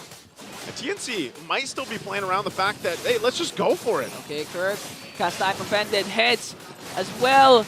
But look at the damage, is just really too much. Kaizen manages to get the Lord though. Will he be able to escape? Here comes the quad shadow. Kozen with a Wind of Nature play. Gonna take down 1. Wants to go right after King Kong, but here comes Kirk and Super Prince. Kaizen is still here though. Super Friends, look at the damage, look at the slows. Brewster's gonna come back with a conceal. Jit Kundo, Kaizen gonna be bursted down by Super Friends, but Brusco manages to kick him. Here comes Kaizen wanting to go for Super Friends. But the double kill is there, as TNC will also have the 3rd Lord. Oh, Super Friends quite low! Gets taken out, and they're still going. And here comes King Kong. Escalera manages to escape with the diversion play. Is this the push? Is this the push TNC wants, though? They don't have Kozen and Kaizen, but they have the Lord. Is this the miracle turnaround for TNC? I mean, they got the Lord, but what will they actually get out of that? Maybe the tier 1's finally falling down all across the lane here. You can already see the community prediction as well for this matchup. King Kong gonna make his way. Okay, King Kong wants to go for a kill. Brusco with the kick onto Escalera. Revitalize is there. Look at the damage. Brusco soaking everything up. He has to escape there, as TNC manages to get a turret in middle lane. You're starting to diversion. see... Oh! Brusco's immortality will be popped. Here comes Kaizen with a weak shadow kill, but Kelra has the Wind of Nature to bring him down. That was too deep. Spear of Destruction will not connect here. And now King Kong going right after the back line. Heads with the final slash, but isn't going to be enough though. Kirk and Super Friends. Look at the Winter Crown play. They're still alive as Kirk picks up a double kill. It's just Kozen left. What an item pickup. Winter Crown, then the Rose Gold Meteor. Gets that little bit of the shield. King Kong doesn't go down. Oh, that's rough. Again, it makes me wonder if TNC would have been able to do more if they didn't have such a massive deficit. But right now, FNOP going for the base. Kozen up against 4 minions onto the middle lane. Kirk enters as Fnatic Onic takes game number 1. Took them a little bit longer than I expected, but Fnatic Onic Philippines will take game number 1. Dousing out the little bit of hope, the fire there from TNC in that game 1, trying to turn things around. A good effort, but unfortunately, again, there's a reason why Fnatic Onic Philippines has been undefeated up to this point. Discipline and synergy really on a showcase. Let's throw it over to the panel to break down game number 1. Well, we're definitely seeing why these guys are on a streak right now, having a lot of fun on the field as well. This is Fnatic Onic Philippines with the 1-0. And I don't know, man. So many things we could have pointed out there. I know you were itching to say a lot of things. For sure. Number one, a lot of fundamental things that you should not do and you should do. And then secondly, the reason why Eve is so picked right now, not just in the country, but everywhere, piloted by Super Friends. Of course. Look at that. Wow. KDA of 5, 1, and 7. Let's check out his highlight reel. Let's check out his build. Again, 80% KP. Take note of the Impure Rage, the Wilderness Blessing, the Rupture, and then your Flicker, and then the rest is you know, and the Lantern, the G-Dubs. A very early Lantern, by the way. The Ice Queen, yeah. Folks, just in case you don't know, Eve has been picked up very, very strongly in MPL Indonesia. Yes. And teams that are on top, like Team Liquid ID, RRQ Hoshi, right now 1 and 2 respectively in the league, play a lot of Eve. They are. They're playing it. The reason why is because of this right here, specifically. Eve is so good at zoning, and you'll see maybe in a clip elsewhere, Eve is so good at protecting herself. Keeping everyone in a specific zone and then letting marksmen, for example, like a Beatrix, just do the job. Yep. It just makes it so easy. And all the more it's doable here, given the amazing work by the gold standard Kelra himself. That was an outplay by him and Kirk and Prince, if I'm not mistaken, where Kozin could have sworn he was going to get the kill. And look, every time Super Prince lays down the RWM, it's doing two things. Number one, it stops TNC from pushing forward. That's right. And it helps FNOP get the damage in efficiently. And efficiency was exactly the reason why I think we reached 11,000, 12,000, 13,000 gold deficit here against TNC for FNOP, man. It hit a fever pitch wherein TNC could not make any legal plays. Like, of course, as pointed out by Jose Ing, and he said, oh no, this is where you go for the Hail Mary play. Yeah, you keep throwing those Hail Marys. Three-Lord fight when you can afford it. No. That's right. The way FNOP is built, the way they have the Cho and the Ruby and the Eve as a nice little sprinkle on top, makes it impossible for you to just suddenly pop up behind your enemy and say, we're going to take you down. No. The zoning in FNOP allows for them to answer the Luis diversion by, again, the battle spell on Super Friends. And in the scenarios where they do pop up behind them, they get punished so hard, man. Right. The punishment feels like they should not have made some of these plays. Yeah. That's what you were referring to earlier. Those are the don'ts, right? Yes. Those are the don'ts. So TNC tried to go for plays they shouldn't have, but just the same, we have to call a spade a spade. FNOP made mistakes as well. Yeah, we saw the lightning go down a few times there. Yeah, Super Friends recalled in front of a bush that he did not have vision into, but that's okay. Again, the tides of battle, the heat of things does, make a man possessed sometimes, but just the same, that just proved that the margin for error of FNOP, given how far ahead they were, was it, Rocker? 12K? Yes, the max, 13K allowed for them to do that, even if it seems like there was a glimmer of hope in TNC. So looking at the stats now, 8 to 15, almost a penetrating push by TNC, but just the same, FNOP, they here have figured out how to make Eve work in MPL Philippines. This is the first win for Eve Finally. over the 4 times she's been played. Now you have 25% win rate, Eve. Good job. And again, it's behind the Super Friends, the guy who just seems to find these uncanny timings to actually use the real-world manipulation. And I guess the practice with is just make sure that the Beatrix is alive. Yep. Make sure that their front line is slowed down. With that real world, with that Ice Queen wand, man. Which makes it all the more a beautiful setup. Given that their only true damage, I don't want to say true damage, their only real reliable source of damage are 2 things. The Beatrix and the Nolan. That's right. So, damn if you do, damn if you don't. It's double jeopardy for your opponents. It's a catch-22. If they hit you with the RWM, they put you in where the Bea gets free hits, or the Nolan will halt you down. It's more easy for King Kong to say, I'll put myself here, pop you because I know which corner you're in. That's right. Or which corner you're exiting from. And on the flip side, if they're chasing the Nolan, oh my goodness, Kelra loves that. Kelra asks you go ahead, chase that Nolan, and we're going to give you a fun time. And yeah, a fun time was had here by FNOP for sure. Again, inside and outside the battlefield. I saw that, man, they were impeccable. And for TNC, man, I think we could, they tried. I hope we could say the same. I hope we could say, oh, TNC also had fun, but there were moments wherein, oh, so close, and what were you doing? Obviously, we're not saying there's dissent among the ranks on TNC, but in dire situations like this, wherein your opponents are giving you nothing. Again, what was that, Rockhard? It's demoralizing. 13K? 13K, man. And you can't make a play given that your lineup is very good at that. Your draft is also very good at that. Cross-map draft, right? Oh my goodness. I don't know. It's hard to, maybe you guys can let us know how you think TNC should do this, but for now, let's throw it over to the audience area. I think we have an interview here with Mara Aquino right now. Here for a smart community, we're featuring the Phoenix Army represents... Hi, I'm Carlo and I'm the community leader of TNC. TNC! Always nice! O para sa ating mga Phoenix Army, ano ba dapat abangan sa booth nyo?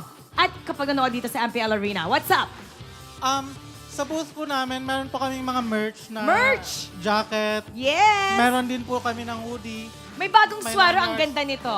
Nice and white. Ano ba? May lanyards. Tapos pag nanood po kayo dito sa MPL Arena, pwede po kayo sumali sa 5v5 ng Infinix booth, Fancy Laban, where you can win skins or diamonds. Meron din kayong towel dito na-touch ko na to. Napaka-soft. Ang lamig dito, sabi nga nila parang hotdog tayo sa freezer. O pwede tong gawing blanket. Pwede siyang pamunas. Ang daming pwedeng gawin dito sa towel na to. O di ba may bagong recall kayo? Yes. Okay, ibenta natin sa lahat ng ating mga manonood yung recall natin. Sa mga wala pa pong recall nung TNC, kunin nyo na kasi may recall na kayo, may emote pa habang nagtitipi. May emote. Anong itsura ng emote? Paano? Ay, nagawin mo sa face mo. Ayun, ganyan. O, paano naman sa mga groups, sa mga nanonood online, how can they join your group? Sa Facebook po, we have an official Facebook group of the TNC Pro Team ML. So, TNC Phoenix Army. You can also join our messenger group chat. Sabi lang po kayo dun sa group. O, nagre-reply ba to? Nagre-reply ba si Wolf sa group? Opo, nagchat-chat po sila doon. Nagchat-chat sila lahat? Opo. Pwedeng mag-chika doon. Okay, sige. Invite mo sila na supportahan ng ating Phoenix Army. Manood dito ng live. Let's invite them here sa MPL Arena. Hi guys. Please continue on supporting the Phoenix Army. Nood na kayo dito. Maraming prizes. Mag-enjoy kayo. Ma-meet nyo yung mga players.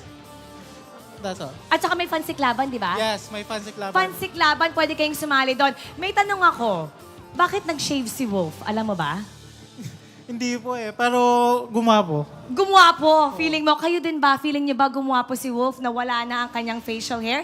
Tignan natin kung ano nga ba ang sasabihin ng ating panel mamaya.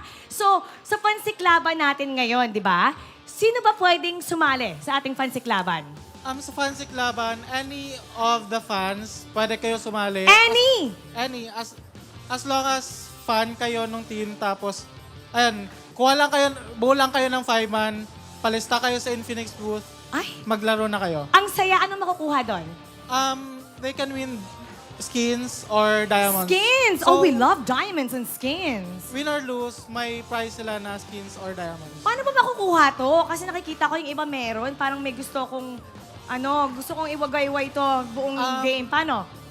Punta lang po sila dito sa venue and pwede po silang umiram nito sa amin. Alright, ngayon ready na ang ating panel. So tulungan mo ako sabihin natin pasok.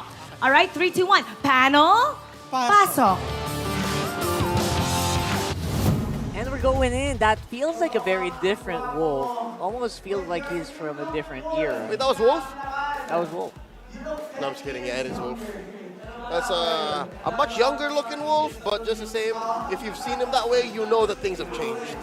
A lot has changed, and you know what? Times are changing as well. And I wonder if that is going to be the case here with Eve coming into her first victory of the season. Again, aforementioned, she is effective elsewhere, and I just think it just came time that the draft was perfect and the execution was perfect. So it's these three things that come together here that awarded her first win in the hands of Fnatic Onic Philippines, in the hands of Super Prince. An MVP performance at that. And I would say, you know what? There's more. I feel like there's more here. Maybe draft a more solid front line, and this could be a lot more dominant. I know it's already dominant, right? With the Cho and the roam. But someone else can maybe roam it up. And I feel like I'm already coming up with wombo combos in my head. Yeah. Eve with the Wrath of Dryad sounds like an impossible pit to escape. But for the meantime, let's go over to the pit where everyone is doing the smart gameplay pose. It's Super Friends are MVP for match number 1. All right. And this guy kind of looks like him too. Oh yeah, what? No, there you go. Right hand Temple, left hand come at me. Other way around, folks. There it is. This young man's doing it right. I like that one. All right. And that guy looks like Super Friends with a beard. I think this guy with wins a stash. with a stash. Yeah. You put a stash on anything, That's it's the just guy. better. Oh, That's the guy on the do stadium. it. Bang! Oh my goodness. It looks like they play Mean Eve too. And I mean Loyi. And Faramis. And Lilia.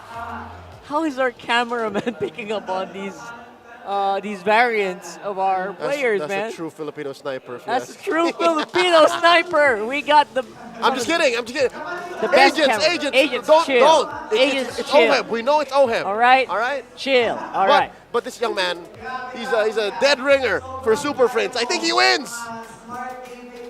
I don't know. I'm flabbergasted by these things. So, yeah. Eve, take 2. Maybe? What comps do an Eve excel in the first one? Number 1 is you have to designate the damage source, right? Again, it was the Nolan and the Beatrix from game 1. Yep. Number 2 is you have to have number 1, FNOP on blue. No, FNOP on blue, that's sorry. one. Well, sorry about that. Just to let y'all know. Really, Okay? really quickly. So, there you go. Number 2 is you have to have CC that is on extra demand. laner? On-demand CC. Crowd control. Because your Eve is not going to do anything if your CC isn't easily accessible. So that's why in the age of the Terizlas, in the age of, dare I even say, the Gatots, Eve ain't gonna do nothing, man. Because they don't confirm the CC. You can't lock him down completely. But with a Cho, with a Ruby, I've seen Tigreal, like those are almost on demand. Those are on point. So I might even say Kaja. Kaja. I love it. I love it, man. Somebody's dying. Yeah, I wonder what our audience, what the viewers think is a great combo to the Eve. Let us know. As usual, you know the drill. Go to the comments. Make us a mid-trio. Mid-trio. Make us a mid-trio because there's a lot of reliable gold laners that deal good damage. It's hard to go wrong. You just have to make sure that the gold laner stays alive. Make sure that you're comboing with a good crowd control partner in the roam. Yep. Then you got yourself a pretty good recipe. On to the draft for game number 2 here. It does seem like there's no problems whatsoever with the Eve here. It seems like they're still going for probably another assassin here on the bands. Maybe a Nolan or a Ling. Or a Haya. Or a Hayabusa. Yeah. Talking about the Eve now, who is a rising commodity. Let's talk about that. She feels like Lolita in the age of Lolita Hanabi, which by the way got nerfed, because Lolita works fine by herself. But if you combo her well enough with a very effective trio or like a gold laner, that again, very specifically here, Hanabi, it works wonders. So Eve right now is on the rise to be that. Because she's a good battle mate. She's good CC. All around. It's the only problem with Eve is her damage. That's right. And in this scenario, the damage is kind of being supplemented by Ice Queen Wand slows and Glowing Wand burns. And the Lantern. And the Lantern. Yeah. The HP-based damage that the Lantern deals. Because the wand got nerfed. The wand now deals 1% instead of 1.5%, which add that up, that's a huge chunk come late game. Over the course of a whole game? That's right. That's a lot of damage. Over the course of a fight. Oh, yeah. Because Blessed teams are building Guardian Helm. There we go. There's the Haya. Are we looking for the insta-lock here? They seem happy. The Julian. They seem happy. Give him the Julian. Is there another possible Cho in the mix? Or the Nolan. Nolan's still open. Nolan's great. I like earlier, Nolan Cho. Yeah, I love it. Nolan Cho's money. Nolan Cho is pretty fire. And again, we saw what Brusco was doing in game number 1, right? Just hunting down. He lived Kaizen. in Kaizen's personal space. Yeah, he's like a shadow. A shadow of a shadow ninja. Yep. Oh my goodness. I am more than... There's the Julian. The Julian or the Nolan. So I think it's those three right now. It's those three. All right. Julian, Nolan, Haya. Those are your tier S junglers. But in this very same spot, this is where Brusco picked his show. Yeah, exactly. This early! Oh my goodness, That's they the are not Alice. playing around. There's Alice in the Jeeve. Oh my God! Season debut. All right, TNC, Coach Wolf, Coach Etamax, Patrick, listen to me. Patrick, Sam, listen to me. Take out the CC. Take out the CC. Ban out all reliable crowd control because Fnatic Onic Philippines will find it hard to team fight this way. They're gonna make you swim in Magic. If they have their way. If they have their way. If they don't have, if they have CC. If they have CC. If they some way pick up reliable crowd control. So you There's one, the Ruby. Ruby. All right. Ruby #1, maybe. They can hear us, by the way. Gatot. Nor see us. More crowd control. More crowd control. It would be weird if you banned the Belleric, but it can maybe work. Well, you did manifest. You wanted to see the Belleric Eve combo. Right. But Hopefully. even that isn't like full-on reliable CC. The Belleric has to be in front of people. That's right. They need that super lockdown. Yep. Yeah. So there's the Faramis. Kaja. Obviously still no mid laner for Lancy.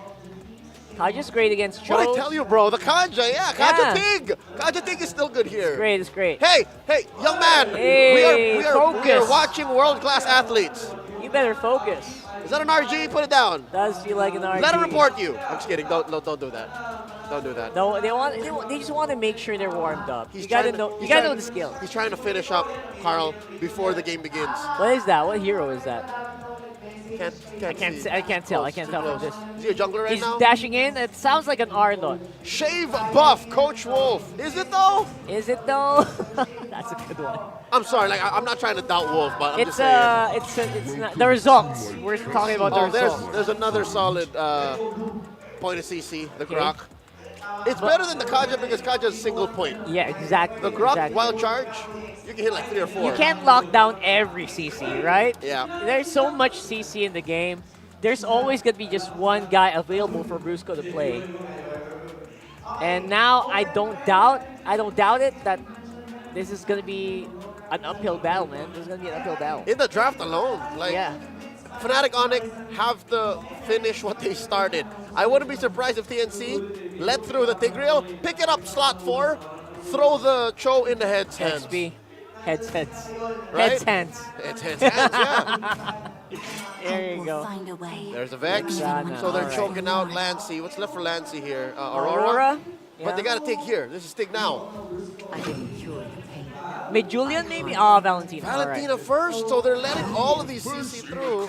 Minotaur is possible. Glue is great on the XP. That's Kirk. One hold people down. Glue is the best hero to do it. Zonathon. Glue, the lover boy. Do it. Another purple hero. Just kidding. No. We're throwing back to M4. All the Moskov? heroes were purple then. No, you still need a rover. Oh, Romer, right, Romer. Tig. This Alice gold, right. I'd like the Tig. Just make it happen. Where's the Tig? Where's the Tig? Tig is great. I honestly feel like if they don't pick the Tig, Wait, what is Coach why not saying? He's very vocal about this. He's very, very, very hyper. There's not enough CC. Tony. They need more.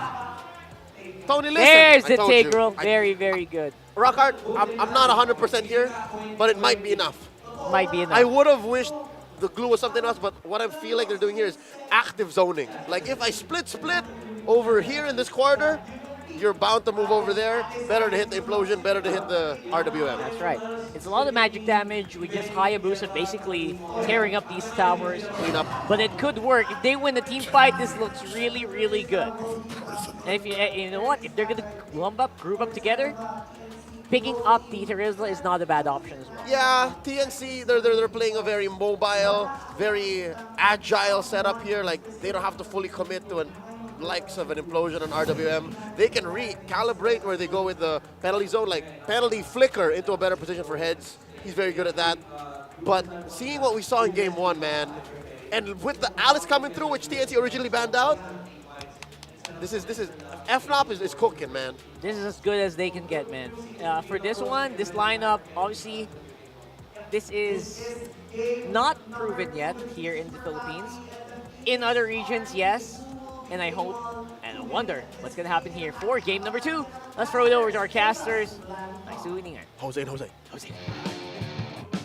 It's Jose and Jose once again, and thank you for the breakdown. And yes, let's see if TNC truly is Welcome cooking, to Mobile or maybe it's Legends. FNOP this time. Yeah. Again, two interesting lineups that we're going to see this time around. And also, I love that, yeah, Kelra, you just saw a little glimpse of it, is bringing the Alice back to the gold lane here. Ingan, how are we feeling about both lineups? I mean, the gold lane Alice, we've seen it numerous times before, but this time with the recent adjustments to Alice, max mana, much larger now, plus the mana regen. So you know Killer can just spam the skills, especially early to mid game, and dominate early game compared to Kozen with the Claude. Although Claude, though, there's an adjustment, no more mana needed as well.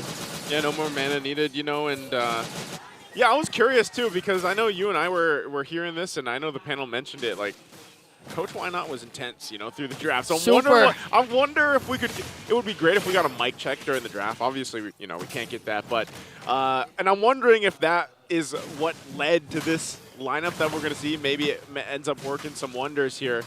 Kirk, too, as well, on the glue, another pick that you don't really see too often in the XP lane, but this could all end up being a great synergy lineup. The way things might fall into place, especially with the Alice once again coming through the gold lane. Yeah. But TNC, I mean, even for TNC, they've got a lot of great picks here. Oh, mid lane. Here comes King Kong. Brusco flickers in with a Sacred Hammer to bring down Kaizen. There's the first blood. Action-packed right away as Escalera tries to work on Brusco. One more hit and he successfully makes a trade. Yep, that's a trade there, but Kaizen, the jungler, goes down for Brusco over on the other side of the roam. So, interesting trade, but all this, the glaring point of it is the fact that we have seen for this week alone, in week 6, what happens when that first blood does go in the hands of a Hayabusa even. We'll see if it's stopped here. TNC's taking this turtle. Okay, Brusco wants to go for the Sacred Hammer stun onto Kaizen as Lansdy has his own implosion play, but still TNC manages to get the turtle. Here comes the trade from Fnatic, but Brusco will fall down. Kaizen as well. And look at the penalty zone coming in from Heads. Trying to bring down King Kong. Was able to cast a Wiki Shadow kill onto Escalera, but the kick coming in from Escalera and a shutdown onto King Kong. And that's what you want if you're TNC. That was a whole lot, man. Yeah. That actually, the way that all played out, great for TNC. They get the objective. They got the kills, too. King Kong did go down. I love that lightning bolt. I love to see it. Grab the emotes while you can, ladies and gentlemen. Or ask from, Leo or Rockhart. Wait, they have a lot of diamonds. Just message their pages. You can't gift them, right? I think that's why you asked them. Well, trying to ask, but let's look at this vintage Kelra. Alice is the 4th most played hero of Kelra. He has played the hero 19 games with 57, almost 58% win rate throughout his MPLPH career. Kelra just showing his versatility, his unique picks, along with the Ruby pick that we all know Kelra loves to use as well. And this time TNC off to a better start compared to game number 1. They're more proactive instead of being very defensive. You know, most of the time, game number 1, it was just really a waiting game, waiting for the perfect Hail Mary setup. But this time, they're even the aggressors. I think that's what you have to do. I don't know, man. When I look back and try to recall... Oh, hold on. What an implosion play, and Escalera tries to stop it with the stun. Kozen goes in with a blazing duet onto Brusco. He's going to fall down in exchange for Escalera and Kaizen, and Kelra picks up a kill as Kirk manages to walk away with split. Yeah, he's on out of there. Super Prince here holding off Lancy, but again, a trade at 1 for 2, and still the action up on the top side, forcing Kozen to be a little bit defensive here, trying to build up on this Claude too. The interesting matchups, the Claude versus Alice, but Calro for the most part, and mind you, he also has the Festival of Blood emblem, the tier 2 there, so he's just going to be able to kind of scale up really well. He already picked up the Clock of Destiny too. But the fight for the second turtle is going to break out. Here comes the kick from Escalera onto Brusco. Real World Manipulation will be casted from Super Prince as Fnatic Onic picks up the turtle. Another kill coming in from King Kong. Heads trying to soak up every single damage as they try to work on Kirk. Kirk uses the flicker. Here comes Golden with a blazing duet on, connecting onto 3 as he picks up a kill onto Kirk. Kelra has to walk away though with flowing blood. Flickers out as well. Super Prince getting sandwiched. Golden picks up a kill. And TNC, a turtle for 2 kills. All right, TNC got a lot. Again, before that all broke out, my point was going to be, you know, the best that we see TNC is when they're playing the aggressor, and that's usually why we always say, like, early game is where they dominate, but then it falls apart mid to late game.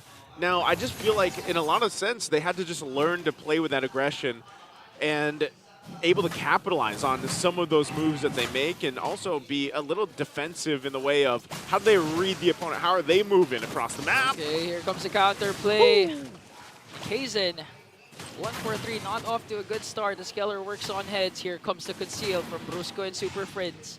Keller with a stun. Are they gonna commit? As Escalera tries to wait patiently, wants to go for Keller. Jit Kondu. Not gonna be enough though as TNC trying to salvage as a killing spree coming in from King Kong. Off-cam kill onto the middle lane. Now Fnatic Onic wanting to extend their lead here, trying to work on the implosion from Brusco. Plus the Sacred Hammer. And that's a double kill from Kelra. See, they made it look so easy. Like they were literally just looking at TNC there under the turret, and he was literally like, yeah, I'm gonna show up. Brusco literally walked in and just set that up into the real world manipulation, and everything fell into place because Kelra was there too. And that's tough because we're not talking about a big gold gap or anything, and it's easy to pull off something like that this early on under a tier 1 turret. Yeah. Mind you, is a problem that TNC is going to have for the rest of the game here. So third turtle's up. It's a 1-for-1 right now in terms of turtles. Who's going to get this one? Heads commits the penalty zone, plus the kick coming in from Escalera, giving everything to Brusco as they burst him down. But Fnatic Onic, I believe, got the turtle. Now TNC working on the middle lane turret here. Kirk trying to zone out, trying to salvage this turret. And just wow, they just still want to go in as Lancey commits to RWM. Looking, flexing the recalls, and Escalera wants to go right after a knockup once again, but the damage won't be enough for TNC. And there you go, trade after trade, Naisu. We've seen this. Fnatic Onic will secure the third. Was it Fnatic though? I think it was Fnatic, but TNC opted instead to go for the kills. Yeah, the last turtle went to the hands of Kaizen. Kaizen's the one that grabbed it from TNC, and they built off of that, right? And they at least bring the gold isn't anything massive in their favor. It's very negligible. But what they did do is stop that from happening and building up for Fnatic Onic Philippines. And so for TNC, they might just be looking to control some of that mid game better, some of that late game, getting in the position of, all right, we can go and fight for this Lord here.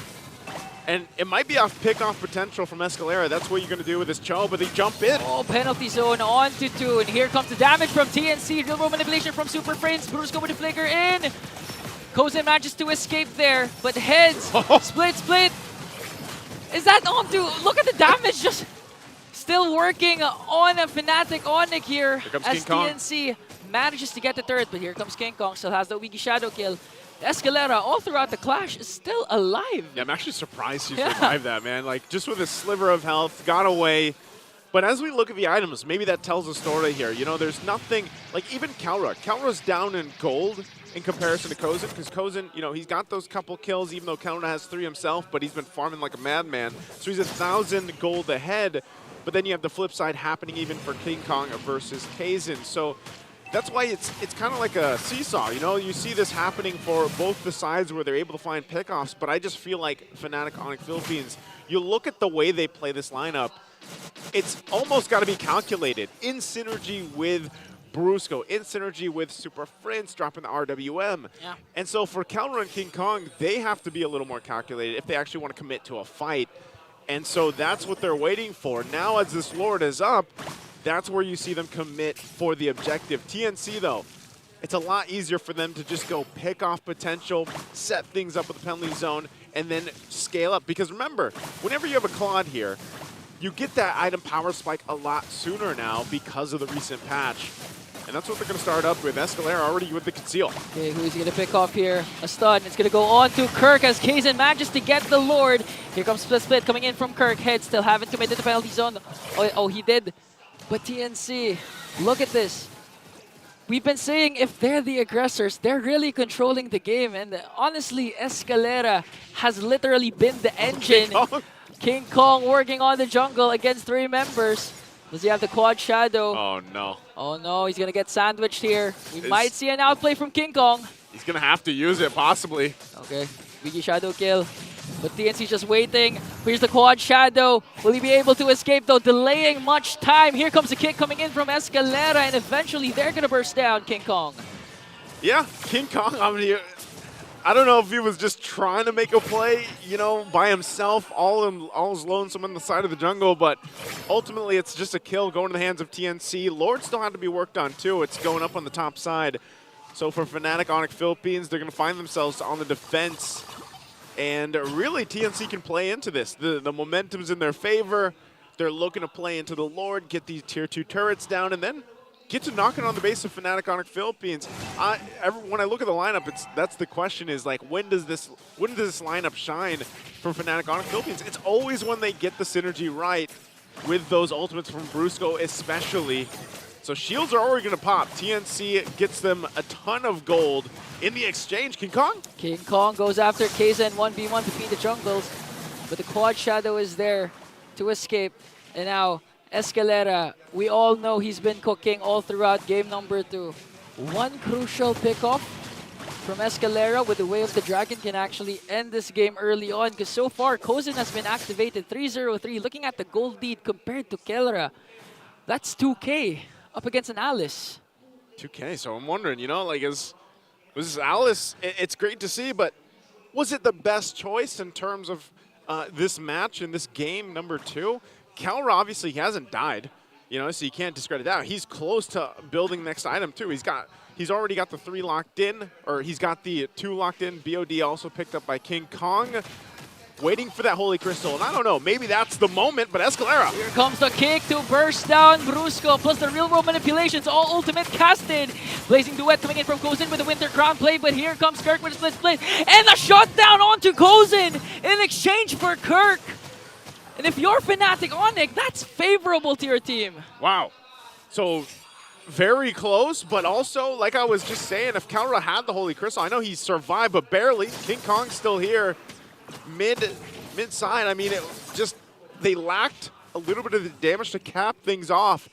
And that's because when you look at the lineup that Fnatic Onic Philippines has, if Kelra is able to get into that zone where they're all bunched up, you know, and TNC's clumped up in a choke point, then that works for them. But still, he needs time to build up on the items, needs that extra magic damage and the penetration eventually. Right now, they're just kind of having a tough time at capping out kills. Right now, though, the fight for this Lord. Here comes the penalty zone for the split from Kirk. Escalera onto the back line, but the implosion play as Kaizen gets the Lord. A pick off onto Escalera. Here comes the conceal coming in from Fnatic Onic as they try to work on heads. Heads will fall down. The mega kill coming in from Kelra. And now another trade. A 2 for none, but TNC manages to get the Lord. They got the Lord. TNC again. They'll continue. I mean, even with that one, they're going to lose some turrets because of this little swing that Fnatic Onic does after the, you know, team fight. The skirmish broke out, but TNC's doing the right things. They're getting the objectives. They're trying to play into it. They already got the shields earlier on from the base in the first push, and now they're also starting to pick up some of these defensive items. You got 3 Winter Crowns over here, so even if Fnatic Onic gets that setup that I was just talking about, then at least there's some defensive options for TNC, and that's the thing. They might actually be able to win this game here and get to a game number 3. But Fnatic going to go ahead and try to work and clear out the Lord in the mid. Okay, Brusco, Escalera charging his Jin Kundu. Here comes Kirk. And look at that, Blazing Duet coming in from Kozin. Oh. He has to walk away though, as they manage to bring down Kaizen as well. Look at Lancy, heads all of a sudden, TNC is falling apart, and Fnatic Onic manages to catch Escalera also as King Kong picks up a triple. What just happened? I mean, Fnatic Onic Philippines, they'll just take their time and wait for Kozin. He's going to have to defend himself, but he doesn't even have the Blazing Duet. So right now, Fnatic just going to run it down mid. They've only got this last minion left, but Kozin waiting for the team to come up. 4 against 1. Kozin still hasn't have the Blazing Duet as he tries to enter in with a Winter Crown. But look at this. Kirk is going to get the pick. Here comes the reinforcements coming in for the Phoenix Army. And just enough time bought for TNC to defend the charge from Fnatic. He bought enough time. Kozin did his job. But this is not what TNC wanted to happen, of course, because of how they were just pushing in with that second Lord. They've been doing so well, getting all the objectives, and now, again, that last fight, it just looked like Fnatic Onic Philippines was like, yep, we are confident enough to go in and fight this Lord before it even reaches the turret, and then will find our window.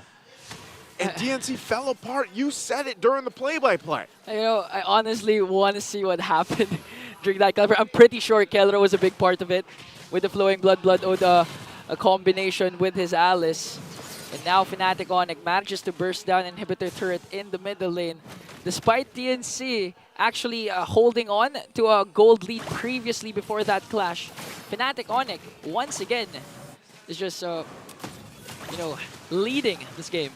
They're doing what we've seen them do, Ingan, for the past 6 weeks. And why, as a reminder, they're undefeated. They're going for the record of the seasons here.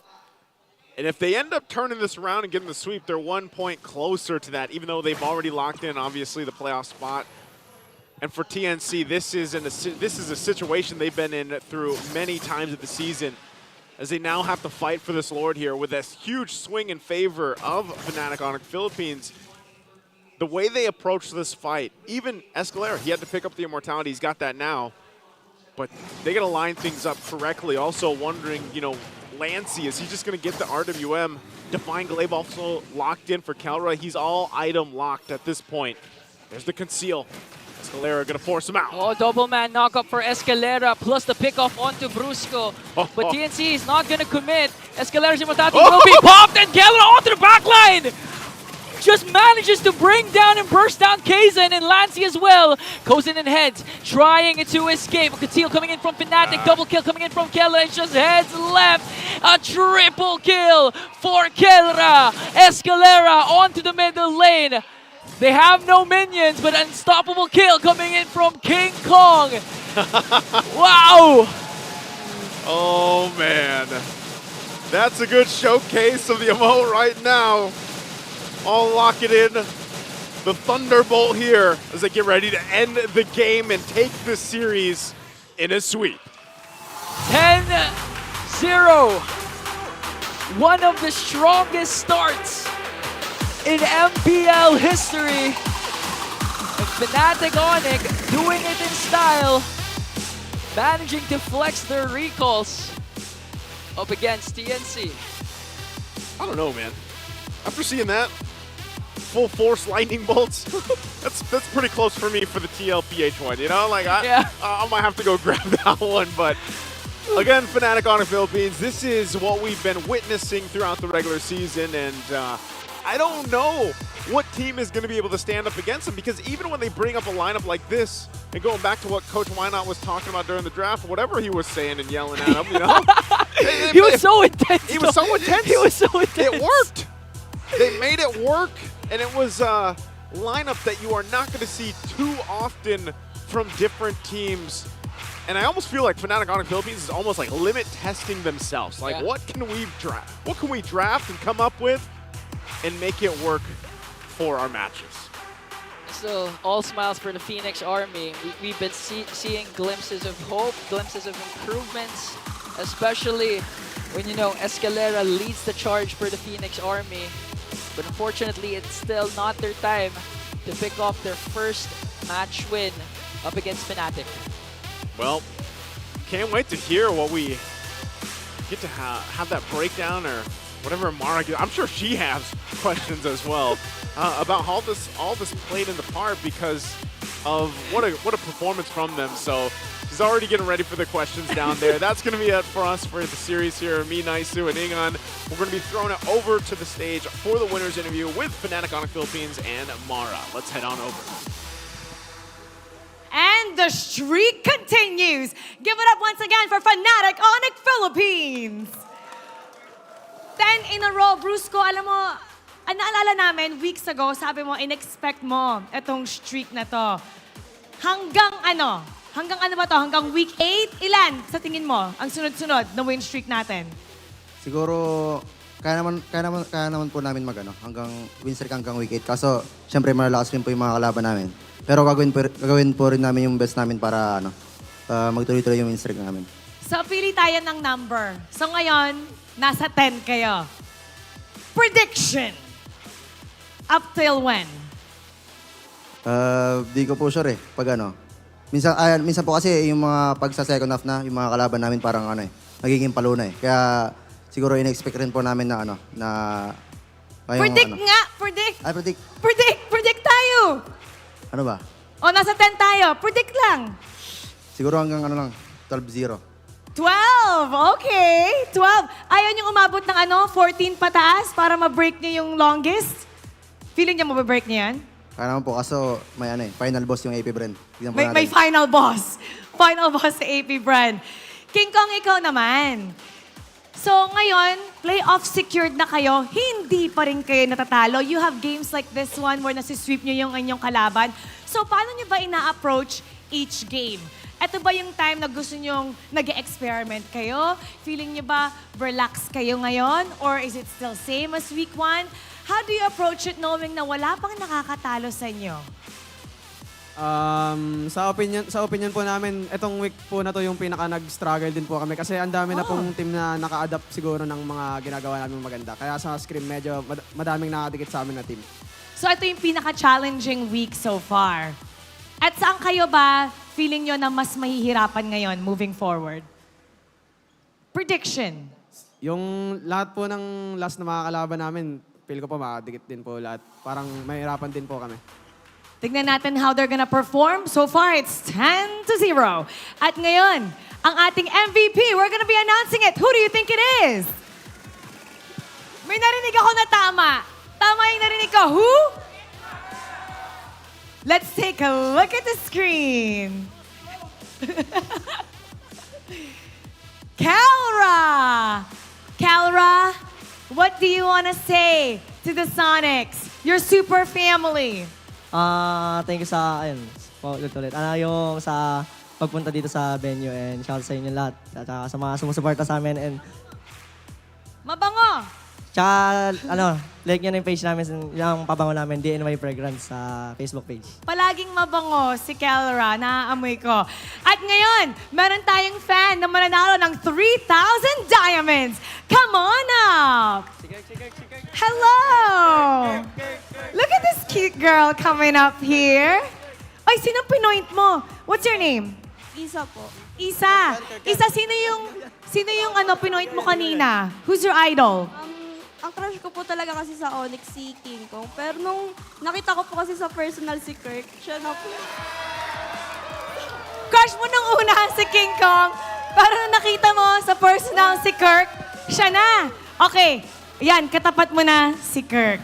Meron ka bang gustong sabihin? Actually, napapanood ko siya talaga siya sa live. And then, pag nagko-comment po kasi ako doon, hindi niya ako pinapansin. So, sana mapansin niya na ako. Since kaharap ko naman na siya. Nanonood daw siya ng live mo, pero hindi mo daw siya pinapansin. Sana daw mapansin mo siya. Oo, to, pansinin mo na. Anong gusto mong sabihin sa fan mo? Sana daw mapansin mo, huwag ka tumingin sa kanila, sa kanya ka tumingin. Uy! Wala sila. Ikaw na. It's okay. It's okay. It's okay. You can say anything you want. Ano po yung... Sana daw pansinin mo anong gusto mong sabihin. Pansinin. Yun daw ang request niya. Pansinin mo siya. King, dalian mo na, King! Kaya po, hindi ko siya napansin nun busy lang po sa mga practice. Oh, busy. Busy sa mga fans na nababaliw sa'yo? Alam mo, sorry, I made a mistake. Ang tawag ko sa kanya before Loverboy. Pero kasi, sobrang shy niya. I think you are the heartthrob. Kasi marami kang pinapatibok na puso ng mga MPL fans. So, ang heartthrob, siya ang heartthrob ngayon ng MPL. Meron ka pa bang gustong sabihin sa kanya? May ire-request lang po sana. Uy, may request! Ano ang ating request? Kung pwede ko din ba siya maka-holding hands. Ay, pwede! Holding hands! Okay, holding hands. Kirk, okay lang ba? Okay lang. Okay. I'm gonna take this. Ewan ko kung ano. Patingin nga nung kamay mo. Ano bang meron dito sa kamay na to? Okay, Isa? Okay, please, Kirk, don't let this go until all the way at the end, okay? Ang tagal mo na daw siyang hindi pinansin. Ito na. Isa, Kirk, you may now hold each other's hands. And don't let go. All right, Fnatic Onic Philippines, you may now take your bow and take your walk of victory. Fnatic Onic Philippines, 10 straight wins. At si Kirk, 3-0 din. Lahat ng ating mga girlies here. And I have to say, he seems to be the ultimate heartthrob here in MPL Philippines Season 14. Let's see what the panel has to say about that. Panel, analyze this. Pasok. Some people just win. They just win, man. What a team, what a show, what a fan. I love MPL Philippines. Kirk is amazing. He could have said, no, let's just walk. But no, he said, you know what? Yes, you may hold my hand. You are... If Kirk makes a lot of hearts throb, like that's what Mara said. Let's not call him the lover boy. Maybe he's the heart throb. The reason why these athletes do so well is because of the fans. That's right. So he said yes to this young lady's request, and we're proud of him. Proud of you GG will guys. play the TNC though, but our MVP here, Kelra. Oh, Rockhart! There's a reason why the Alice was banned in game 1. That's right. It was insane. In this game specifically, where everyone was just being pushed back by the Tigreal, this is the perfect explanation, right? Why the Alice is banned out. There's just very little counterplay to this one. And the fact that they played with the Eve, they picked it up with the Tig. I hate when I'm right sometimes. My predictions suck this week, mind you, but I have pretty solid game sense. The fact that they were able to hold it down up until the point where Kelra was inevitable, and that they were playing up against a lineup that also needed time. They were playing up against a Claude. They were playing up against a Valentina. Like, that's not burst. That is damage that needs to be dealt over time. If you have an Alice and you have the Glue, the Eve, and the Tig, it just spells disaster for TNC, Senor Joel. It's and what was it? At what point did Fnatic Onic gain control? The 12-minute mark? Yeah, basically. Besides that, they were down 6K. They made it look really easy because obviously it took time for this engine to keep rolling. Yep, get chugging. Sorry, to get going. But when it kept rolling, it was very difficult to stop. It was like trying to stop a bolter going down a hill, man. It was inevitable, like you said. It was inevitable. And I love the key pickup here for the Glue. The Glue was... Look at this. Thunderbelt, Dominance Ice, Athena Shield. It's what you needed against a lineup that you know would be very agile in combat. And by picking this instead of the likes of a Terizla or anything else that has like on-point CC, you might have overloaded because the Tigreal was there. The Tigreal was also the perfect pickup. And I bet you guys are wondering, oh, now the Eve won 2 in a row, like in a single match. We've been trying to make the Eve work for 2 weeks straight. It's picked up often in Indonesia, and we already mentioned this prior to the Game 1 breakdown. You needed the perfect combination of things to fall into place. That's right.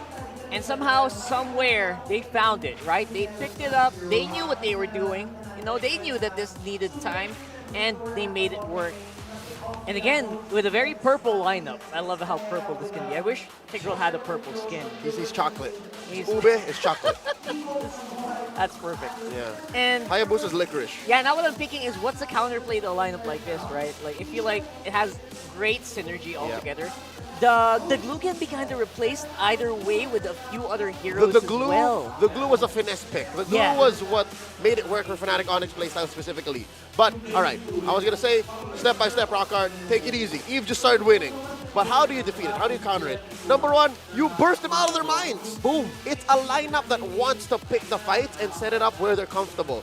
If you have, say, a Vexana, if you have, I don't know, God forbid, the Farsa comes back into play, Aurora, I'm not so sure. The Valentina has some legs, but if they leaned hard on the burst, that would have stopped what Fnatic Onic PH was doing. Yeah, and not to say that Lancey was not trying here. He really did.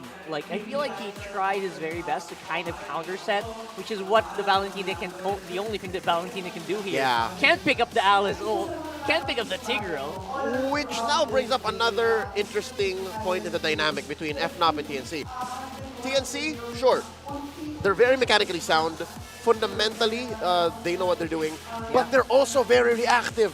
This lineup answers what FNOP was trying to do, even if they were in control for a majority of the early game into the mid.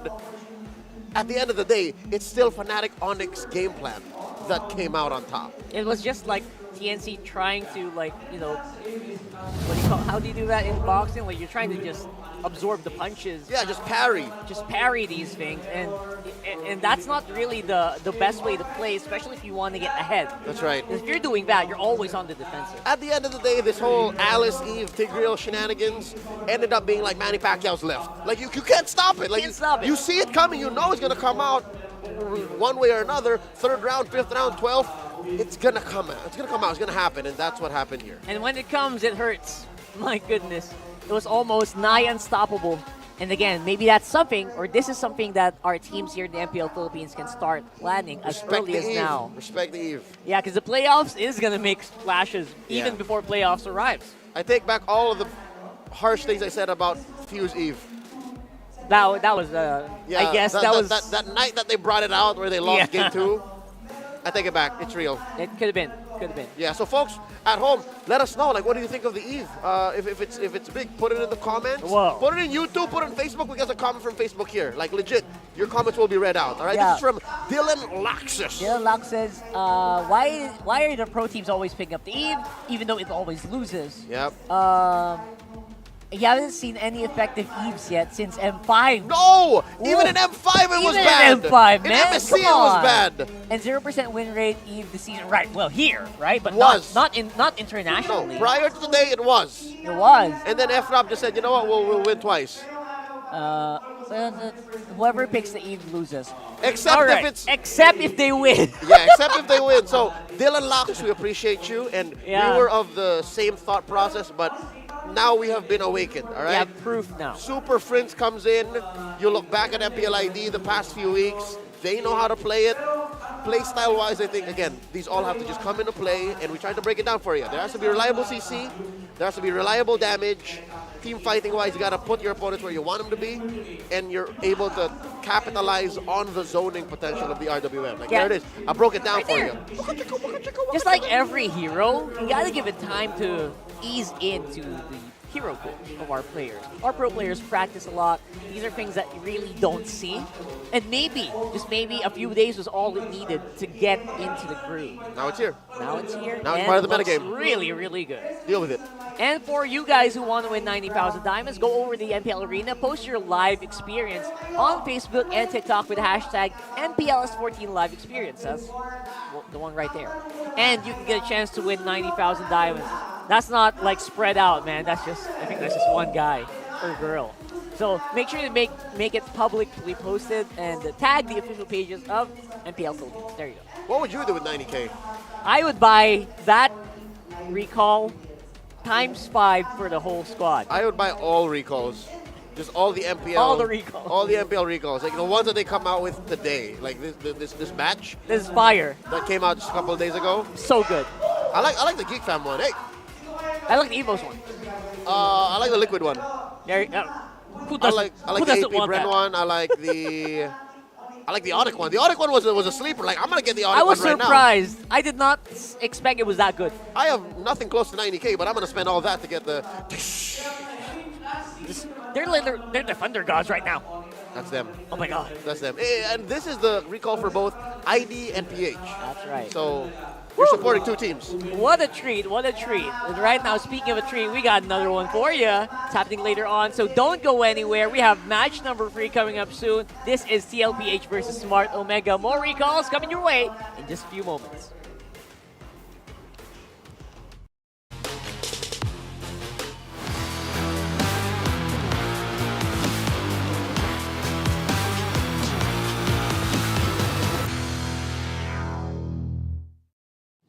Days. Load now. Live more today and tomorrow and after and the day after.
I got some big news, okay? So I got a leak. M6, we're gonna What does the audience want to see? What kind of stage do we want? What about the colors? M6 is gonna be held in Malaysia. We have to be greater than ever. Greater than ever. Greater than ever. How to make M6 greater than ever.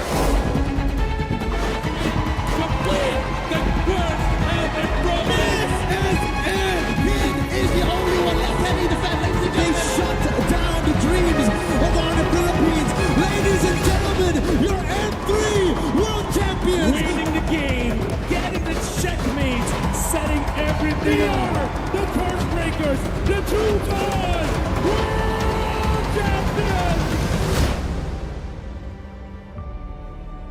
Before we begin, I just want to say thank you very much, gentlemen, ladies, for coming today. We have something very important to discuss here, right? Because right now, imagine yourselves as Moonton. We're the publishers. M6 is going to be held in Malaysia. So I need ideas to make sure that M6 gets good. This time, it's got to be better. Like, it's in Malaysia, okay? We have to be greater than ever. Greater than ever. You know what? That's going to be the tagline. You like it? You like the tagline? That's a good tagline. That's a good tagline? We went from Join the fight. Join the fight. Join the fight to the top. To the top. Dare to be great. Dare to be great. Be Better. better than great. And now greater than ever. You know what? You're a genius. I'm a genius. You're a genius.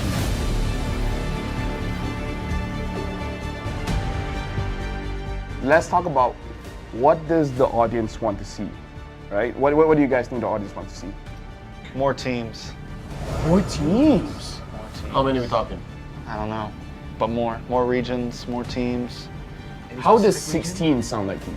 I mean, it's what we had last year, right? That's true. I'm too dumb. Do we want more teams in the wild card or the main stage? Because there's a wild card. We had it, yeah.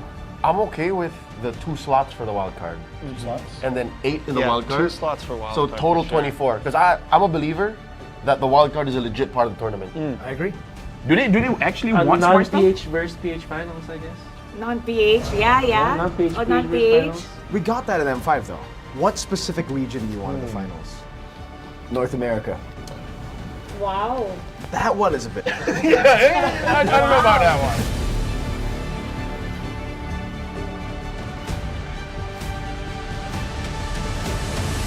Let's take a flashback, I would say. Throwback to the days of the past. M1 was a great time. M2 was a great time. Every single tournament, it was great. He's got a lot to say about history. I love history. We got to talk about logistics here, and I feel like we need to include Mara for this one because we got to talk about the stage. M1, the stage was pretty good. I feel like it really sets the tone, right? Mara, you've seen the stage for M2, M3, M4 up until a few months ago. It was MSC as well, but let's not talk about MSC. We're talking about the World Series. Like, what kind of stage do we want? What about the colors? I think the color should change depending on what stage we're in. So if it's a group stage, it'll be a different color, wild card different color, and when it's the grand final, so they know exactly, especially when you're looking back, you know exactly what, which part of the tournament Good it will visual be. storytelling Yes. too. So you just have the LED, just changing the background just a little bit. From the past, I would go to how to make M6 greater than ever, right? Greater than ever. I would say that build up a story, because everyone loves a story, a good story to be told at the upcoming M6. So let's say, for example, not just about the players, maybe about the region itself, maybe about a team that struggled so much. We have seen a lot of teams and a lot of regions develop in the previous, I would say, M series, even MSCs and every international tournament that we have. So why don't we focus on building a story that isn't matched to any other story that we have ever heard in our life? I think if we're gonna cover story, what about something documentary style? You know, like something that you're back in M1, you're back in the place where it all began, and you cover some of the talents who have been around since M1, some of the players who have been around since M1, who have been around through several M series.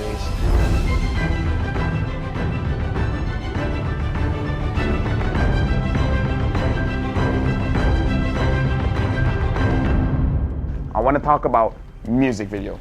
What do you guys want to see in this music video, right? What's the song gonna sound like? What's the story? I think it should be player orientated. I think it should I think instead of doing like something like we've been doing where it's its whole own thing, make it about all the M series, you know? Take moments from all of those series, take player moments, you know, that's what's gonna hype up the fans, seeing those moments. Upbeat, like for fighting. Very upbeat, a catchy line. So when they hear that line, they know it's M6, and it has to be downloadable for people to use as a ringtone. I want the music video to be playing with the BMI. I want to see like scene changes with Claude moving through. Yeah, flashbacks, future That's forwards. kinda cool. Yeah, and then The I want- BMI, because he can go back and Yeah, I want Dexter to sing. You want Dexter to sing? What? You know what? Every year we seem to always the MV, the music, something about it just misses it, right? So not just MLBB players, but the overall grand audience, right? Anybody outside of the MLBB space, I want to be able, same as Mara, like have that on the ringtone. I want to see random people who have no idea what Mobile Legends is playing it on their phones. I'm gonna be like, that's a dope song. So I got a leak. What's the leak? M6, we're gonna use a new format. What format? They're changing it? Why? You know, all the way from M1, all the way to M5, I've always thought, especially M1 to M4. Single elims, we've done that before. MSCs, We've done double elims, you know. We've done group stages We've with done- no... We also done no eliminations at the group stage. We've done no eliminations, Good yeah. times. Hate that. This time, it's gonna be a Swiss format. Like the cheese? What Swiss format? What is that? What is that? There's no going back from here if you start. You know what the Swiss format is? Actually, yeah, I do. What is it? Okay, so let's keep it very simple, right? So for this M6, I'm thinking we're gonna be bringing 16 teams, and then we'll make the total. If you win 3 times, you'll advance forward. Lose 3 times, you're gonna get knocked out. Oh no, you play with everybody. You play with everybody. 1-0 beats 1-0, so everybody starts with 2 groups. Group A, Group B. 8 teams here, 8 teams in B. Then, every single time they have to fight, we're gonna redraw. Wait. That's a great idea. That's a great idea. Wait. Who's doing the redraw? Yeah, who's doing the redraw? I want to know this. Don't worry. Because is it gonna be us? Don't worry. I don't. I mean, I think it should be Mara. No, I think it should be Mara. You know what? I think so too, but I've suffered. I suffer. We have suffered. I cannot draw We know. anymore. So now it's Gideon's turn. Exactly. Yeah. Wolf, Gideon, Wheezy. Whoa, wait a minute. Is we're gonna have Yasuo and KB do it. Because we don't want to do it anymore. Me and Lafel, We've had enough. we've had enough. Good idea. So we will do the draws ourselves. You will have You to will do it. suffer the wrath. Is it alright if I had all the Filipino teams and the Indonesian teams in one group? You know what? Nah. That's why, you know what? This is the reveal. If the players are gonna face off against their opponents, they should draw. Why put the responsibility on the league ops? Why to put the responsibility?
Get 8 gigabytes of all-access power. To do it all. Plus only TikTok to scroll and share non-stop. Power, work, life, and more. With Smart Power all-access data now up to 90 days. Load now. No signal, no fun. If only you could switch in an instant. But wait, you can with the Smart eSIM. Backed up by nationwide coverage. Get your Smart eSIM now.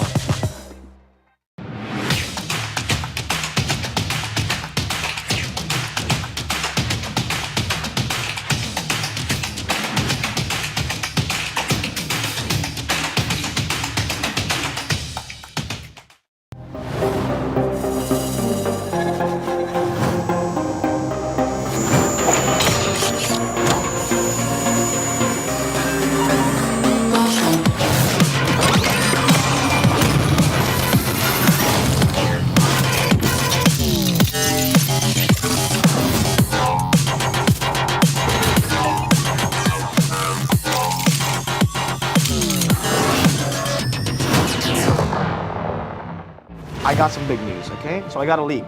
M6, we're gonna What does the audience want to see? What kind of stage do we want? What about the colors? M6 is gonna be held in Malaysia. We have to be greater than ever. Greater than ever. Greater than ever. How to make M6 greater than ever.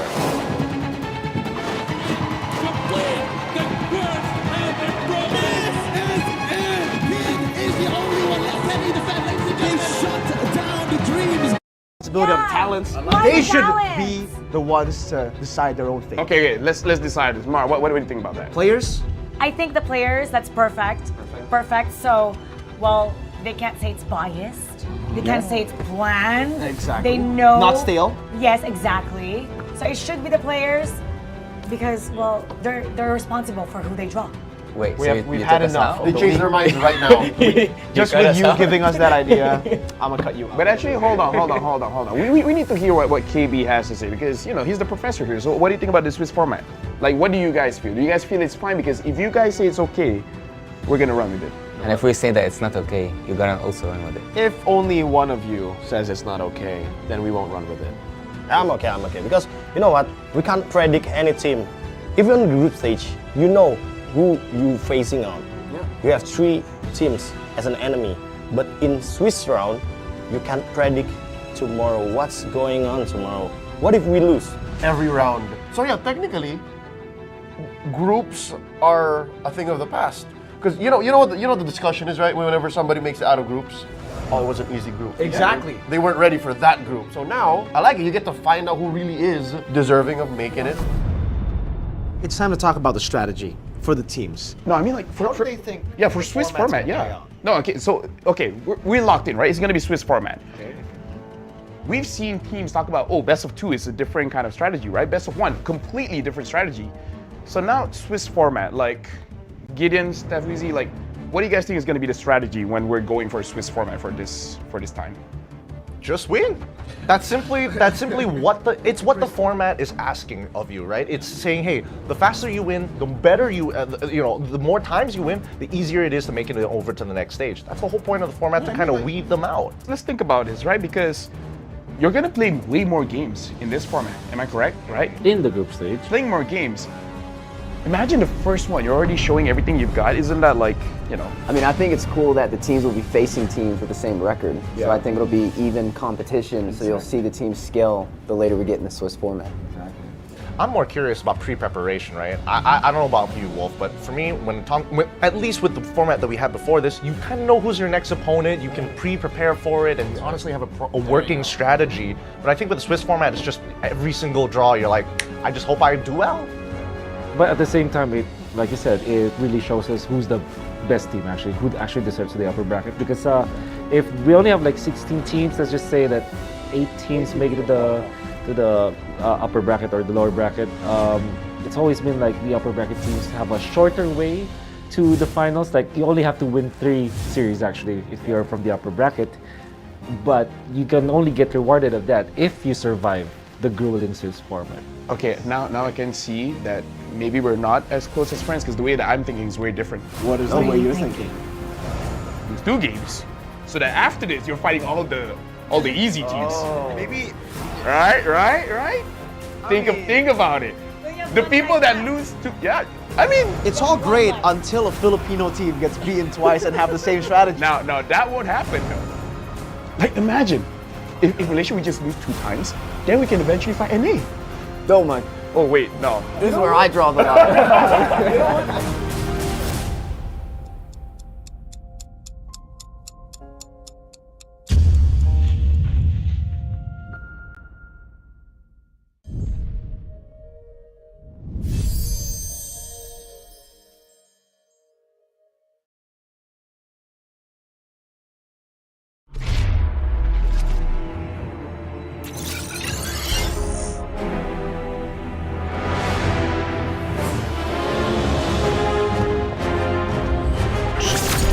Don't know the power of the dark side.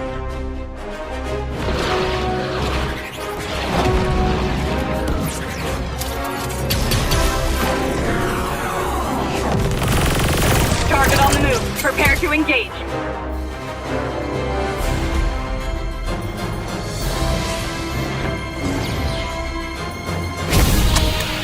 May the Force be with you.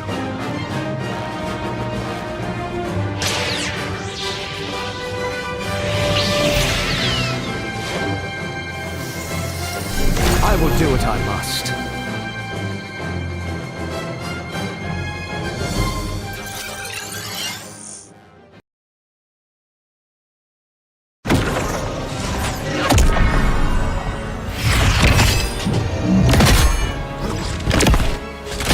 At last, I am complete.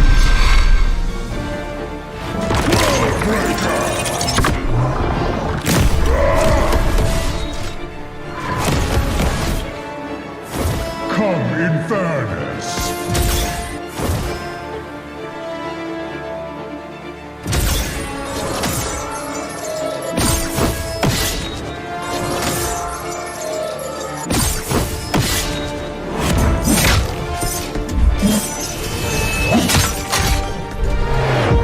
Annihilation awaits. Boundless is my hunger.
Get 8 gigabytes of all-access power. To do it all. Plus only TikTok to scroll and share non-stop. Power, work, life, and more. With Smart Power all-access data now up to 90 days. Load now. No signal, no fun. If only you could switch in an instant. But wait, you can with the Smart eSIM. Backed up by nationwide coverage. Get your Smart eSIM now.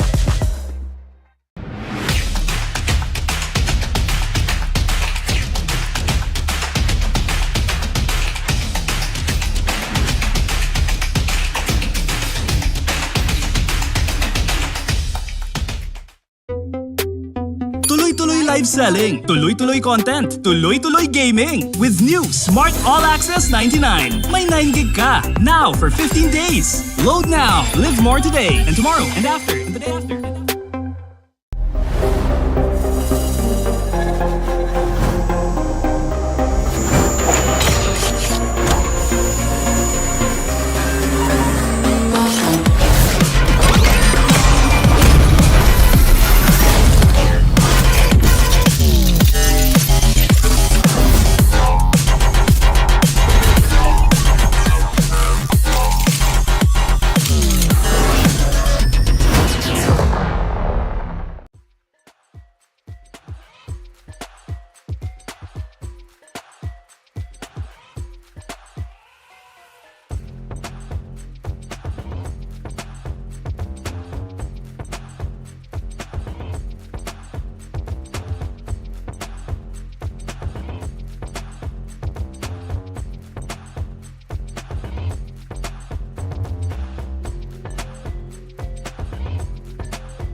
fighting for?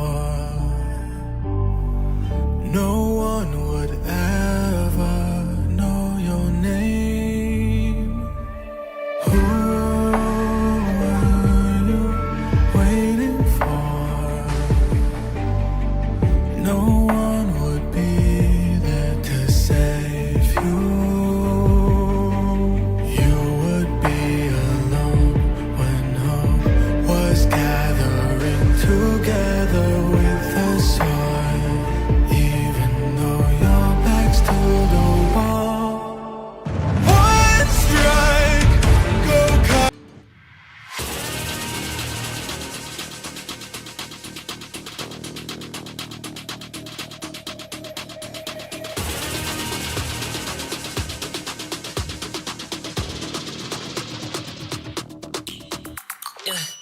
Hit me like I might get over, but you could give me in no corner. I know I can make a comeback, ace this round and finish this game now. Got the power on my shoulders, yeah, you know that I'm a soldier. You could keep me off my guard, but you can't keep me from my honor. I feel like the floor is lava, the energy's getting higher. You're saving my arms, 'cause I know just what I got. I got you like na-na-na, and you know I hold the power. This feeling I love, oh yeah. Making my grind good to great, so don't stand in my way. Standing tall and I won't fall over. We are better than great, good. We are better than great. We stand tall, won't run away.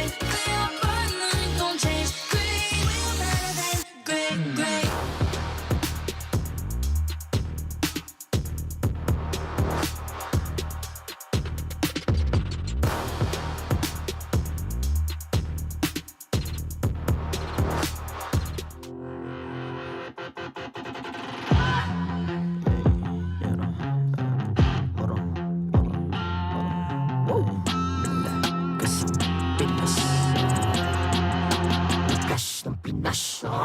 Malakas, Pilipinas, malakas, kahit anong lane, we become the monsters. Malakas, Pilipinas, malakas, face the golden sun and repping for the 3 stars. Look at us to the top, no ifs, no buts, winning any game para to sa PINAS. Di mo matikin ang aming boses on your level. Nasa kalye man o mobile window, I become a legend. Open fire, we unite, we winners. Built with pressure, like diamonds are made of. Switch in a lane na parang gera, HP racing, may reset up. Built like a tank, buhat ni Hilda, full load SS parang Lyra. Susundan ko ang iyong bakas, kasama patas, tagumpay natin ito dahil tayo'y malakas. Para sa Pinas, nasa amin ang alas, hindi ko atras, kinikilala sa taas kasi kami ang malakas. Para sa Pinas, nasa amin ang alas, hindi ko atras, kinikilala sa taas, ganito kami sa Pinas. Wow! Hold on, yeah. Wala ka sa Pinas. We are Laging MVP, no surrender, no retreat. Pag nagsama-sama, just imagine what we can achieve. Laging MVP, no surrender, no retreat. Giving 100 all my all, cause we just cannot be defeated. We are unstoppable, immune and invulnerable. Ready ang equipment, lahat frozen, malak crowd control. Pakita ko na jab like pow, east to the southeast. Taas sa watawat, proud and loud, cause every enemy we devour. Susundan ko ang iyong bakas, kasama patas, tagumpay natin ito dahil tayo'y malakas. Para sa Pinas, nasa amin ang alas, hindi ko atras, kinikilala sa taas kasi kami ang malakas. Para sa Pinas, nasa amin ang alas, hindi ko atras, kinikilala sa taas, ganito kami sa Pinas. Wow!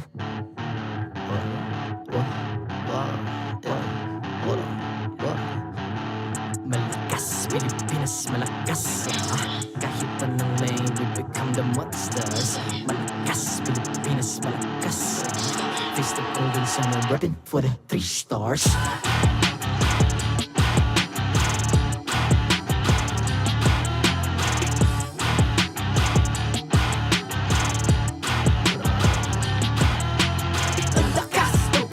Reunite, be the stars. Ang lakas ng Pinas. Reunite, be the stars. Ang lakas ng Pinas. Reunite, be the stars. Ang lakas ng Pinas.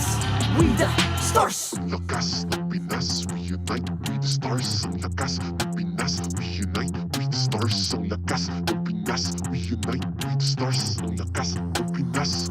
We the stars. The 14th season of MPL Philippines is brought to you by the following sponsors. Smart, the official telco partner of MPL Philippines Season 14.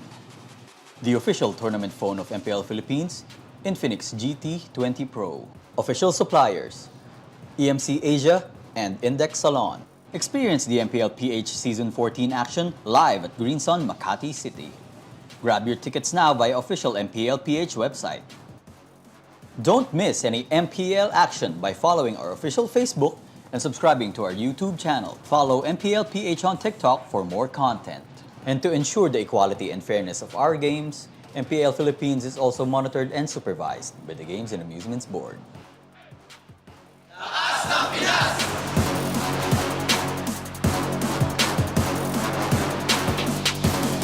Lakas ng Pinas!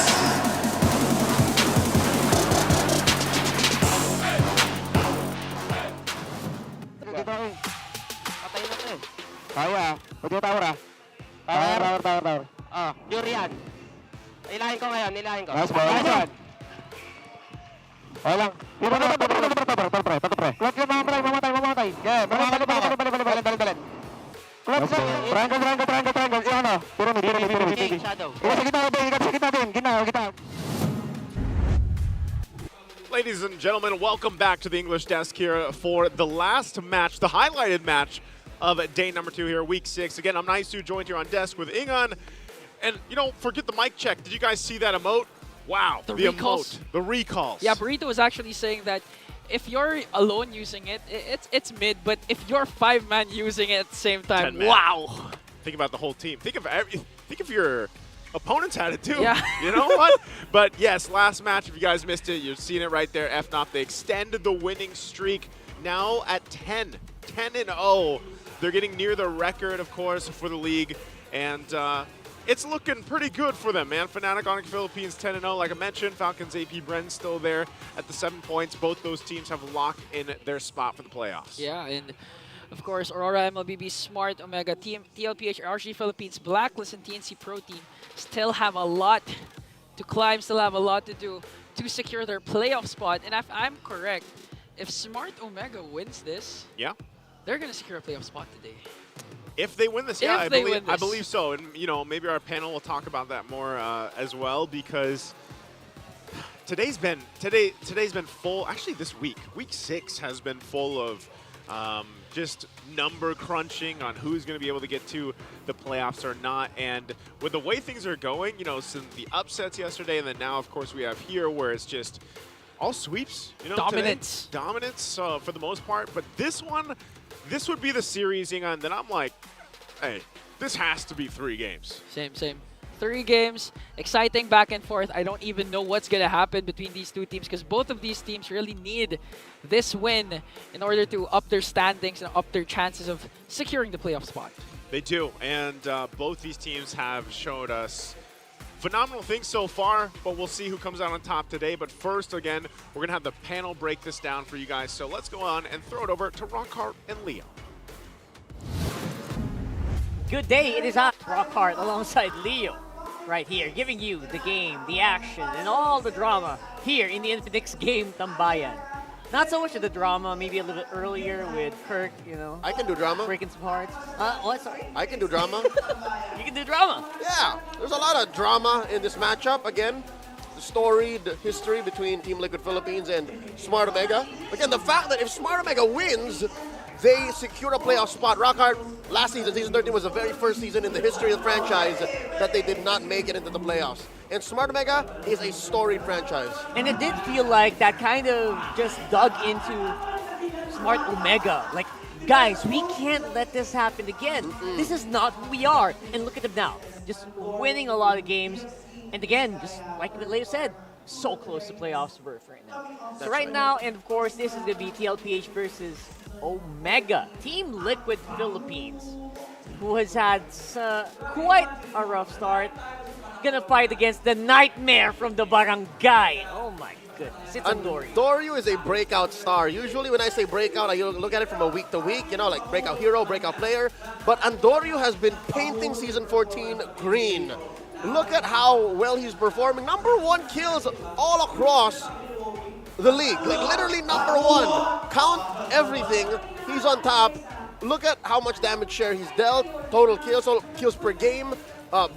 First bloods, it's a second. Average kill participant, third. He knows how to give way. Damage dealt per game, #2. At this point, #2.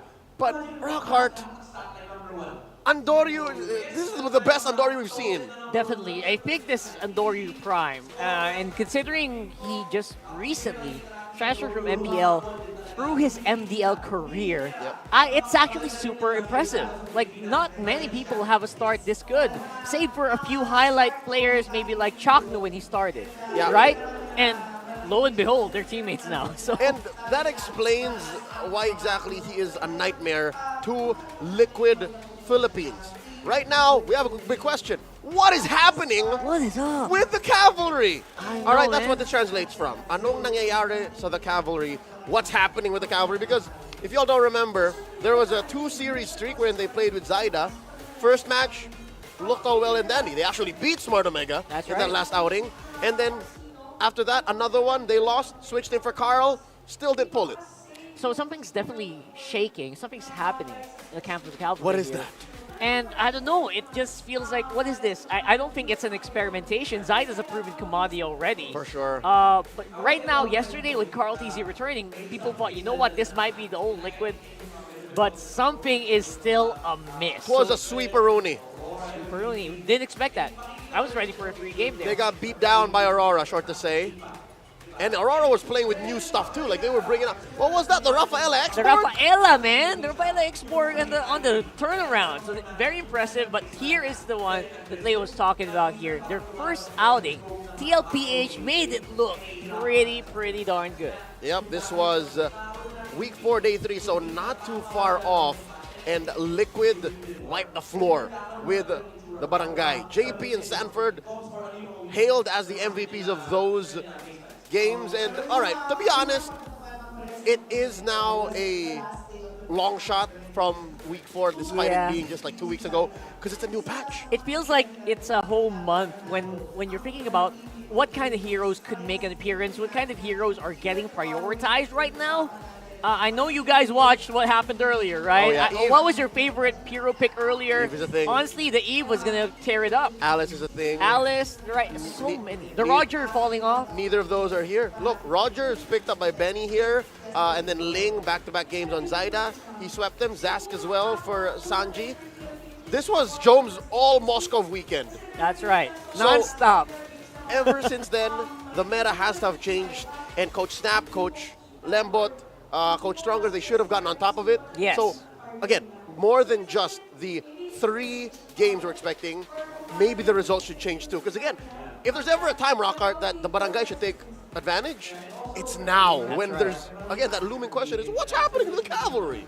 And especially at a moment where, you know what, your enemy's vulnerable and you're about to take a spot on the road to playoffs. That is immense. And it's a big comparison to where Liquid was. Right. It's not just the game results, folks. Even their stats, like almost 4 to just 2.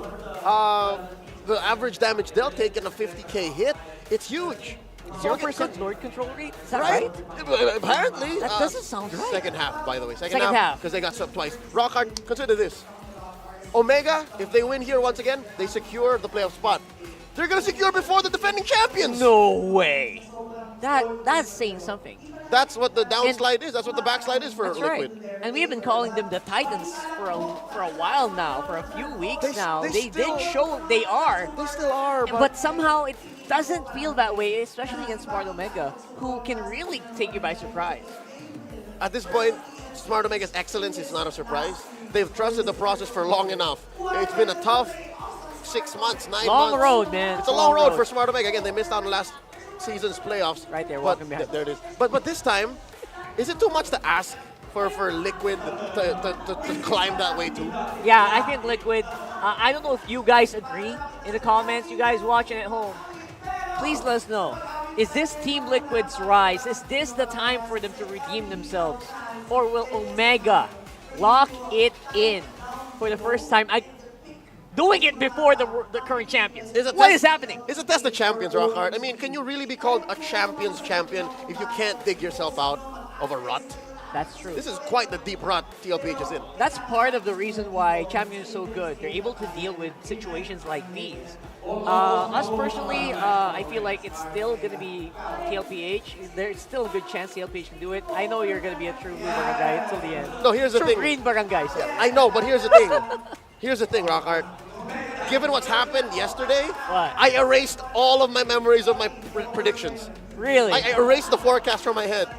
Like, I'll just pay the consequences come Sunday, but I forgot what I predicted here.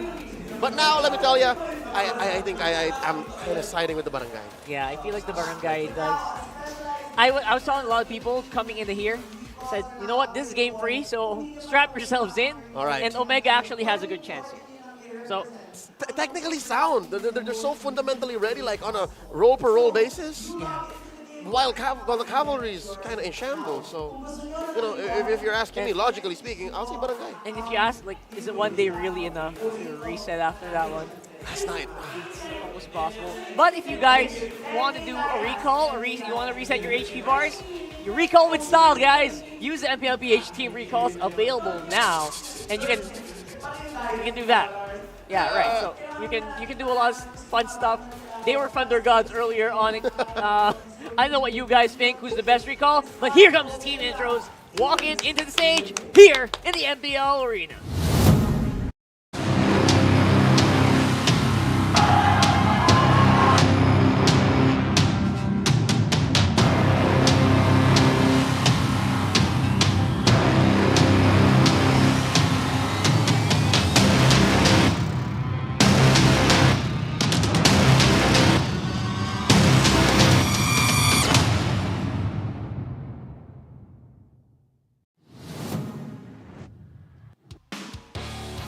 Unfinished business about to be settled. At our assistance, the marshals for this match. Let's welcome JJ, Pat, Wilbert, and Joshua.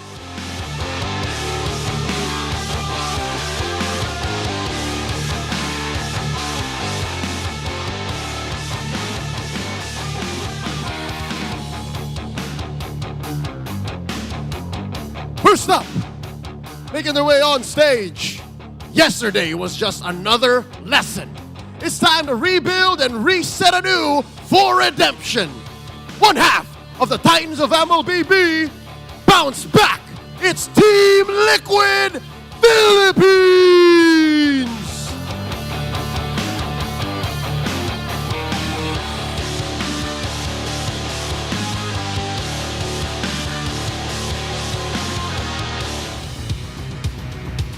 They are out for revenge. One match step closer to making their way into the playoffs. Let's welcome on stage, lumalakad matatag.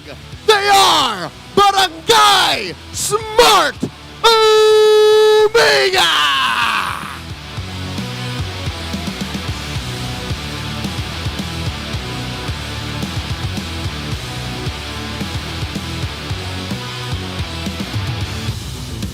And their coaches, Team Liquid's Coach CJ, and Smart Omega's Coach Lembot.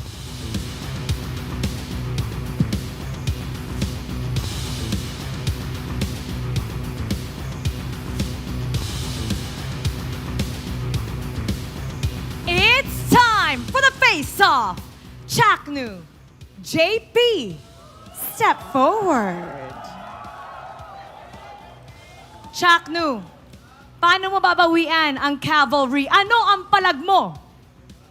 Siguro yung, pre-practice namin, gagawin lang namin, basta, Bawi na lang. JP, paano mo masisiguro na hindi makakabawi si Chaknu at ang barangay? Ano ang palag mo? Hindi namin pababayaan na makabawi sila sa amin. Palag kung palag, fist bump. It's the last match of the day, and these two teams love giving us a show. So let's get it started. Panel, pasok. And started, we shall get. Here comes the cavalry. Despite their losses, looking pretty confident walking the stage, Leo. This is the season 13 winning lineup. Again, the coaching staff has changed, yes, but the players remain the same. So if there's anything that they need to figure out, if there's any answer to the what's happening with the cavalry situation, the players, I don't think, have much of the brunt of it to figure out. You know what I mean? Like, it's just gelling them with the current patch, with the current situation and the current metagame. And I wonder if they can do that in a quick fashion because they might get poisoned, venomized. And this is the barangay that is ready to do it. We asked Joe earlier if he was ready to go with that Alice route. Didn't give an answer, brother. He was Didn't cold. give an answer. He was cold. He was just so fixated on the game, on the match. This is, again, a revenge match against Liquid. And Smart Omega, look at their stats. Rockard, they're a little better at First Blood, a little better at Towers, but that aside, you know, you have a 50-50 matchup as close as it gets. And look at this. Carl, look at this. What? 2 Hall of Legends inductees. Oh, love it. Facing off right here. And your Infinix keys to victory for Team Liquid Philippines. It's pretty easy to do this. Just revisit your priority picks. Although, with the caveat that it's a new patch. Maybe Roger isn't as good like it was in the first half, And right? that was their priority pick. What is it now? I hope the team is all, you know, in sync with that. And they have to understand that Smart Omega, they can't rely on priorities because they're so unpredictable. Again, rattlesnake-like in the way that they pick. And now here comes the final one, right? How do you not overthink? Like, what if you consider all of these, you know, your own priorities, what your opponents might do, what you might do? Because again, sometimes that gets lost in translation. Maybe they shouldn't overthink. Like, just focus. Just play your game. I feel like that's something that maybe can be revisited by TLPH. It's like, you were so good already, man. You didn't really have to change too much. Yeah. Although, the patch might force you to do it a little bit, but not severely, right? Something's got to give. Like, you can't just first pick Roger anymore. For sure, you still have to ban Chip, ban Matilda. For the red side, yep. Got those red sides. So, Smart Omega, sorry, you only have one ban. TLPH going for blue side, and not bad of a win rate, 55%. Very respectable for TLPH's side selection. This is explained by, again, Team Liquid's respectable performance pre-backslide. Like, before this whole Zyda Carl TZ switch up and whatever the hell is going on with them, like, they were doing pretty good. So, you know, almost 60% win rate, like, that's fine. That's pretty solid. Blue side is still a strong side, I think. And it's probably still going to be a game number 3. That's something that's not Manifest, Rockard. Manifest. That's not going to leave my brain anytime soon. So we're going on game 1 draft. And it does feel like we might see possibilities of a Ling making an appearance here. Hold up. Hayabusa not getting banned out. Oh yeah, Hayabusa, Hylos, rather Hayabusa, that's the ban. Hayabusa, Nolan, Julian, none of those banned out. Are they gonna let through the Matilda? Is this gonna be a first pick Matilda for Japes? Does for feel the like it. for the father? Seems like a safe pick, right? It feels like that's a safe pick route to go. If Coach Lembo lets it through. That is true. Although the bans, you might consider, I don't know, are we really not going to see a Fanny ban here today? That's interesting. Oh, that's right. The nightmare is pretty mean on the Fanny. Carl TZ, he's been getting better. He's getting better, come on. All right, do you do Matilda here? Do you Matilda here? Makes sense. Although, again, a lot of teams have been prioritizing Zahaya if it's open. So... Dude, I think you lose so much if you go Haya here. That's the thing, right? If they There's pick always Haya a trade-off. They lose so much. Edith is open, by the way, for the first time today, if I'm not mistaken. Yes, you're correct. It's usually getting banned out either second pick or last pick on red. Oh, there you go, Julian. Put it in the hands of Carl TZ. Of the 3 top junglers right now, Nolan, Hayabusa, Julian. Carl TZ is a Julian guy. So again, picking your priorities. This is a good start for Team Liquid. Not easy says, what is Haya? Come on. Buff? You guys No. No, I got this. There's Harith. Huh. Do you okay. give Chakra Matilda? Okay. I would say Matilda's... I guess it doesn't feel like their style, though. They did pick it up once, and it did lose when they picked it up. So, I guess you're saying they're that unpredictable. They change up so much. What? What? That's Oh my very god, this early. is so smart, Omega! It's very early. So duped. Like, I guess the Harris. I understand the Harris, but an early Arlo? I mean, if you want to, you know, empower Ryota, That's the best way to do it. that's their priority now. Maybe the patch dictates that Smart Omega has to focus on gold and XP. There you go. Yeah, we've seen multiple times where Ryota gets forced into like an export XP. It's really off. It feels like it's not the Smart Omega way. So I like that they're prioritizing. And I just want to ask, have we ever seen Chakno on Arlo? Arlo? My brain is not braining in that Something regard. tells me not in season. It doesn't feel like it, Not right? in season 14. And Oh, there's there's oh, Edith. what a powerful And there's a combo. Tig. All right. Wow. Well, you know what? Given how many unique heroes Chakno has played, if I'm not mistaken, 12 or 13. Somewhere around that.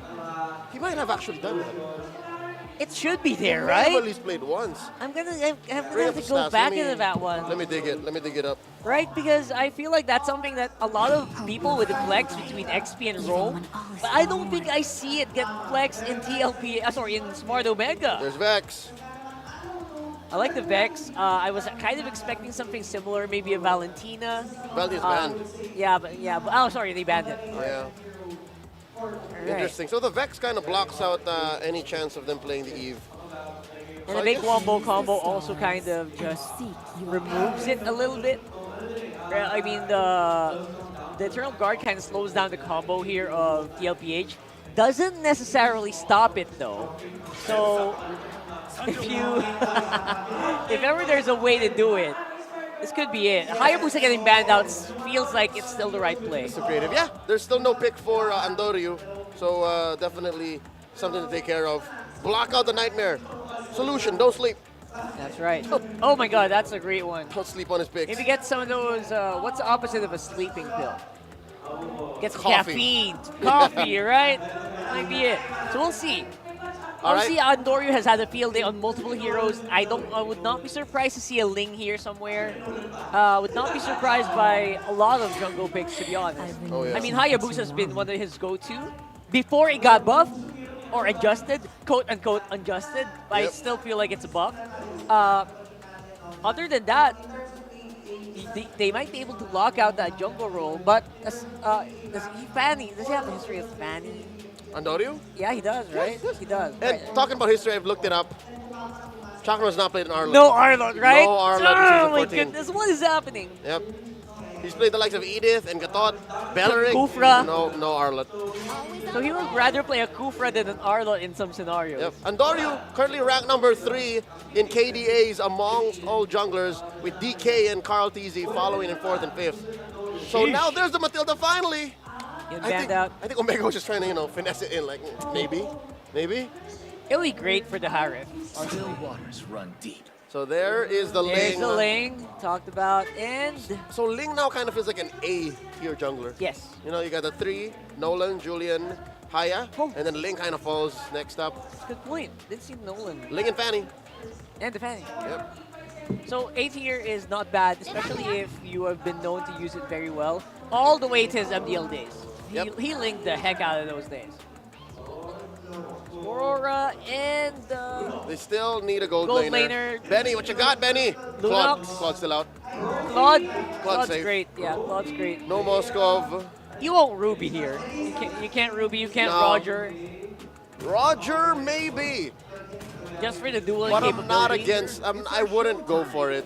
There's a Claude. That's the Safest safest pick. Yep. Easiest pick to use. Claude's good. It's a miracle that the Claude actually came out still this late. Oh, that's true. Yep. But now Smart Omega looking to give Chakno a good pick. Is this XP lane Arlot? Is this, we're looking for a roam here? It's likely XP lane. There's the Kufra. He'd rather play a Kufra than play an Arlot. That is Chakno right there. But This is the perfect pick. Again, if you ask who the most iconic Kufra is in all of MLBB esports history, you name Joshua Mangilo, you name Chaknu. That's right. So in the face of an Edith, a Julian, a Tigreal, no one's coming through. Ain't no dashing through the bouncing ball, son. That's right. Legends just like Rafleisha, like Yawi, those are the Kufra mains you look for. They all bow down to Chaknu. That's correct. And I'm gonna say it's a very spicy lineup for Omega. Same time, can be a bit hit or miss, that Kufra. I like how Omega can just take off at the flick of a wrist. I'm liking their lineup. I think it'll go faster. Let's watch him flick. Going into the stage here for our game. Here we go. It's Kufra's Chaknu, as some would say. And welcome to the match tonight, the highlighted match, the last one to close out day number 2. It's me and Isu joined with Ingan to bring you the match here between these two teams. Of course, all the stories leading to this one between the two, and of course, the playoffs are all at stake as well. And it could start here, Ingan. Yeah, as much as possible, you want to secure a playoff spot along with FCAP and FNOP early on week number 6. But Chaknu, signature Kufra. I'm so happy right now. We all know when it comes to Kufra, there's only one person you think of. Who's that? Me. No, I was going to say, rhetorical, right? But looking at the emblems real quick, too, nothing too crazy out of the ordinary. You're only going to have one war cry this time around. It's on the jungler here for Andoru. And over on the other side, yep, that's the showcase, by the way. I don't know, man. That's my favorite TP. That's our favorite That's ours. TP, yeah. Get yours now, yeah. By the way. Grab it while you can. For only, I honestly don't know. It depends on the luck. Some It's get based it for on luck. 300 diamonds, yeah. When you say some people only get Some it for people. 300 diamonds, Specifically, that's burrito. Hans Galeria Burrito. Man, Sana all, right? Hope all. But here's the thing. Yeah, I know we got a glimpse of this earlier on. While we wait for hold on, Andoru. That's what I was going to talk about. They jumped in. Okay, here comes the revenge from Chaknu, but a counterattack coming in from Sanji. No. Okay, Carl TZ uses the flicker onto Chaknu. They can actually burst him down, but the flicker will be expended. Okay, this is the fear if you're a Kufra and you're up against an Aurora. There's the Frosty Breeze. There's the Frigid Glacier. One wrong jump. Yeah. It could be the end for your whole setup for Omega. And that's why I always say, like, when you ever see the Kufra pop up, that's the risk you got to be willing to take. Of course, you can propel yourself into the team fight, into these setups to get them off, but you also only have the bouncing ball plus the flicker, which, you know, they burned out because also they retribution. So that's the risk, and the best players in the league, like Chaknu here, are the reason why they're so good with the Kufra. The calculation, here they go. Okay, here comes Chaknu, but Carl TZ's gonna get that. Look at the counterattack coming in from TLPH plus the Frigid Glacier. Chaknu's gonna be the first blood here. And now look at that Tempest of Blades coming in from Endoryu as Sanji picks up a double kill. Sanford and JP. Sanji is still alive for TLPH. By a sliver of health, and they're gonna get chased down. Andoru, okay. He jukes and moves. But man, talk about Omega not getting anything in that first turtle fight. I mean, they were so close to getting 2 kills at least, but they couldn't get those kills that they were looking for. And part of it was the fact that you still had Sanford going back in that form there. So that's a whole lot early on for TLPH. It was also clutch for Carl TZ to secure that retribution, because that means JP was level 4. He was able to cast the Implosion, paired up with the Frigid Glacier. At that point, you're not going to move for not just 0.0 seconds, but how many seconds? At least 2. And that's why TLPH was able to take down 2. And Sanford, didn't even die. It didn't. At that point, now you're left to just kind of recover from that. And if you're smart Omega, the best way to recover from that is, you know, just hold on, Implosion. They're not afraid to commit the Implosion onto Chaknu just to make sure he's going to be brought down. But Joan with his Zaman for synchro-efficient combination. Here comes the Pride Device from Sanji. But Iota goes in with a vengeance. He's going to take him down. And there's the trade the Barangay is waiting for. Good pickup at the cost of Chaknu on the Kufra. Again, that's what they have to do. If he goes down or one of the team members go down, maybe it's Ryota, they at least need to convert something. So Smart Omega does that.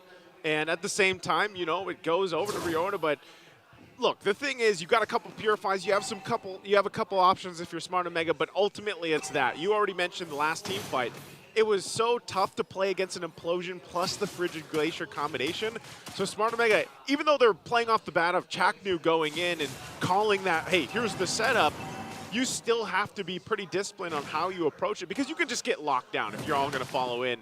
And I think also that's why every single time we talk about the gold laners, Big J, Jome here is going to be crucial. Tyrant's Rage, Shockno on the Sanford, but look at the implosion coming in from JP. No follow-up over the Frigid Glacier is there. Ryota going onto the backline with the final slash. Shockno has to flicker out. Jome is here this time with his Ammon Force onto Carl TZ plus JP. They're running away. Shockno wants to chase right after them, and Carl TZ is the man down for TLPH. And that's what I'm talking about. If you're going to fight, it's going to get scrappy.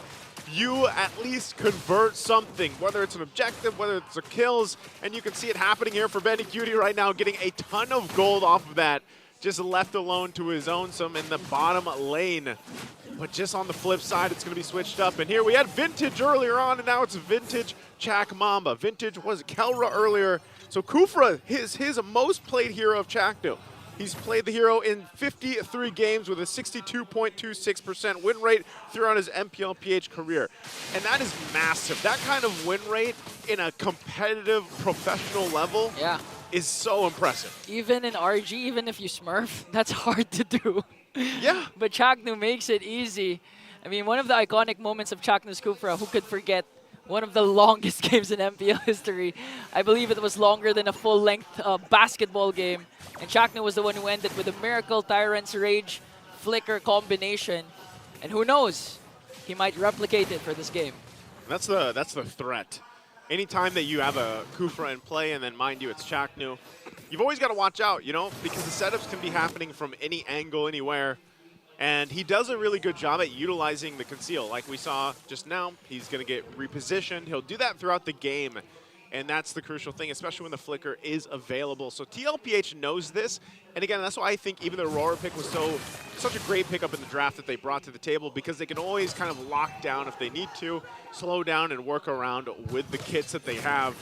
So Endoru gets pushed off here. Now we're looking at the third turtle coming up to spawn, and you're going to see them both kind of rotate for this. Benny Cutie's been just farming up down here on this bottom side as much as possible, so he is fine. I also take note, he does have the Brave Smite emblem, so he's going to be built pretty well and sustaining through some of the team fights when he pops that ultimate. Yeah, it's kind of scary because so far Benny Cutie hasn't been joining the fights, unlike Jome, who has been activated quite early, especially with the Harith. We all know he's going to dominate the early game up against the Claude.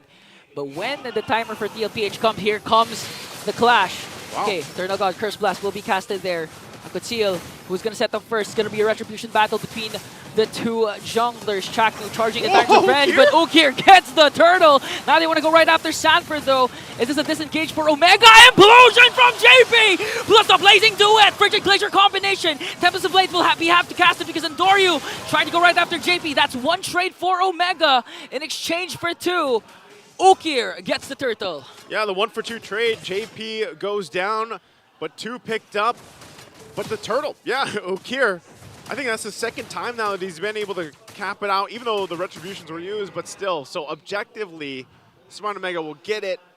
And all this leads us to eventually when that Lord is up is a pretty even team fight, unless something is able to come into play here before then, whether that's a pick-off in some form or another. But you can see this, you know, items really coming up in play here at this point. You've got the 2 items already locked in for the Claude. This is what we talk about so much with the power spike. Now, after the changes, no longer does he need the Trinity, so he's already got DHS and Golden Staff. And even defensively, like some of that is already there for TLPH. Smart Omega, same thing on the other side, but that's what you know, you made the point earlier. Benny Cutie's been mostly farming up other than that last fight we just saw. And Jome, he kind of has to be in these fights. And look at this, too. This is interesting. The Barangay is in force. The community prediction here, 68% for Smart Omega against the defending MPL champions. And momentum is on Omega's side.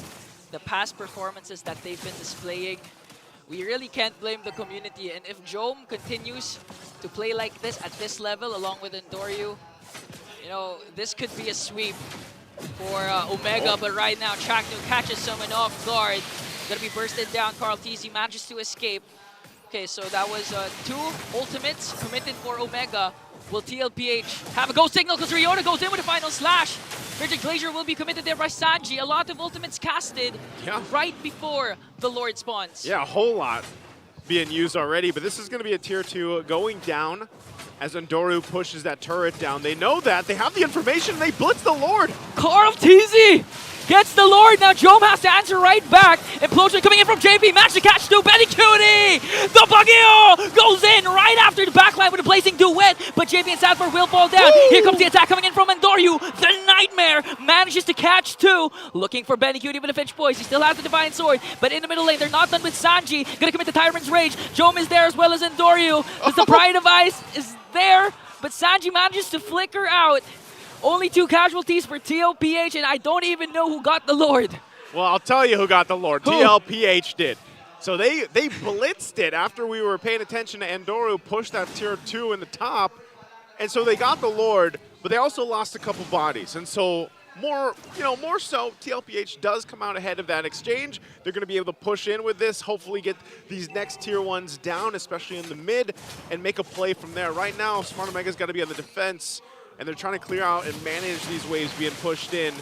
You're looking for that Holy Crystal still to lock in from Jome. That's going to help him power up a lot, but it's already picked up by Carl Teasy, and now TLPH, the Cavalry, is taking a whole lot from Smart Omega right now. You know, I'm just amazed at the 2 gold laners for both of these teams. They're able to dish out the time to wait. Carl TZ knows where Endoru is. Sacred Hammer's not going to connect because Finch Poise is there. Now TLPH works on the turret onto the bottom lane. And going back to my point, you know, look at the KDAs of the 2 gold laners. 301 for Benny, Jome 203. But wait a minute, Conceal. Coming in from Omega, Chakno charging in Time's Revenge. Are gonna catch Sanford, not committing the ult yet. Here comes JP once again. Will he cast the Implosion? As Chakno falls down, Frigid Glacier is there. Ryota answers right back with a final slash onto the backline. Benny Cutie with a mega kill onto the blazing duet as they catch 3. Sanji on the chase onto Jome. Sacred Hammer to make sure there is no escape and only the Nightmare is left to defend. TLPH will go ahead and just take the hope that Smart Omega had throughout the game so far and just take it out of the picture, and they're going to run it in. What can Endoru do at this point as TLPH bounces back for this game number 1 victory against Omega? A decisive turnaround off that Lord. The Blitz take led to a quick victory here for TLPH. What a response to everything that was built up on how they've been doing in the second half of the season. So something definitely changed here already against a team like Smart Omega, who has been performing so well. And now they are facing a kind of readjustment themselves before they get to game 2. But to break down game 1, we're going to have to throw it over to our panelists to talk further on how this happened for TLPH. That does feel like the story. I think Mr. Rezabek put it very, very well. It felt like TLPH was just responding. It was Omega who was actually doing a lot of the engagement. Yep. And somehow the response was just better. TLPH just understood how to control the tides of battle better. And who else to be responsible for that than our MVP, Sanji? Many times in this bout did he put himself in harm's way just to bait out all of these aggressive moves from Omega and say, you know what, look, you kill me. Psych, you can't. I have my passive, I have my backup, I can flicker out of here if I need to. And that's what made it so hard for Smart Omega to actually get into a good position wherein their trades are worth it. Look at that, Frigid Glacier just boop, catching 3. And then from there, Smart Omega have to reconsider. Is it worth it even fighting? And it's a great answer as well. You're talking about it, that Frigid Glacier. It also kind of just freezes the Eternal Guard. Every time there's an Eternal Guard casted, Frigid Glacier actually follows very, very soon. It's almost checkmate. That's right. So it's very hard to actually deal with it. If you're talking about, like, what's the counterplay after Omega uses all of their ultimates, there's very little they can actually do. There's very little left in the barrel. Yeah, the little kabarangay in me was hoping that maybe Jome would come in quick enough. Right. That Jome would you know, lean hard into it, but that's too much, asking too much for this one little white-haired Leonin to wreak havoc on this whole lineup. Ron, have you ever seen a stallion cornered like a horse up against the wall? Why? What does it do? No, you never. I'm just gonna tell you, I've you never never seen see that. one. You Yeah. never see that. It's just never gonna happen. There's always a way for the cavalry to push forward. And here, with this kind of draft, again, it's very rope-a-dopey. It's very baity. If anything, it's not just Sanji who did that. Even Carl Tizzy did that himself. I agree. Right? He would be like, all right, look at me. So look at many times. Look at me. Look at me. All right, sword out. Basic. And it does feel like it was a harder uphill climb for Smart Omega, right. who had two hyper carries, that Harif and as well as the Ling, to actually deal with and to take care of, and at the same time take these fights to TLPH. Yeah, despite Andoryu now being dubbed the Nightmare, he was the one who actually had more of a nightmare, you know what I mean? Like, he had to trade out of his mind. Like, he was you have to turn $1 into 5. Deal with it, Andoryu. How? Usually left on his own to do it's the like, all right, impossible stuff. I'll take a turret here, chase somebody down over here. And join the team fight when you need it. Without a purple Right. towards the end. So, it's not like Omega didn't carry their weight. It's more of what TLPH was doing altogether had more of an impact in this very fast game. I don't even know, man, 12 minutes. It's not that they didn't care, it's just their hands were full, man. Yep. Their hands were full with everything being thrown at them, and Edith running in your face. JP on that Tiger, trying to keep him at bay. That's already a full-time job right there. Yep, just long and short of it, it's just so much easier for TLPH to impact the map, to make plays that don't put them in harm's way, compared to Omega, who, come on, man. They're exposed. Shakno has to jump in, get the full combo. If the final slash misses, they have to find another approach. If Eternal Guard gets hit by the Frigid Glacier, which it often does, where do you go next? Like, what's next for Omega to do from there? What's the comeback? What's the re-engage? TLPH is knee-deep in re-engage, neck-deep in re-engage. It just felt like they were running out of steam eventually at the end of it. Yeah. So despite, making a good engagement, usually, the layering was perfect, mind you. The layering was also perfect, challenging. which is hard to do in itself. Yeah. But the follow-up damage was very few and far between. Yeah, finishing the job for Smart Omega was all that, just a dream, a nightmare here since they couldn't do it right. For Liquid, hey, Rockart, I'm reminding you now, this is their first game win in the second half of Season 14. That's a long. And we're on week 6, day 2, by the way. So that's saying something. And you're right. I feel like if they did something here, they calibrated very well. They're more resilient. This lineup is more resilient. It's like if stuff doesn't go right for them, TLPH finds a way to bounce back. Yeah, which is a big difference from where they were. I'm glad to see that. The whole theory of like, oh, there's dissent in the ranks, like the team isn't as coordinated, isn't as together. Yeah. Hey, as soon as they won game 1, Zyda was ready to go, hey, put it there. Good job. All right, nice coaches, nice players. You know what I mean? It still looked very good. So whatever that rumor or stuff was, you know what, maybe they just didn't have that day. Yeah. That's all I can ask for. And guys, did you guys not see those recalls right there? Did you not see that? And for Omega, it's the watching there. There you go. So, are you not entertained? Get them. You can get them inside the game as well. It's worth it. Oh, look at that! It's so cool. Look at that. It's like it's worth it. You know, if you were to spend any amount of diamonds, the recall is worth it. Support your favorite teams.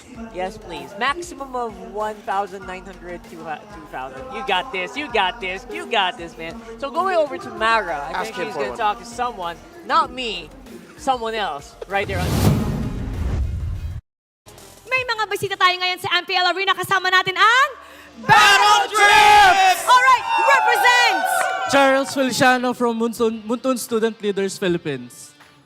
From MLBB-PH Community Heroes. Oh, kamusta ang experience? Anong ganap dito? Sobrang saya po namin kasi marami po kami natutunan sa mga talks tapos sa mga seminars na binigay nila. First of all, okay lang yan, okay lang. Okay lang yan. Ano, kamusta?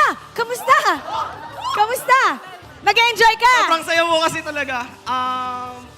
Nung unang punta ko po dito hindi naman ako nanood. Nandiyan lang ako sa labas. Pero ngayon nandito na ako, guys! Oh, nice! Okay, kung MPL, nakita nyo na lahat, inikot nyo na lahat.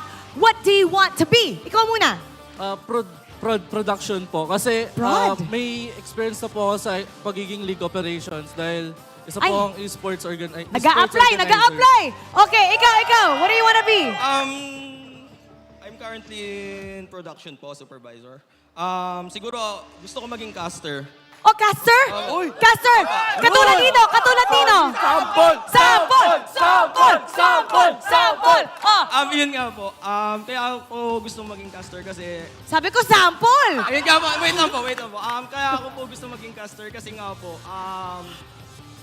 mahina po ako humarap sa tao. Gusto ko po i-overcome yun. Oh, gusto mo i-overcome?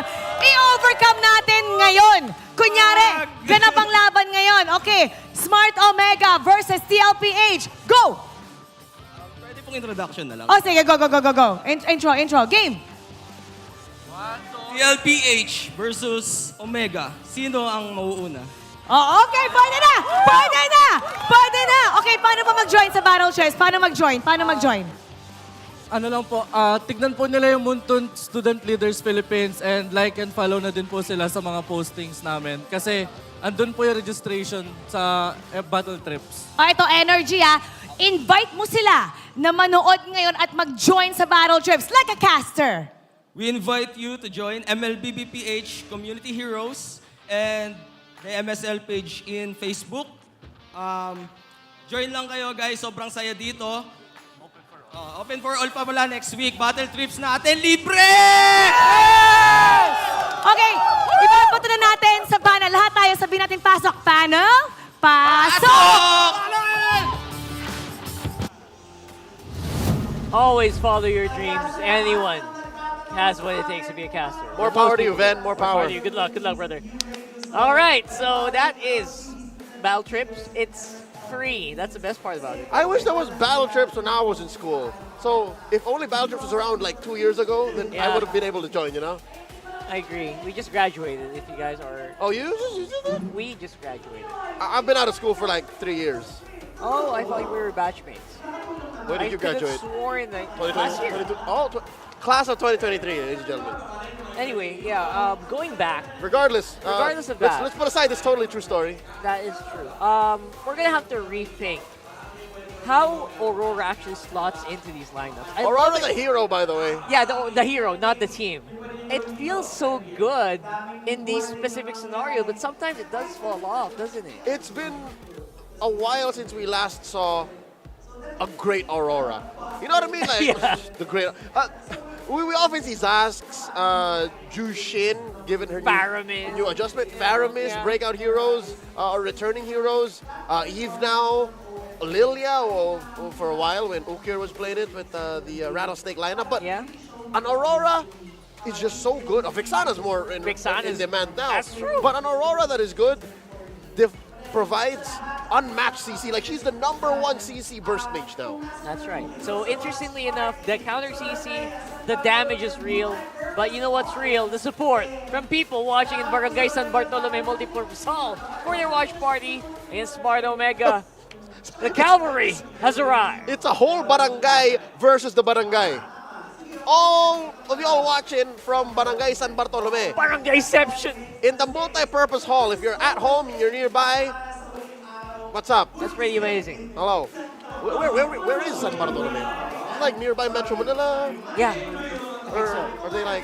Anyways, thanks for watching. Thank you for watching, This guys. is a wake-up call. Smart Omega, put together another barangay so you can fight the other More barangays. So you can watch again. All the colors. Omega's on blue side now. So, all right. So what's a good blue side pick for these guys? Hayabusa? Play for that, yeah. Play for the Haya, try to ban it out. Get power pick trades. Get Fanny. power pick trades. Think about the Fanny guy. They can not ban the Fanny so they can open it up. There it is. Oh, there it is. They opened it. Wow. Harith is banned out. Zaz banned out. Julian.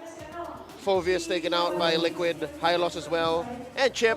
So this means you have the Edith out. You have the Haya out. The Nolan. The Nolan. And there's the Edith. But despite all of that being open, it's still the Edith priority here for Omega. Business as usual. Tis a flex.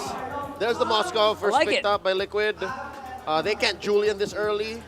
I don't think Tigreal is worth it this early. Hey, what if Matilda comes out? That's better. I like it. I'll allow it. And what about the Faramis as well? I feel like Or so many Haya. good picks.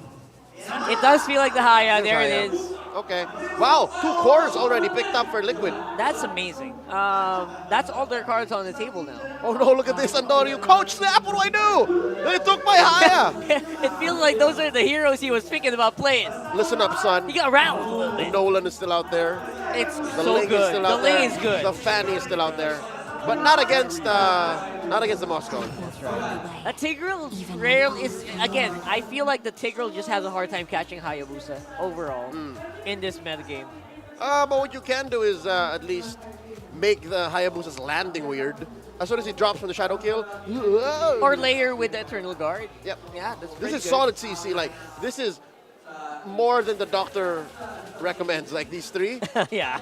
Edith, Vexana, Tigreal. Like, It's like all the knockups, all the... Whoa, whoa, Whoa, wait, hold whoa, up. whoa, whoa, Folks, whoa. Okay, I think we need to work this this is out. a redraft, right?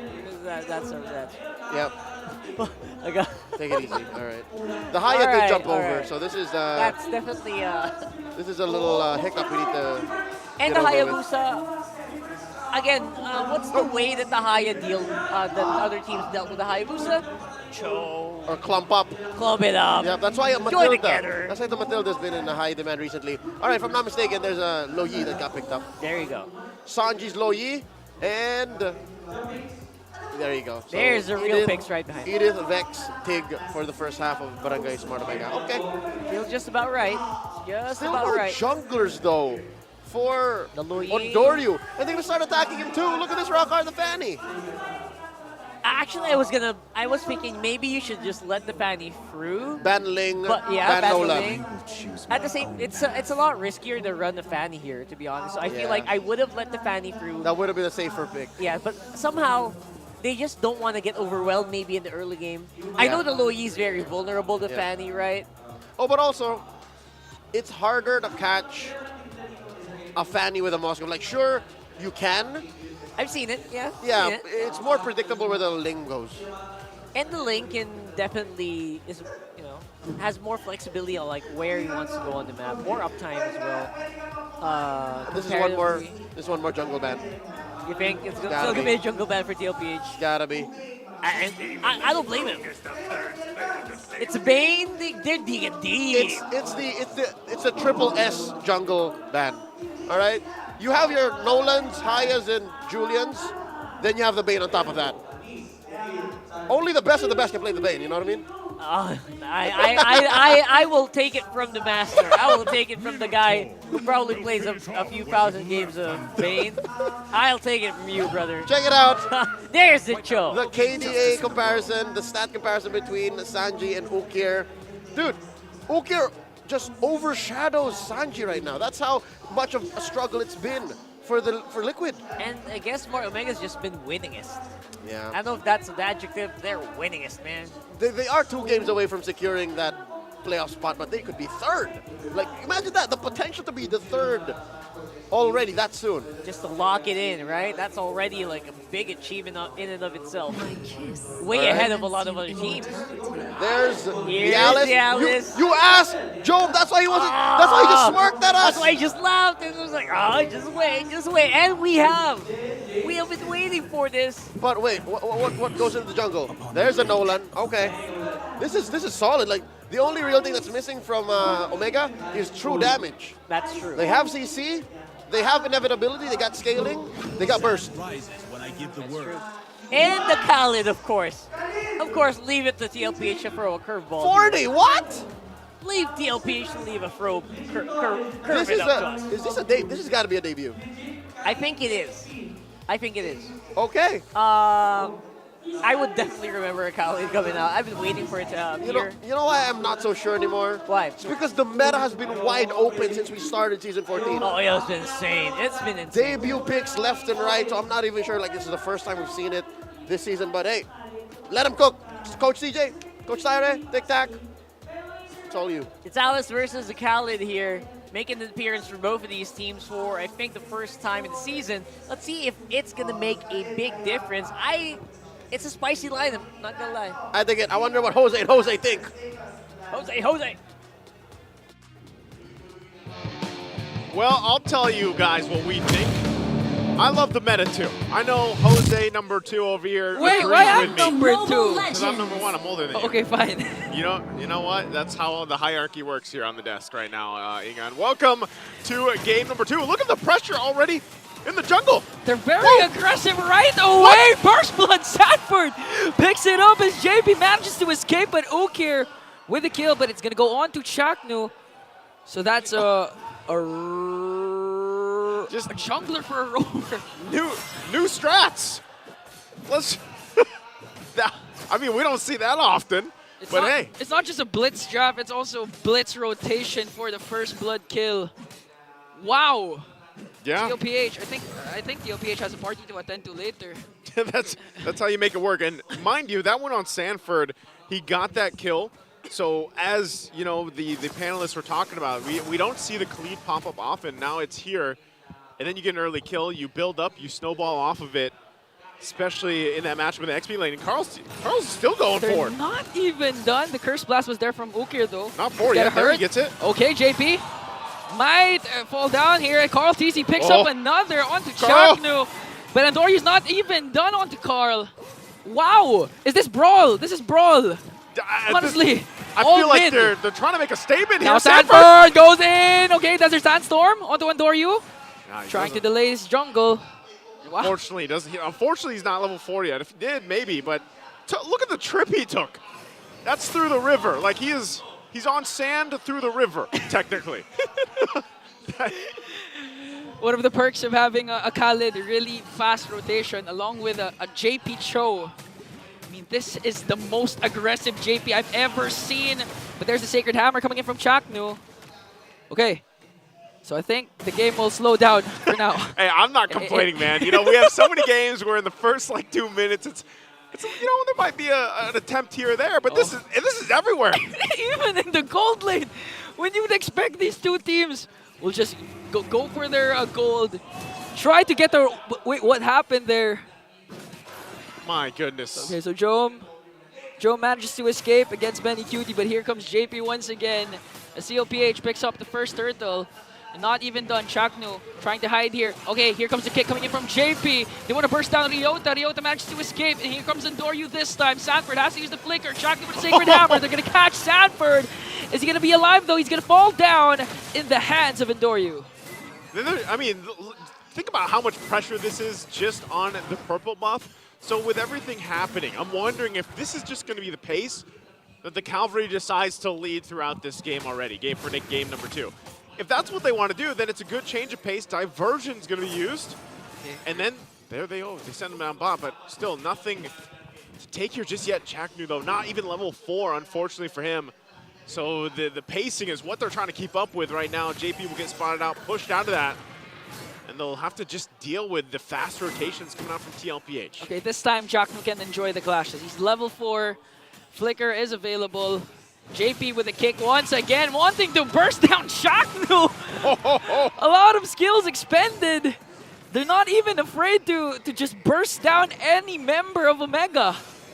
I gotta say, refreshing, and I love to see it. Not only is the meta wide open, but hell, even the strats in the way that you play it and approach the game after seeing this from TLPH. JP's gonna be fine.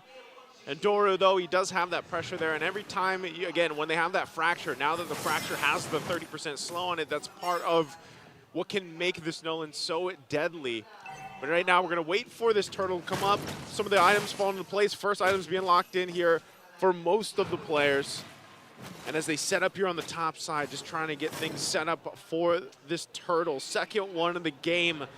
Sanford, this time around, could actually initiate too, just with the Sandstorm alone, or it could be JP. They're going to press it. This time, JP goes in with a double knock-up onto Chaknu. But look at that, Carl TZ. Oh, he was able to cast the Implosion Blade plus a flicker out, but Carl TZ is going to finish him off as Andoryu gets the turtle. Killing spree for Carl TZ, but Omega gets the turtle.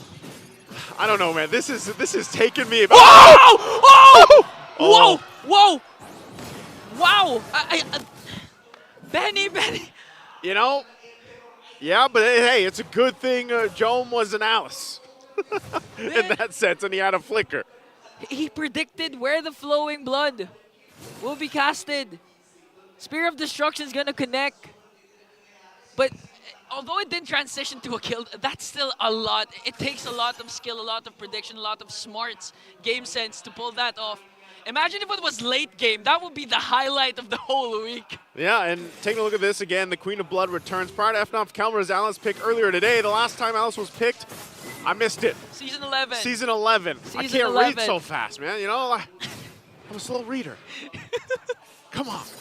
But, you know, jokes aside, Alice being picked up twice today alone is just, again, reiterating the fact that the meta is wide open. We've seen so many unique picks. I would love, by the time we get and finish the playoffs, or maybe even before the playoffs, we have a stat out there that's like, yeah, this is how many unique heroes we had in Season 14 and then all the other seasons. Yeah, that's what I want to see. Yeah.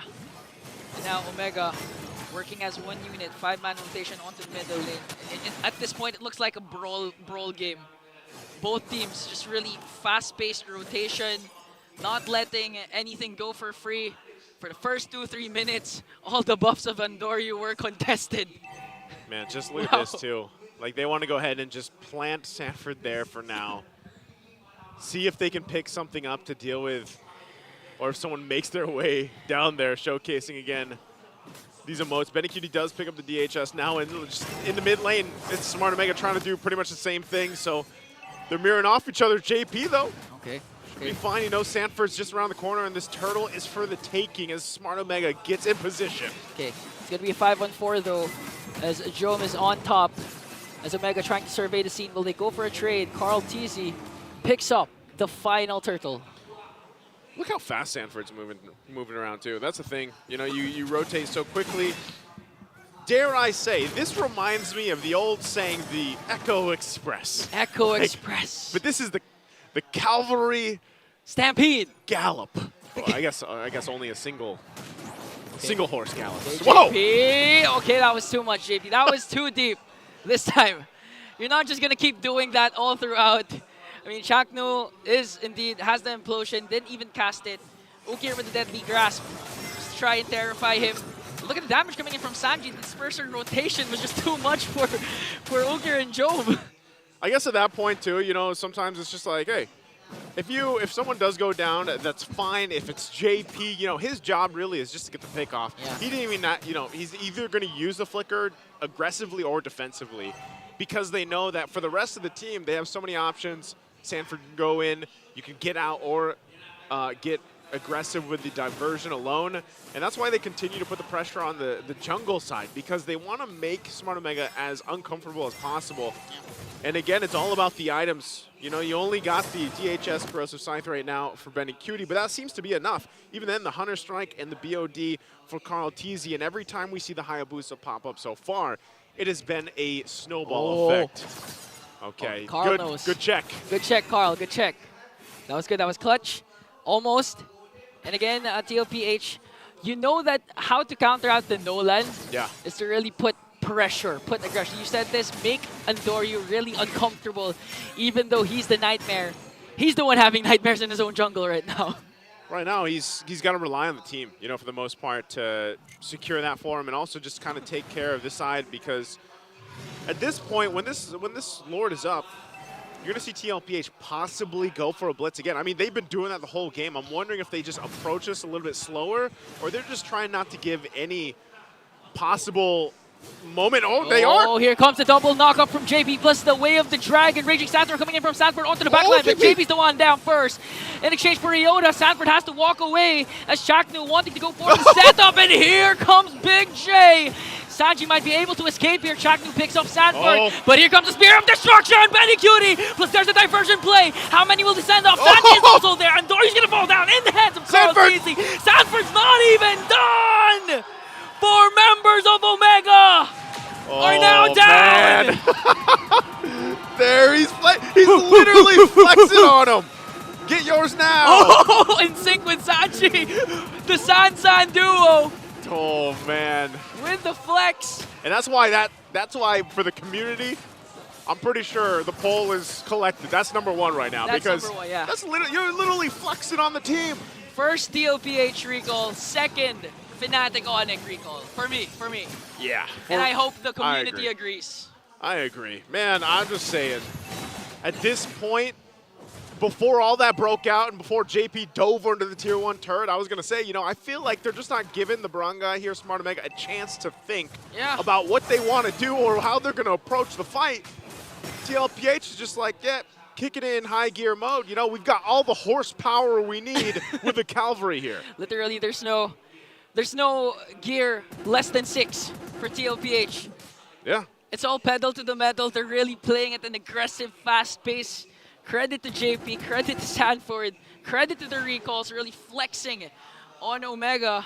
And for TLPH, you really need this win, this point. Because right now, you're sitting at 5th in standings. You love to see it, too, the way JP's playing this show here. Yeah, he's died a few times, but he's doing his job. He's putting enough pressure on them alone, and they don't know if he's actually going to kick them or not. Whether he stands inside the base, and you've got Sanji flexing on you on the outside. What do you focus on? The shields are all going to be popped, and they work on the mid turret. Okay, Chakno uses the conceal already. TLPH has minions on top.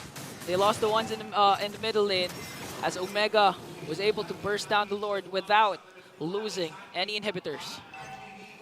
No inhibitors down, almost. This Almost. top one will just hold on a little bit longer.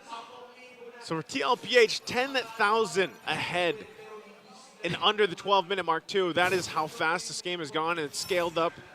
Conceal going to be used again as JP might be trying to go in. Diversion going to be used.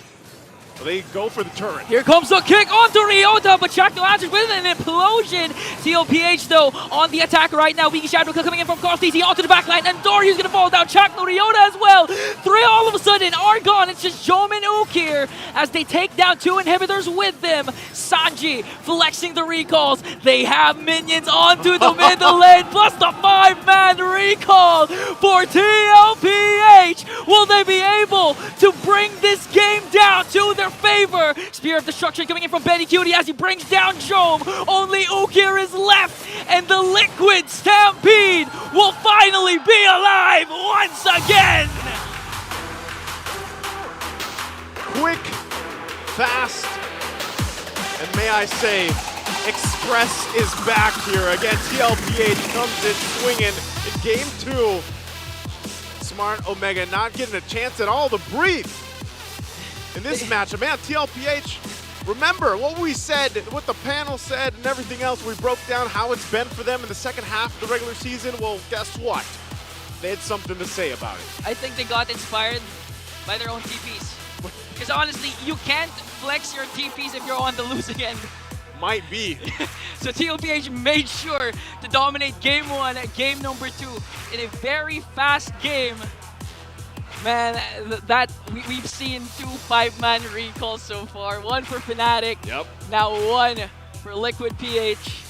Woo, what a game. That's all I gotta say, man. At this point, it feels like, and I know the patch that we just had wasn't anything massive, but it's done enough to kind of change the games a little bit, where now we have these upsets, we have these crazy things happening, these quicker games, and some even extended games. But so far, this is going to make the second half, or the last couple of weeks, I should really say, of the regular season, and those last 4 spots of the playoff, so interesting on who's going to be able to grab that, because even a team that struggled for a little bit here, look what they came and did in this highlight match. Amazing, amazing for TLPH. We're going to head on over to the stage to throw it with Mara and TLPH. It's me, Nice to an Ingon, and let's go on to the stage. All right, everybody, give it up for TLPH! Oy, na-surprise kami dun sa Khalid pick, ha? We haven't seen that in so long. Last time, actually, M5, pero dito sa MPL Philippines, parang bago pa lang ata ako dito sa MPL nung last na nagamit yon. How did you guys come up with that? Ano po, kumbaga, kailangan po kasi namin ng baon, so, kaya pinik po namin yun, and gusto po talaga namin ma-interview kasi puro baw lang po kami tapos diretso, kaya ayaw na po namin matalo. Speaking of that, ano nga ba yung mga na-solve nyo in terms of, yung mga, syempre marami kayong mga pinagdadaanan ngayon. What did you guys have to go through to make sure na today panalo kayo? Kumbaga, yung galaw po namin ngayon is parang organized and synchronized po kasi the past few games po namin parang hindi po kami nagsisync and nagkukulang po kami sa planning. So, ayun. And today, sobrang sync nyo nga at nakuha nyo ang inyong panalo with a sweep. At now, we're gonna announce our MVP. Can you guys guess who it is? Sanji. Let's take a look at the screen. Sanji! Sanji, nakita namin, sobrang cool nung ginawa nyo. Yung recall nyo, ginawa nyo, sabay-sabay. Imbitahan mo naman sila na kunin yung recall nyo. Bilhin nyo na po yung recall namin. Mura lang yun. Nasa... Okay, kunyari, nandun tayo sa Land of Dawn. Gawin natin yung ginagawa nyo kanina. Paano yung recall? How do you guys do it? Paano yun? 1, 2, 3. Ayun! Oh, kunin nyo daw yung recall. Mura lang yan. At ngayon, meron tayong lucky fan na makakakuha ng 3,000 diamonds. Come on up! Hello! Ang cute mo naman. What's your name? L po. L? L. L. Sino dito ang favorite player mo, L? Si Sanji. Sanji! Okay, lapit ka kay Sanji. Ayan! Uy! Sino ba? Sanji or Sanford? Sanji po. Eto, wait. Papakilala ko. Eto si Sanji. Eto si Sanford. Si Sanford. Si Sanford. Kasi San Brothers, sobrang magkamukha na. Okay. Alam mo, hindi talaga madali na nandito sa stage. Nakakataranta talaga, especially with all the lights. Kaya naintindihan kita. So, si Sanford nandyan, nakatapat mo, tabi ka sa kanya. Anong gusto mong sabihin kay Sanford? Kuya, haras mo lang po sila pero wag tayo masyado lalim. Nice game po. Nice game, nice game. Anong gusto mo sabihin? Okay, first that is Sanford. Okay, anong gusto mo sabihin sa kanya? Thank you sa pag-support. Sana di ka magsawa. And gagalingan pa namin. Tapos, mag-aral ka na mabuti. Huwag puro ML. Yan, mag-aral mabuti. Huwag daw puro ML. Now you get to take a bow. You did a good job. Alam ko nakakaba talaga dito. Now you get to take a bow with the team, all right? Congratulations, TLPH. You may now take your bow and take your walk of victory. Team Liquid Philippines back to their winning ways. At pinakita nga nila yan with today's sweep. Na-surprise tayo with Khalid and we're wondering what else they have up their sleeve to make it to the playoffs. We're gonna break it down for you, so we'll head back to our panel. Pasok. Add what? There you go. Did you get it right? I got it right. Okay, well, we'll introduce the bias board in just a bit. But first up, GG well played to Smart Omega. They got it close, but they can't get one over TLPH, not in Season 14. The MVP is the Khalid on Sanford, debuting another hero, Rockhart. It's Khalid. DJ Khalid. It's another debut. It's another one. Another one. Oh my goodness. Anyway, we're having so much fun here watching the victory of a Khalid. Man, and it's not just any victory. It's a 10K gold lead at 11 minutes. That kind of victory. I'm actually a big fan of Khalid, and I'm a big fan of what Team Liquid PH did. Again, Jose and Jose threw back to it. It looked like the Echo Express. This is what you call now a liquid stampede. That's At right. minute 1, they were in Andoryu's face. And I'm surprised, like, it wasn't even off of a diversion. Sometimes JP would find himself in weird corners. Like, how'd you get there? Just keep going, right? They just keep going nonstop out of nowhere. And I love it. I love that, you know, Mr. Omega Rezabek said they don't really run out of horsepower. Nope. Wink, wink. All puns intended. Oh my goodness. They earned it. And the Khalid is, I'd say, the perfect representation of what led Liquid to winning, right? It's the avatar of their aggression. He doesn't need mana. He only needs energy. Moving around gives him energy.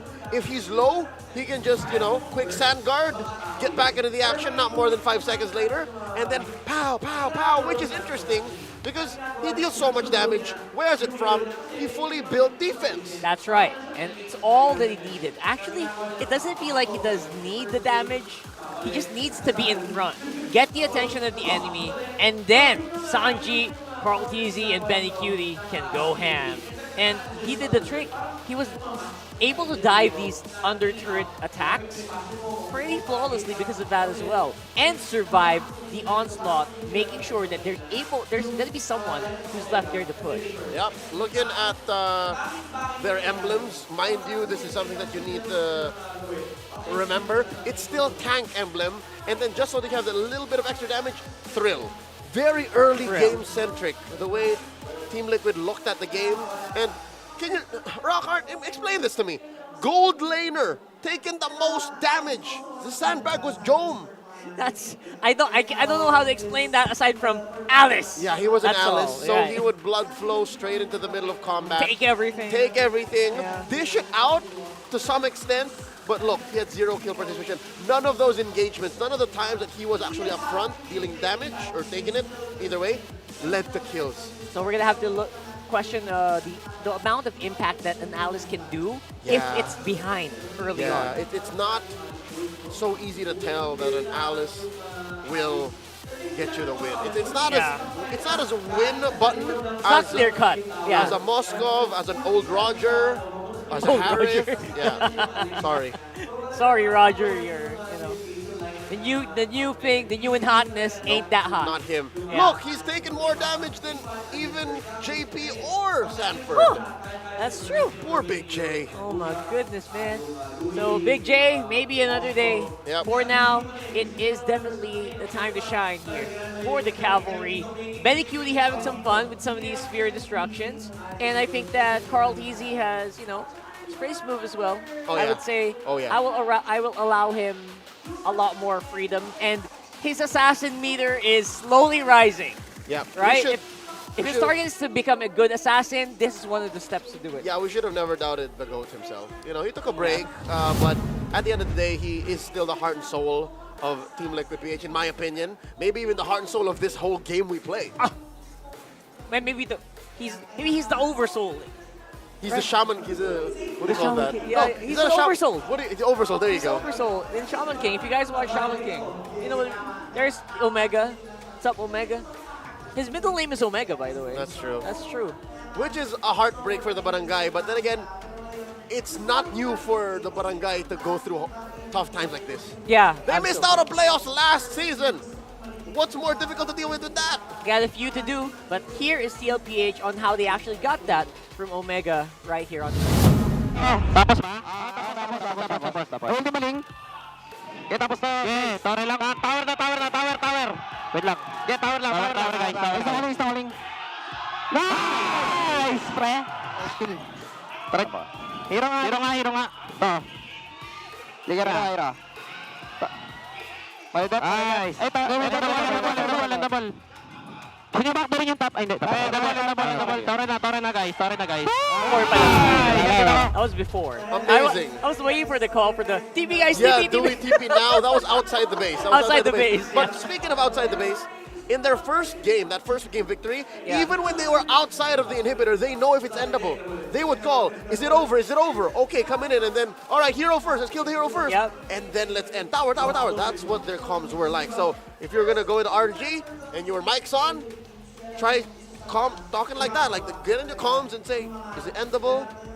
What do we target? What do we do? That's right. So I feel like do it, guys. If you're in ranked games, turn on your mic, talk to your teammates, and be nice. And speaking of nice, we got something pretty nice here. We got our bias board prediction, and these are the amounts of points that we have accumulated throughout the last 3 weeks. 3 weeks. 3 or 4 weeks dictating For star matches. Predicting star matches, and today we've gotten the group Highlight go signal match. to do highlight matches, so Rockhart added his one. Yeah, we got one. That's for your liquid. That's right. I For the wanted to liquid add group. one, but I called Barangay Omega, so I'm not getting it. Yeah. And these are for star matches. I know we have a lot of matches, we predict a lot. Yeah. But these are just for the matches that have the highlight. That's right. So we'll update this as soon as we can. Renmar's in the lead. Just by a small margin. Yeah. Nicer and I are equal. Ingan and Rockhart are equal. That's right. I like to cheer for the underdogs. I like to vote for the underdogs. I don't know what but Jose's up to. I don't know what Jose's up to. He's probably trying not to fall. In the high. It's his first season. Give him a break, guys. I know. But yeah, no. But that's how we fun. That's how we have fun. It's good to be wrong. I'll say it's good to be wrong. I as much as I love being right, I told you so. Being wrong allows for us to figure out exactly what went wrong. That's right. So just like the pro players say, I did not lose. I learned. Yeah, so Renmar, there's a lot of learning you need to do. I got a lot of learning. You're not as blessed, my brother. Come on, Renmar. Learn. Keep up. Keep up. Oh, So, you and Ian are learning a lot. yeah, I'm learning a lot, man. We're mid. Joseph and I are mid. We're going to come up with something pretty cool in the playoffs as well. We're already cooking something. Just around the corner. Just around the corner. We're going to do a pure playoffs prediction, but for the meantime, we're using the bias points. And Renmar is that cute panda who has 4. There you go. Thank you so much for that. I'm happy I'm learning.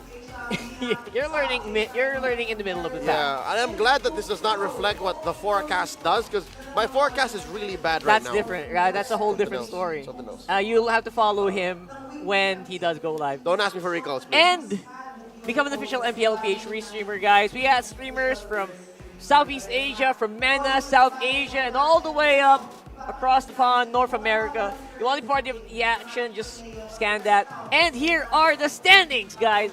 For week number 6, day 2, TLPH bumped up by 1. But look at Fnatic Onic Philippines, 10 points, 10-0 so far. 1 match win away from going onsing laro bago matalo. 11 games before they lost. They lose, and even after that, they can still go ahead and break that and win 12 in a row. 12 in a row. 12 series in a row. And look at this. Because of what Team Liquid did, they took a stand and said, hey, Smart Omega, not so fast. Not today. Not today. And that puts Smart Omega at the same record as Aurora. So now they're racing for the very first, for the next slot in the playoffs. That's fun stuff, man. And there's also free points on number 6 and number 7. RSG right now. and Black. Oh my God. But the point differential is still huge. Blacklist has a lot to chase for, but they've proven that they can chase, they can climb. It's possible. An RSG, better pick it up.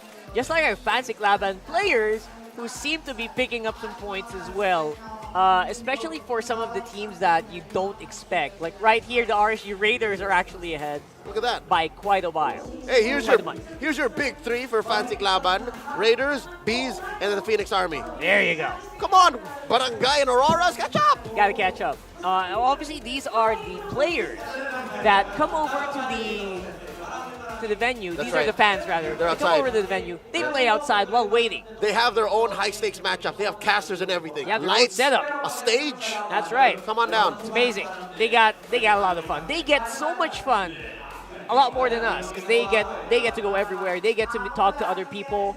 They get to hang out, and it's a cool experience. And we really do encourage you guys to drop by here in Greensun, Makati. Book it on ph-mpl.com/tickets. And try to watch. We have almost 2 weeks left, right? We'll be here. For regular season. You can see us, and Rocker will give you the recalls. No diamond. 0 diamond. It's just not physically possible. And it's not physically possible to gift the recall. So you're going to have to come up with something creative. And who knows? We have so many promos. We give away diamonds here. So That's just right. follow what we point to, and you're good. It's been a pleasure giving you the games. Obviously, this is Leo at your service. I'm Rockcar. Thanks so much for joining us today. Let's throw it over to Marakino and have some closing thoughts on how the game went today. GG's.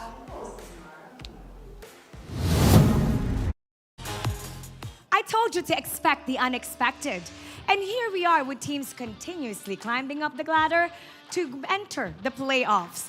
And now, abangan natin ang mga susunod na bakbakan bukas. So don't go anywhere. You never know who else can make it in the playoffs. Ako po si Mara Aquino. Keep it good vibes, everybody, and see you tomorrow.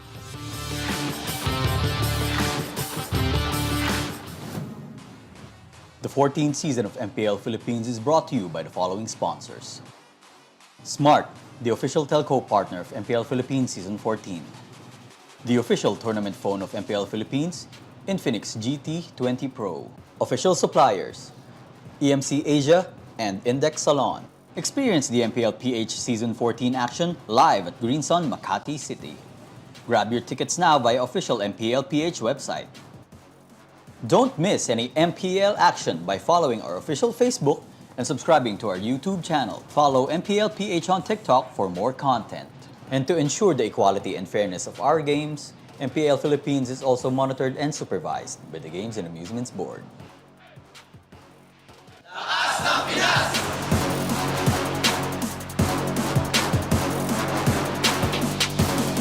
Lakas ng Pinas!